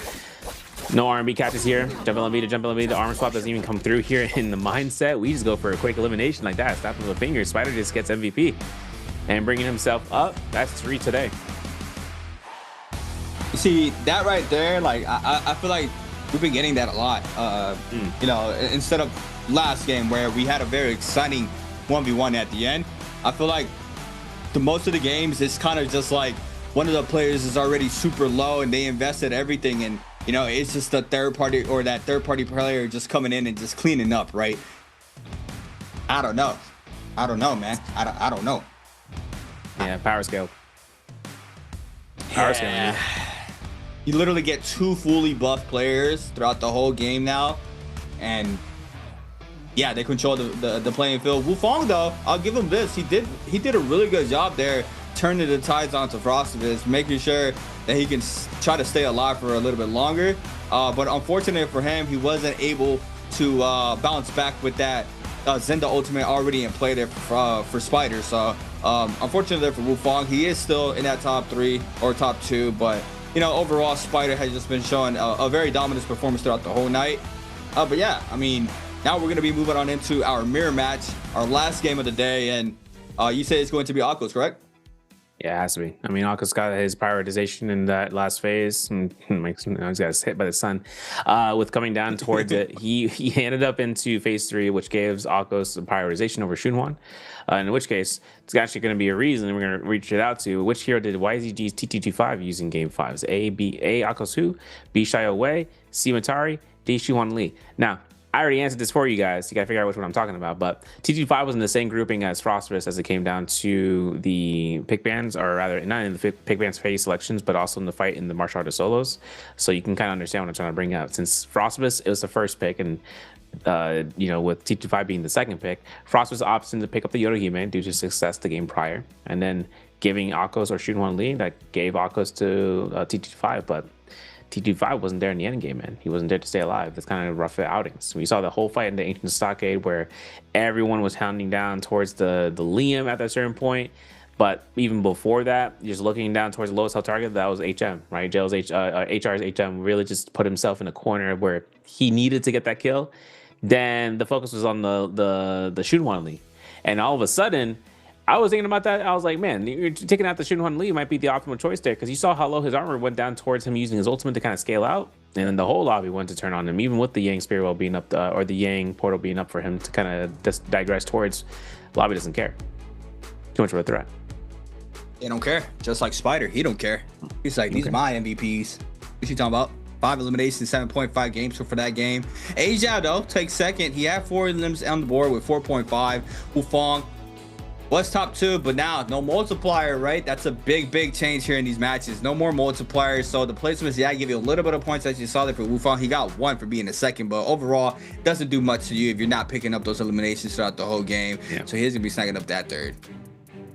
And it comes down to Spider coming in here, 26.5 points, man. I can say 18.5 for Frostbite, so he's still kind of, you know, he's basically safe here. 7 kill eliminations for Wuong, and then going down. I mean, listen, if he ends up getting that, right? But in second place with 18.5, Wuong's in 3rd with 11.5, 8.5 for A Xiao in 4th, being the leaderboard leader, right, for the top half, and then Ron at 8.5 as well. But due to eliminations, A Xiao takes it. Then having 8 points for RW's HM, he's going to be out there in 6th place with 8, 6.5 for TT25, and Polaris with 4. And it's kind of rough seeing how, you know, once you see the top 4 make it through, you know, then you're gonna have to see the bottom 4 later on. But it's not, they're not out of the count. It's just they gotta make it happen by the day 3, right? When we go to losers bracket. Yeah. But right here, like going into game 6, I mean, we're not even looking at 1 and 2. We're looking at 3 through 8, right? I mean, it's still super close. Look at Wuong, 11.5, Asia and Rand with 8.5. You wanted to make it into that top 4. So it's just, you know, that's what we're going to be staring at here for this game 6 to see who's going to make it into that winner's bracket. Overall, you know, top 2 players have been fully dominating throughout the whole day, as you see there, especially Spider being in that first place spot. But HM, a little bit of highlight reel from everybody in the lobby against 225. That confirmation freeze was massive. The V2, Liam back in play. Lee this time around. The F lands on top of his head, but still gets the aerial LMB there for elimination. Spider here on the Zendu. Beautiful. Bink, mink, bang, pose. I gotta find a name for that. I mean, it looks clean. Like I said, it does look really, really clean, and I bet it feels satisfying to play, right? That's what I expect, because it just was floaty. Yeah, it is. And the thing is that it actually is like there's different levels to the uptime in terms of certain skills, but it's the one that sets you. It's the one with the highest amount of uptime once you connect that arrow in midair. It's kind of crazy. Ooh. The other thing too, though, is this is kind of rough. I mean, I'm glad he didn't burn the combo breaker through that, but by this point, I mean, I don't think there was anything Wuong could do to go for another reset there for pistol shots. Not immediate parry though. Chance it, all right? Like just. He had the corner. He could go for it. What sucks for Wuong here is that he couldn't get to the armor that he was looking for. And that being the common armor, at least he tried to survive. But that jump RMB, enough to seal the deal. Enough for Spider to take this MVP. But why are we even surprised? Look, another Zendu Eno. Boom, the V2. And that's it. Boosh. You know, the thing about that bind too is that, I mean, it's basically a test enchant. But they don't move, right? They stay still where they are. But we might not even see that. Regardless of that, Spider was so stacked out of his mind with his double Phoenix Blast that he had to, you know, not just 1 but 2 of them. But he also had the Mortal Defiance, had the smolder, quick charge on the call. He was at 18% on the mitigation there, and then the 8% on the attack, and then it's a little bit of HP for the assault smolder just for chip damage to the HP bar. Still having his longsword though, and having the amount of skill damage that he was able to accomplish with the ultimate, just came down primarily just hitting multiple targets at the same time. I would like to see though that the V1 right comes in clutch in most cases, but he's really just using the F, right? We've been seeing a lot of these Zendu not even taking some chances of using the V recast to kind of confirm something more than just being a nuisance for the other player. You know, seeing how the V2 is just like how it's auto aim, the V1 is going to stand still, so you can't really walk in that direction. And it's just something that keeps you immune to every single sort of CC control or any sort of stagger. Like the Mulch can't really do anything about that with the Whisk Throw, because then Spider can tap dodge through, you know, after that point. And then after that, I mean, you look at Yakos, I mean, Yakos ain't gonna have so much more fun. I mean, we've seen some catches off the end of her F, but nothing to the point where it's like, okay, Yakos, you have her down to the ropes and she's done. Zendu has a lot of mobility towards her. The amount of zone control against her, though, is only up to the lobby if they decide to go against her. Otherwise, one person can take the fall after she activates ult by taking at least like 1,000 damage, and then all of a sudden the lobby can turn onto him or him, you know, to see what character they're choosing. Yeah, I mean, that's just a very interesting character. I'll give him that. But we're going to be going to a quick break. Once we come back, we're going to be locking in our last match of the day here for the first day of Lobby B.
Welcome back, everybody, to the 2026 NARAKA BLADEPOINT Pro League. My name is Creatives, and I'm here with Severio. Just got 5 matches out of the way. Now here with the new solo system in play. We've seen a big change in the tempo throughout all the matches. But now, moving on into something different for tonight, which is going to be our mirror match, right? Our mirror match is composed with the most picked hero of the night, which we expect it to be Yakos.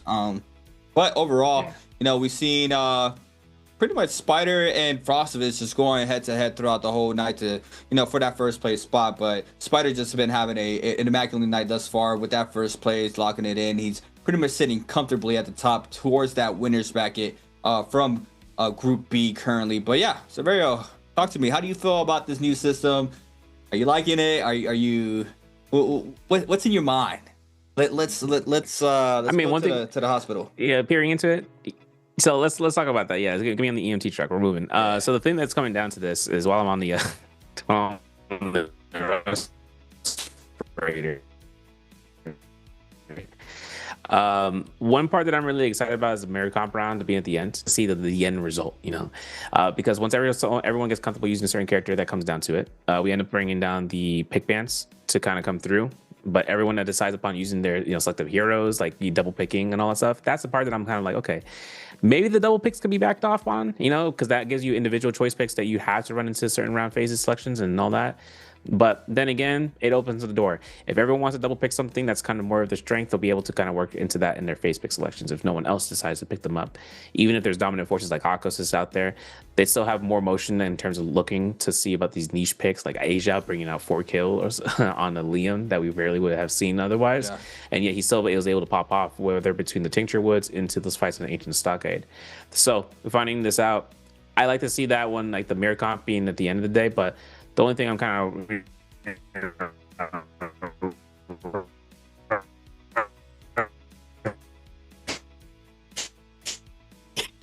of about is the other benefit of the mirror, and Yakos is one of those few characters actually, you know, fizzle out between. You can use V2 or V1, and that's the best part. Imagine a character.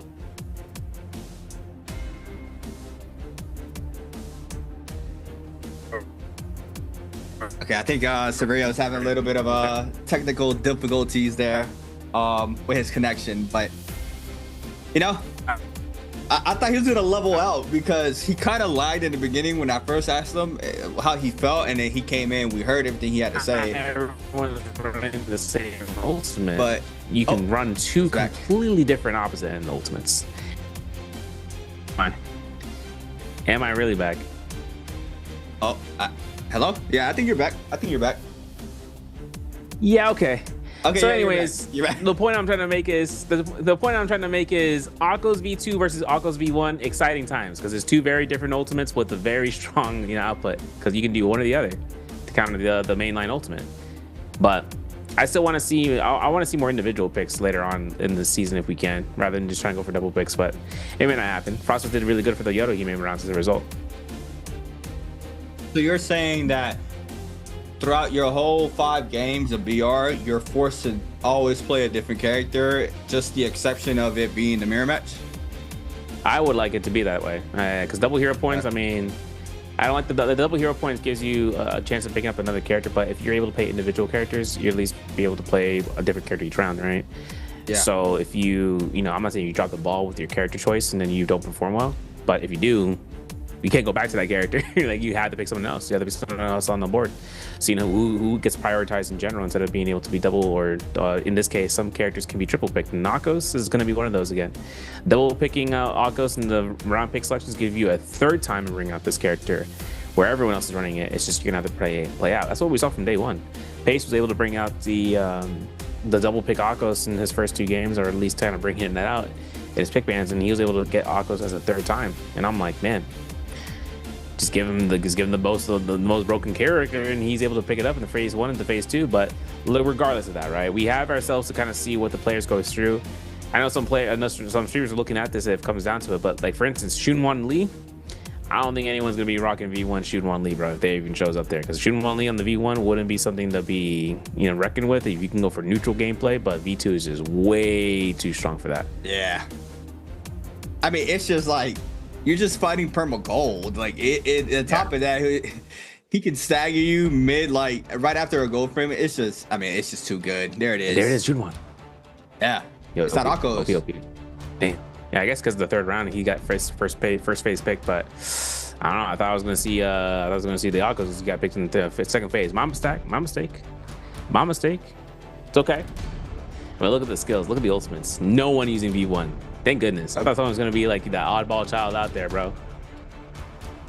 Like Asia. I'm looking at you, bro. You know, it's crazy too is that from what I'm seeing there, I mean, this should be in the bag for Wuong. I say Wuong takes this. Takes his shooting one lead final because this is no Fireflies. This is more solid midday. Yep. And more solid midday is no Fireflies, which means the only places you're able to go through is the caves, and no one's going to the caves.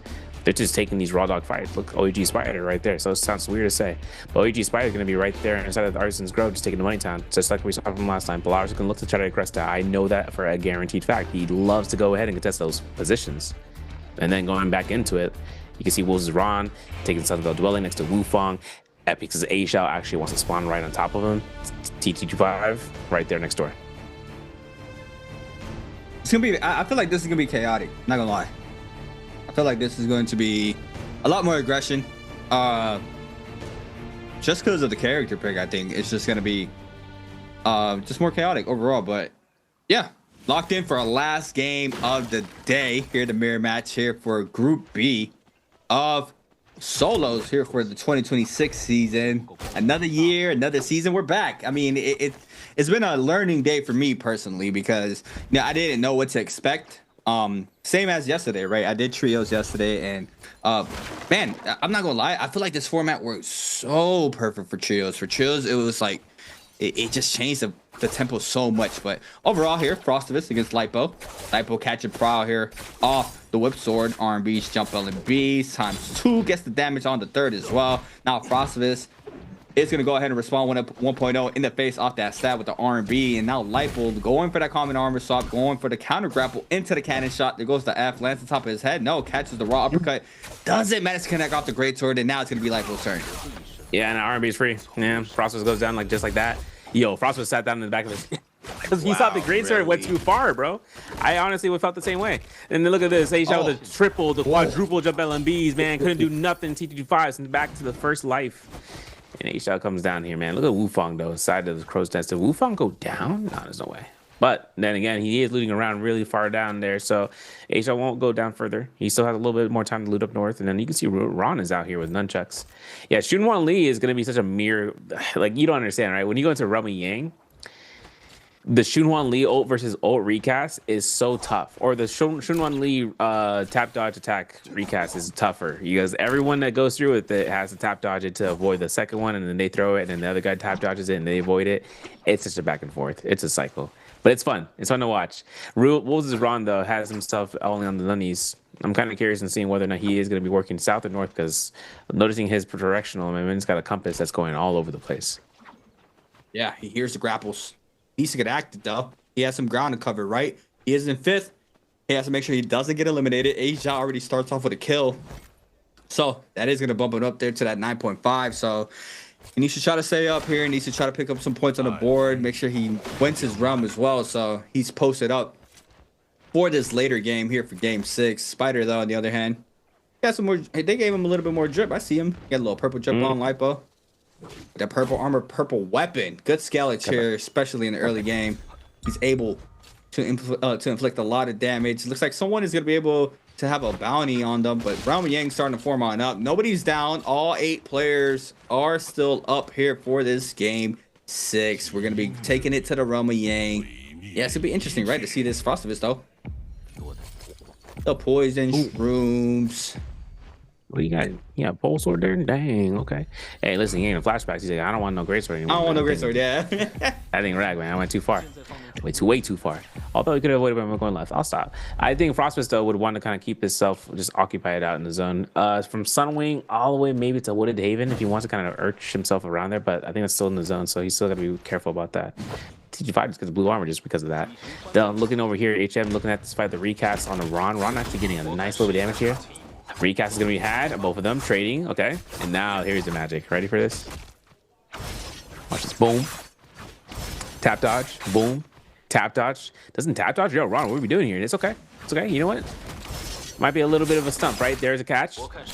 There's another catch, but he actually holds this down for ultimate focus, and he has a recast, and he goes right back in, and both of them, again, recast, right?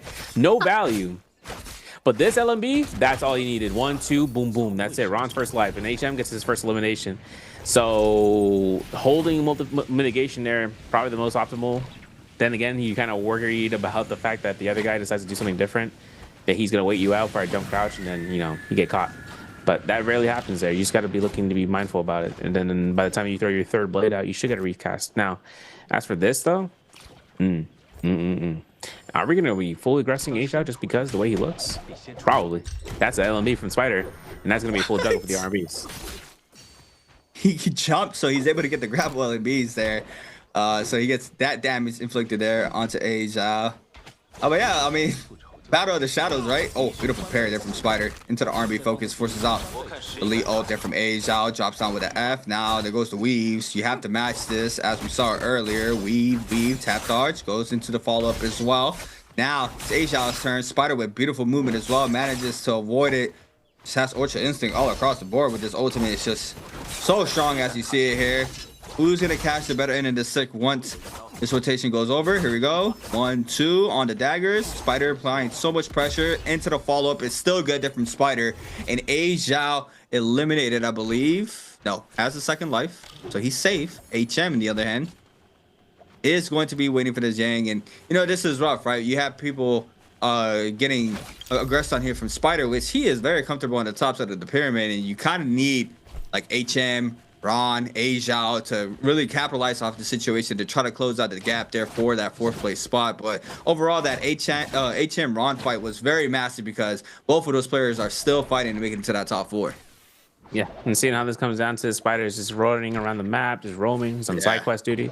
Seeing how long it kind of comes down to the other roaming fighters. Yeah, I think he might be opting in to go to the Spirit Well at that point. Still looking at A-Shao just like running around here, seeing if his gear is still left alone. He is going to be deciding upon moving more into zone instead of on that Soul Altar. And then basically goes through with that. Still, TG5 brings himself out here for the Fist Blades against HM's a blue Fist Blade and I believe purple cannon. Yes, sir. So bringing this into the sky, both Shunwans going into the air. He connects to the LMB, which is kind of crazy. Clinks off with okay, clink 2. And still looking at TG5 here. He goes for a immediate F1 cast, RMB. Attempt in on the F1, comes up, connects. Could be casting on the Shunwan for TG5 and HM. So scales out here. Still gets himself a lot of the line of sight on that recast, and it absolutely demolishes that recast stage 1 for TG5 and seeing about stage 2 or his own ult. Yeah, this is the difference, right? Outside of the Yang, where you're kind of forced to match it instantly. Here, you have some pillars to work with to try to stall out. For right now, currently, HM is going to have the upper hand, but he gets cut off the prior. The 1-2-3 is not good there from 2-2-5, and now he's going to try to apply the pressure. He gets cut off the 2 dagger throws into the follow-up, head to the back of the head. Now, recatches prior off of this. Doesn't catch the 1-2-3 once again, and T225 still fighting to stay up here in this fight. You see HM not being able to catch this, gets cut off the Scout Rush, and that might be enough there for T225. And he also goes for the jump LMBs, knowing the mistake that HM just made 2 times in a row, going for that 1-2-3 on the wall. Not for T225 though. Learns it, goes for the jump LMBs, confirms the elimination, comes out with the buff plus that weapon upgrade. I mean, beautiful there from 2-2-5, and he needs it, man. He needs it, and he knows he's still in this. It's not impossible. It can go anybody's way, but I feel like it's going to depend how much damage is Spider doing. Currently only one elimination, and, you know, it's still doable now with 7.5 here for 2-2-5. It really is, yeah. I mean, he goes into a 5-kill game. He can't surpass A-Shot for that, for sure. Right? Even if A-Shot goes for another kill elimination, this and that. But at least for A-Shot right now on blue armor, he is kind of susceptible to getting knocked out here eventually. Mortal Temple is a perfect place for hiding into that area just because he's got to wait that out, right? For any sort of bell ringers and all that stuff. Wuong, though, winning his Romiang, gets himself gold Fist Blades, right? The most optimal weapon history has it for him. And then for Wuong, too, I mean, he's got money for something. I don't know what he bought. Probably J Selections. You know, even look at that. Boom. 2,500 could have been saved, but at least for now, right? He can just scale out here. Spider is actually approaching the scene. Buff bro situation or what? I don't know. I don't see it whether or not Spider wants to go into this toe to toe. There it is. F1 cast comes out. We saw Spider kind of scaling around there for the, if I'm not mistaken, he actually went for that stairwell. Yeah. So coming down to the Spider, actually, we're looking to take this engagement against the Vermilion Bird's Might wielding. Yeah, you see it though. Spider Not afraid. He's gonna have to match this pretty soon as well. Gets cut off the pry though. Spider doesn't wake up. Oh, gonna eat about the damage and now responds with an ultimate. Battle of the Shadows once again, just straight duking it out. Nobody getting hit. Gold frames everywhere. Players now into that first stage. Spider catches the pry off of this, but the tree trunk being the MVP there for Spider couldn't inflict a lot of damage. But you see Wuong taking that as a sign of life, and he's gonna use that that situation just to back on up, to take that full reset in, knowing that there are some players with that Yang depletion, and he doesn't want to get caught up in the crossfire of that. But Spider, on the other hand, doesn't really care. Once part of the action, potentially gonna go ahead and regress if he wants to. But T225 on the other hand, seeing the commotion here from Ron, and this could be bad here for Ron and HM, and this could be a good setup here for T225, currently with both of those players with that Yang depletion. Man, the game's up that stolen pickup here. Looking at the V2 recast. Doesn't even get a chance to do it, man. 1-2 jump LMB. That's all it needed. Oh, whoa, Frosty. Snowman is on standby, bro. It's winter season. I'm looking at him, but where did he go? Oh, he is way down. This man literally sniped him from the way down. That's crazy. HM on the recast, though, making sure that he can do work on light Polaris, though, and looking at the backline here and seeing what he can do for the jump cast. It's a nice tap dodge here. Still have the F1, though. And let's jump here from Polaris to deny the stagger, and then again and again, just throwing out the blades. Recast is ready to go. You cast it at probably the perfect time here. I mean, HM is going to be able to go ahead and confirm that last one, and then all of a sudden, cannon shots coming from the backline. T225 on the run back. And I don't know, Polaris is looking real into here. Getting the F1 comes out, uppercut to F1 kill confirmed potentially from one or the other, and that's going to be T225. That's going to be the kill that he needed. And especially considering that Polaris goes down here, that's another kill for T225. Okay, he just cannot die. He cannot pass out here because remember, A-Shot's still in the game. Yeah. I thought that was A-Shot, but no. Yeah, this is bad for him. He has no online with a couple percentages left, and now there goes the ult there from Frostovitz. He's gonna be able to close this out as fast as possible. The ult now invested for T225 in the back end. Got Lipo still alive inside the zone. Might potentially run this back. T225 though loses half that white HP. Gets caught up off the follow-up. Frostovitz tries to go for the R&B off the Power Sword, but doesn't manage to connect off of that alone. Still scaling down of the terrain. Frostovitz with that upper hand in the health department. Lipo as well joining the fight potentially as well. Another fourth party if they cross pass here, moving into the zone, but not even needed. Frostovitz there snags the elimination. Asia on the other hand has to be taken out now if T225 wants to stay in the top 4. And looking at this fight, he's not. He's gonna respond with a massive elimination against Spider, and that's gonna bump him up there to that top 4. And regardless of the outcome, Asia has made it into that top 4. Lipo could potentially do it, yes, I'll say, but he needs to get all the eliminations. Yeah, he can. Yeah, he can get 3 kills and he'll be okay because he'll be in second place by that time. Yeah, so by that point, he should be okay for that because that will give him enough on the placement boards. And then the 1 point. Actually, okay, maybe not, but like even if that comes down to it, Light Polaris still needs to get those 3 kills regardless. So Velocity Untold bringing out here from Wuong, seeing how he has the scatter shot and elbow, but you know, working on the flying knives on standby, the staff, gold fist blades. He's not gonna let go of these fist blades, man. But Polaris also is gonna be rocking this here too, having a bolt rod, having a Van Seal, having assault smolder. Actually, no, soothing boon, I should say. He should be okay to kind of go up into the sky and then start tap dodging for some bolt rod strikes. Seeing how this comes down to it, this is. I mean, the angle, midair clinks, no, midair pistol shots, and against this, no less, and it might be dropping down to an R&B release. Whoosh, there it is, Scare Rush, comes off the F1. F1 might be coming to recast, there it is. Spaces it up, drops right in, jump LMB, gets caught by the horizon, that's okay. Not okay, we get a little bit more chip damage here, Bolt Rod doing the work for us, we love it. The autopilot's easy, and he looks to kind of burn that ultimate, and there it goes. I can't believe he just raw uppercut there, and it caught. That's insane, he actually got the uplift, and he was forced to go ahead and back on it up, but Wuong now gets recut off the prio. 1, 2, misses the 3 due to the pillar. Lipo though still in the pocket. Now it's gonna be Wuong's turn. Recatches prio off of this. Has to go for the jump on the B's ×2. No, only aerial R&B. Now the Schmovement off the F1.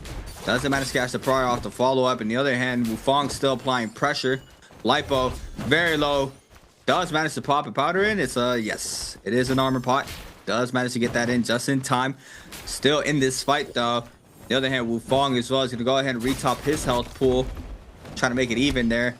Once this Advanced Hill kicks in fully for Lipo. It's going to be fully even. There it is. The Prio F. No, doesn't really work out because the wake up is good there for Wuong off the LMBs. Lipo gets re-caught up, and this is the Prio jump LMBs. 1, 2, 3s. Not connecting all across the board. Not sure why. That was flat terrain, no wall. In the other hand, though, Lipo now still having another chance in this fight. Going for the overhead F into the follow-up LMB. And he does it, and he needed that. And Lipo now trying to make it to that top 4 with this gold armor. Okay. We haven't seen his pop-up game. If this is his pop-up game, that's perfect. Yeah, we call it out. Yeah, gold whip sword, potentially a gold whip sword. But also Dreadful Whale be picked up there. You know what's crazy too is that the Storm tried to grief him the first time, but it confirmed the second time. You know, and it's kind of crazy. The 1, 2, 3 didn't confirm off of that. It's just because the little bump in the middle, I guess, just gave enough range for that 1, 2, 3 vertical just to go whoop, right past him. As for Aisha though, I mean, one is Romiang, unfortunate. You know, because here's the thing, Aisha can't win. He can't win at all. But the thing is this needs Polaris actually needs to get first place in order to get into top 4. So for this loss going through for Frostivus, I mean, we're gonna have to take this down because this comes down to ult casting who had an ult going through here. I mean, unless Aisha just goes ahead for Raw uppercut into ult. Let's see. RMB comes down, links number 2, Wind Blast is Raw. There's gonna be an ult cast number 1 off of that to escape the depths of despair. F1 comes out to recast into the ult cast to mitigate this next pair, right? No, Aisha actually just getting all his stamina expunged, but still looks to take a heal off here. Psych! Looks to the tap dodges, burns it out, waits out for Frostvus, who goes into it. Recast is good for Frostvus in about 3 seconds if he needs to go for it. So be right now, but he's gonna go for a manual heal.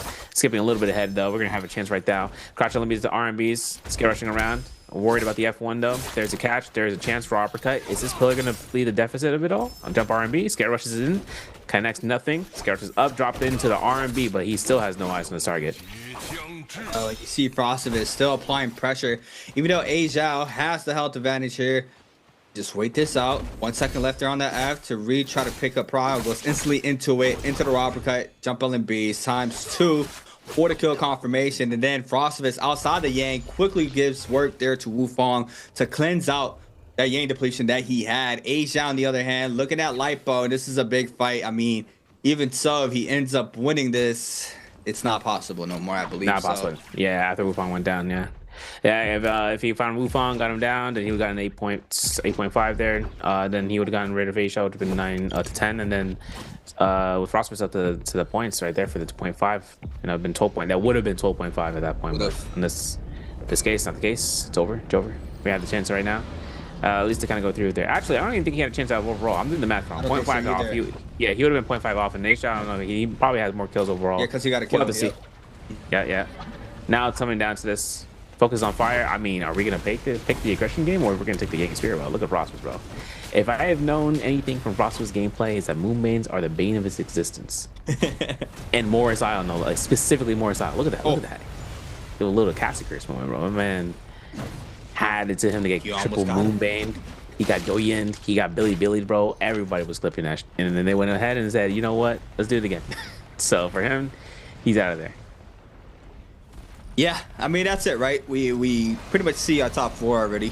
Spider, Frostivus, Wuong, and A Zhao all going to be making it into that winner's bracket. And then T225, HM, Ron, and Lipo are going to have to duke it down lower bracket, right? I mean, bottom of lobby A, bottom of lobby B, going to be duking it out. Top 4, same structure, same system there. Just different players, right? This is where we have the difference to where we used to get, you know, groups A, B, and C match up against each other. Every team fights each other right before the bi-weekly final. But now with this system, man, yeah, I was thinking of what Light said too in chat. Like, they could re-up it back to 12, and I feel like this system would be perfect, right? Because you would have, you know, you would have that off-spawn fights.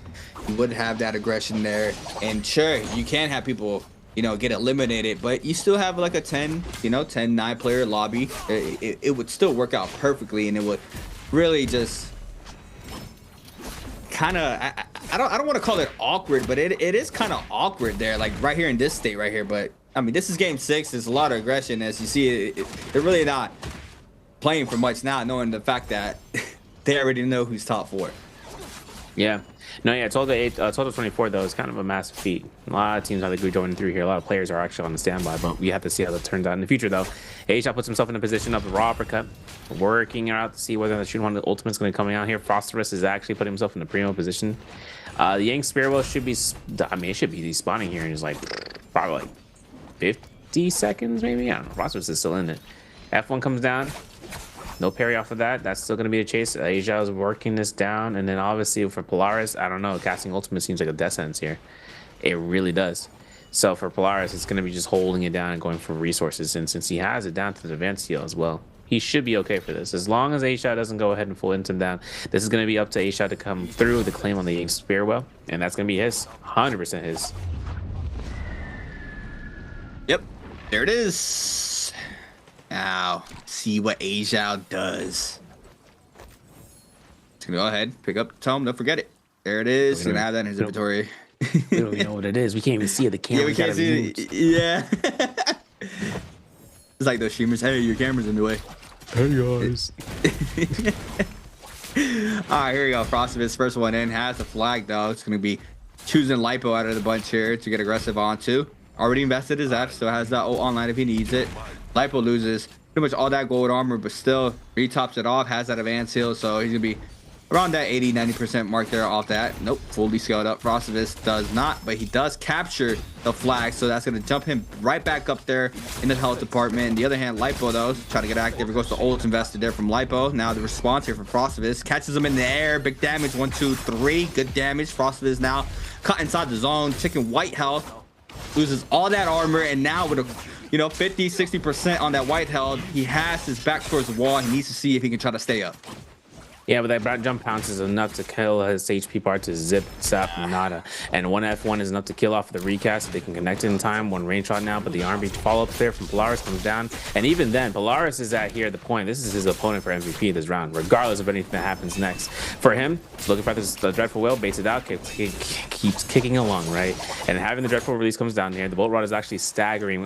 It's actually ironic. It's staggering A-Shot whenever he jumps to kind of go for a scare rush.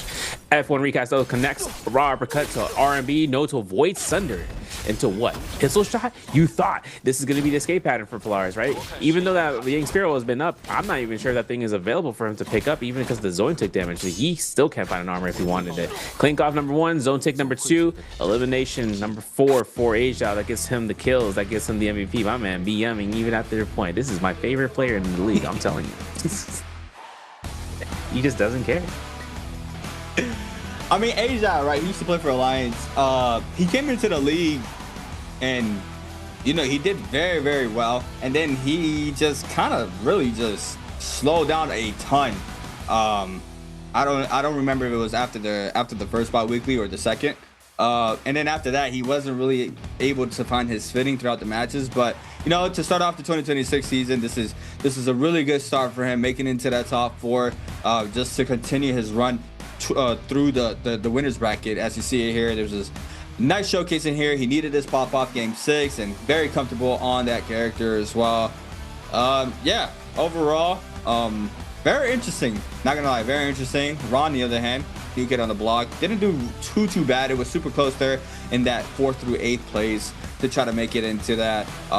It's just super unfortunate he wasn't able to really capitalize off of the situations that he got. I think he fought Spider right outside of Yang, so it really shut down his momentum going towards that mid game. But yeah, I really don't know. I really don't know how I feel about this system. I feel like the game tempo is so different that it kind of throws me off with how I'm used to watching Pro League for solos alone. It's always been hyper aggressive. It's always been very intense situations, time and time again. It feels like it was just a full bubble of intensity throughout the whole matches, and now it's just, I don't know. It's a whole different tempo. You see different strategies now that are gonna have to be implemented into these players' kits here for this type of structure, but.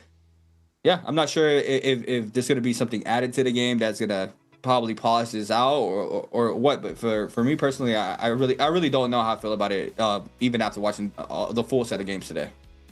Yeah, I mean, it comes down to just seeing how comfortable it comes around. I think another thing too is that once we start getting to the second half of the season, that's when we start seeing a little bit more of that regulatory actions. It's gonna take it's gonna take a while, right? But we're gonna have to see how that turns out. Well, another thing too is just kind of seeing which characters in the roster is able to get used to it. I mean, one part is that people are really used to multi-way fights, a lot of engagements when there's more players to be made. But then when you're more in the isolated format. Spider's been taking full advantage of that. He's a very he can take into an incident where he can chase down one person and one person only, and not have to deal with 5 other players, or 6 other players right there on them trying to chase him down. It's only a couple, and only a handful, which he can manage, and then not getting turned on. But some instances like those gives out to Mike as well for SR's Mike, where he ends up going off on making sure that. Taking isolated fights. He also, though, here's the thing: Mike didn't take a fight to earn a spot on the winner's circle. He has to go through the losers. He was off by 0.5. So for him, it's like a 2 ends of the spectrum. I mean, 2 goated players around the league that we know, and their performance comes down to their tenacity, but then making the lobby a lot smaller, right? Condensing even further and further and further. It's just who's gonna be going crazy, which electrons are gonna be bouncing off the fastest to explode, right? Who's gonna be popping off in the end of the day? Wuong comes out Jacob champion, right? Yeah, today it was kind of like a semi lackluster day for him, and then coming down to it.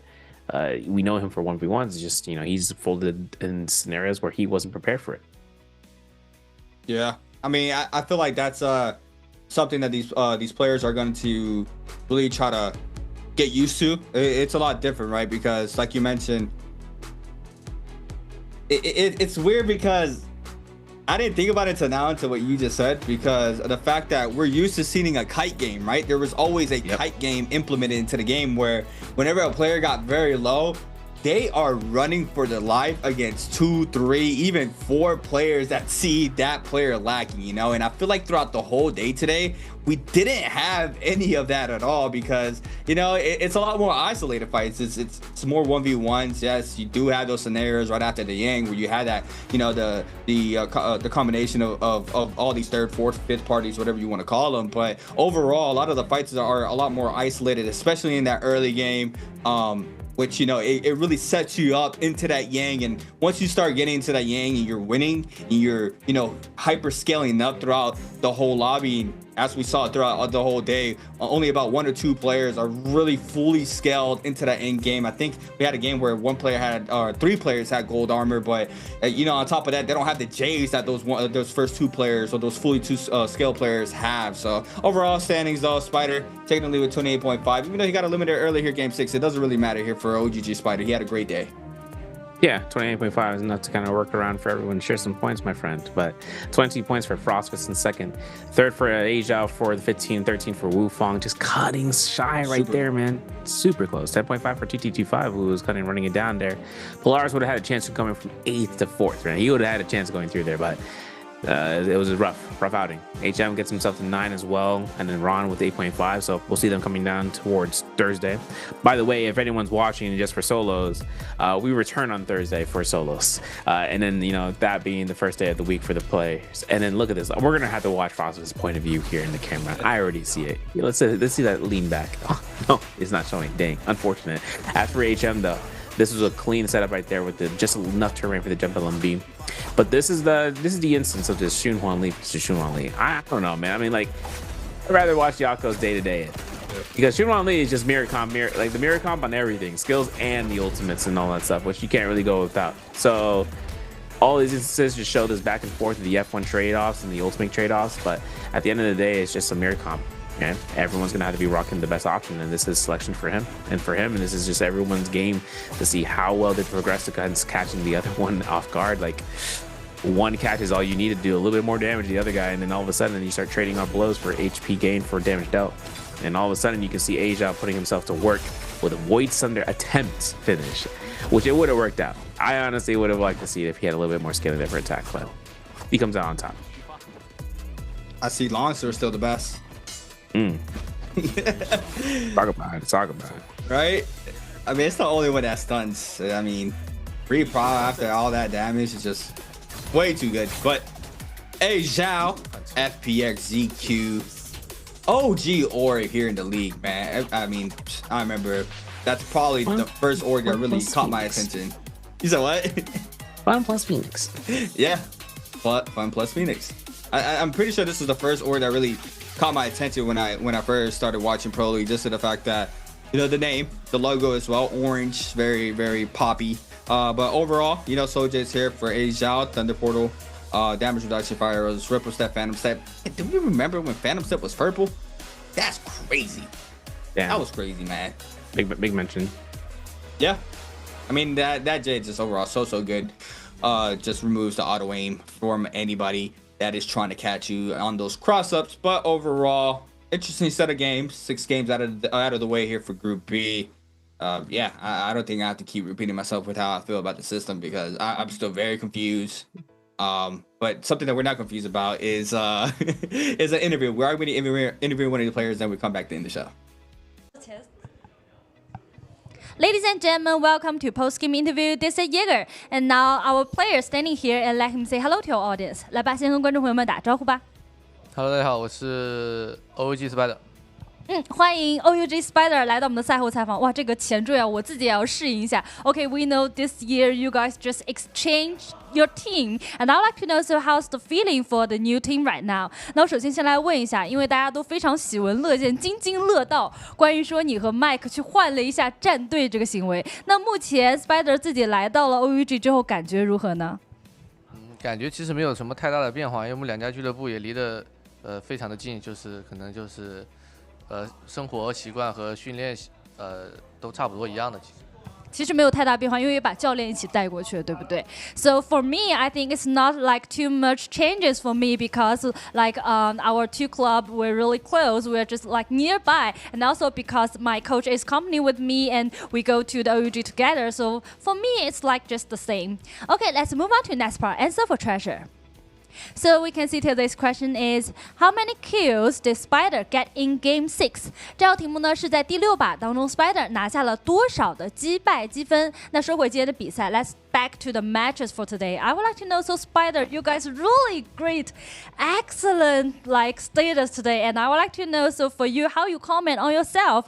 那我这边问一下，其实今天可以看到 Spider 一个状态真的非常的超然，哎呀，也是打破了之前好像网上有很多的网友说是不是感觉双骄的这个状态不太行了？自己怎么看今天的一个表现和状态呢？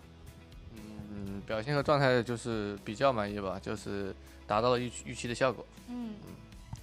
To be honest, I'm really like satisfied with myself. It's like I just attach my ambition today in the matches and have good status.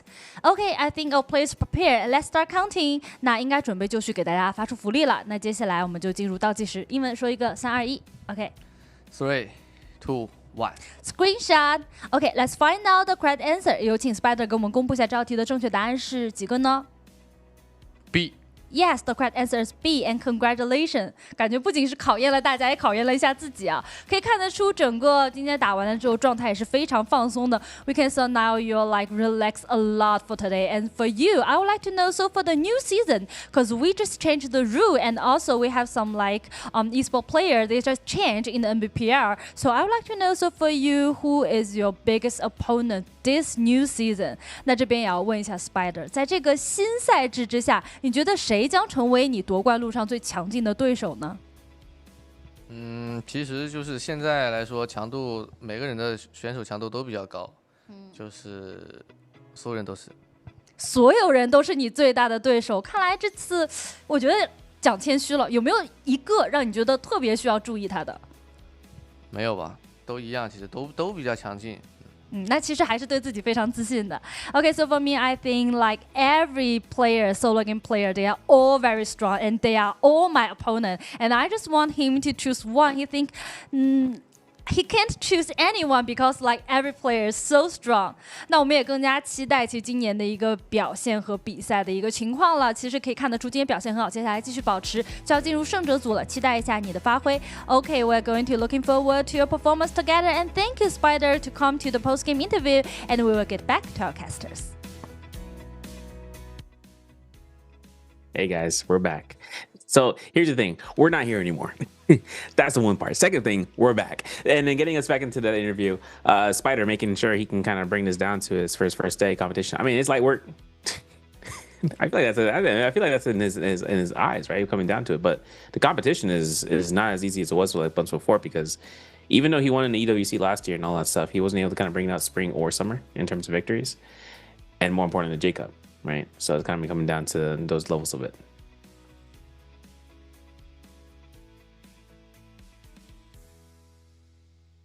You know, the mic though, that big mic. Oh, the mic gone. Yo, welcome back. The mic on. But yeah, I was saying that J Cup is, that's the big one. That's the one everybody wants.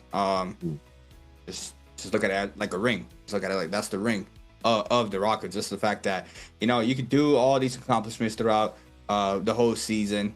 Majors, you can look at them as majors bi-weeklies. Yeah, they're awesome. They're amazing to have under your belt. You get the stamp into the scroll as well. But the ones that everybody remembers is just the J Cup. Who talks about what gets talked about throughout the whole year is just the J Cup champ. Like today, Wuong being that topic of discussion there for himself, being able to take 2025 J Cup. It's just he's had a little I would say a little rough day. Not too rough. He made it into that top 4, which is what he needed. But overall, once again, looking at our overall standing, Spider sitting comfortably 28.5. Frostivis, amazing day for Frostivis as well, 22. A Zhao, amazing game 6 with that 6.5. 15 overall game points. Wuong with 13 overall game points. Yeah, it looks like the massive pop-off games are 9.5s and belows, like 8.5s. If you have it in an extremely good game, but average is around 3 to 4. But overall, here it is. We're gonna be seeing who's gonna be taking that the other half of the losers bracket, right? Yeah, bro, it's so funny too, because I mean, like you'd watch the first match going down there next week when we have Mike. We have Ruo, and anyone who makes their top 4 goes into the fourth, and goes into the one the following week against any of the losers from the 28th. So that system comes down to when we get to the 4th of April, 3 weeks down the road, like 2 weeks later from today, by the way. But that would end up going through, or 2 weeks later on, once we hit that Saturday. That will be the finals that comes down to this. Seeing Mike though on the bottom floor, crazy, because he has to work 2 other days to make it back out. Tough. Oh, yeah, you see how it works? I ain't even peeped that, man. Peep that. I ain't peeped that, but I'm peeping his trios though, and I tell you for a fact, the trios feel trios. Those trios, they feel nice. This system here with the trios, I'm not gonna lie, it's amazing. Talk to me about it. Yeah, it's amazing, man. You have a lot of aggression throughout the whole game for trios. It just flows really, really nice. For solos, once again, don't gotta repeat myself. But yeah, we'll see how whatever happens throughout the whole season. It's just stage 1. It's just day 1 for Group B. Still a lot of things to figure out, especially with big changes like this. You're cutting out 4 teams off of a group. That alone, it's already a massive change. Especially in a game like NARAKA, where it's a very momentum-heavy game. Not having the opportunities that you had before, it really changes up the game plan that all these players have been working or have been accustomed to for a very long time, I would say, because even though we started with 16 then dropped down to 12, you still had kind of the same type of game style. You didn't have that really that congesting of players that we used to have with that 16 player format, but now I just feel like the map is just way too big for an 8-player format. So it really adds up something else that these players have to do, but that's what they're skimming every single day. And yeah, we're here to watch, so that's amazing. Yeah, no, trios players are actually phenomenal in terms of the scrims, bringing them down to CN. I mean, they've been doing it at constant. They had a break for a little bit of a time frame from like the January the 28th until like March. Right, that's because of the holiday. Right, everyone's on CN holiday and all that stuff. So coming back into it, they ran right back into it. Timelines of just like everybody. They skip over the martial artist solos ultimate round, but anything that comes down tomorrow, guys, you'll be able to review that. We're gonna have that trios day 2, stage 2. It's been a phenomenal day for day 2 for the solos, though. My name is Severio alongside Creatos. We're gonna check you guys later on. Take it easy, stay safe this week, and until then, until next time.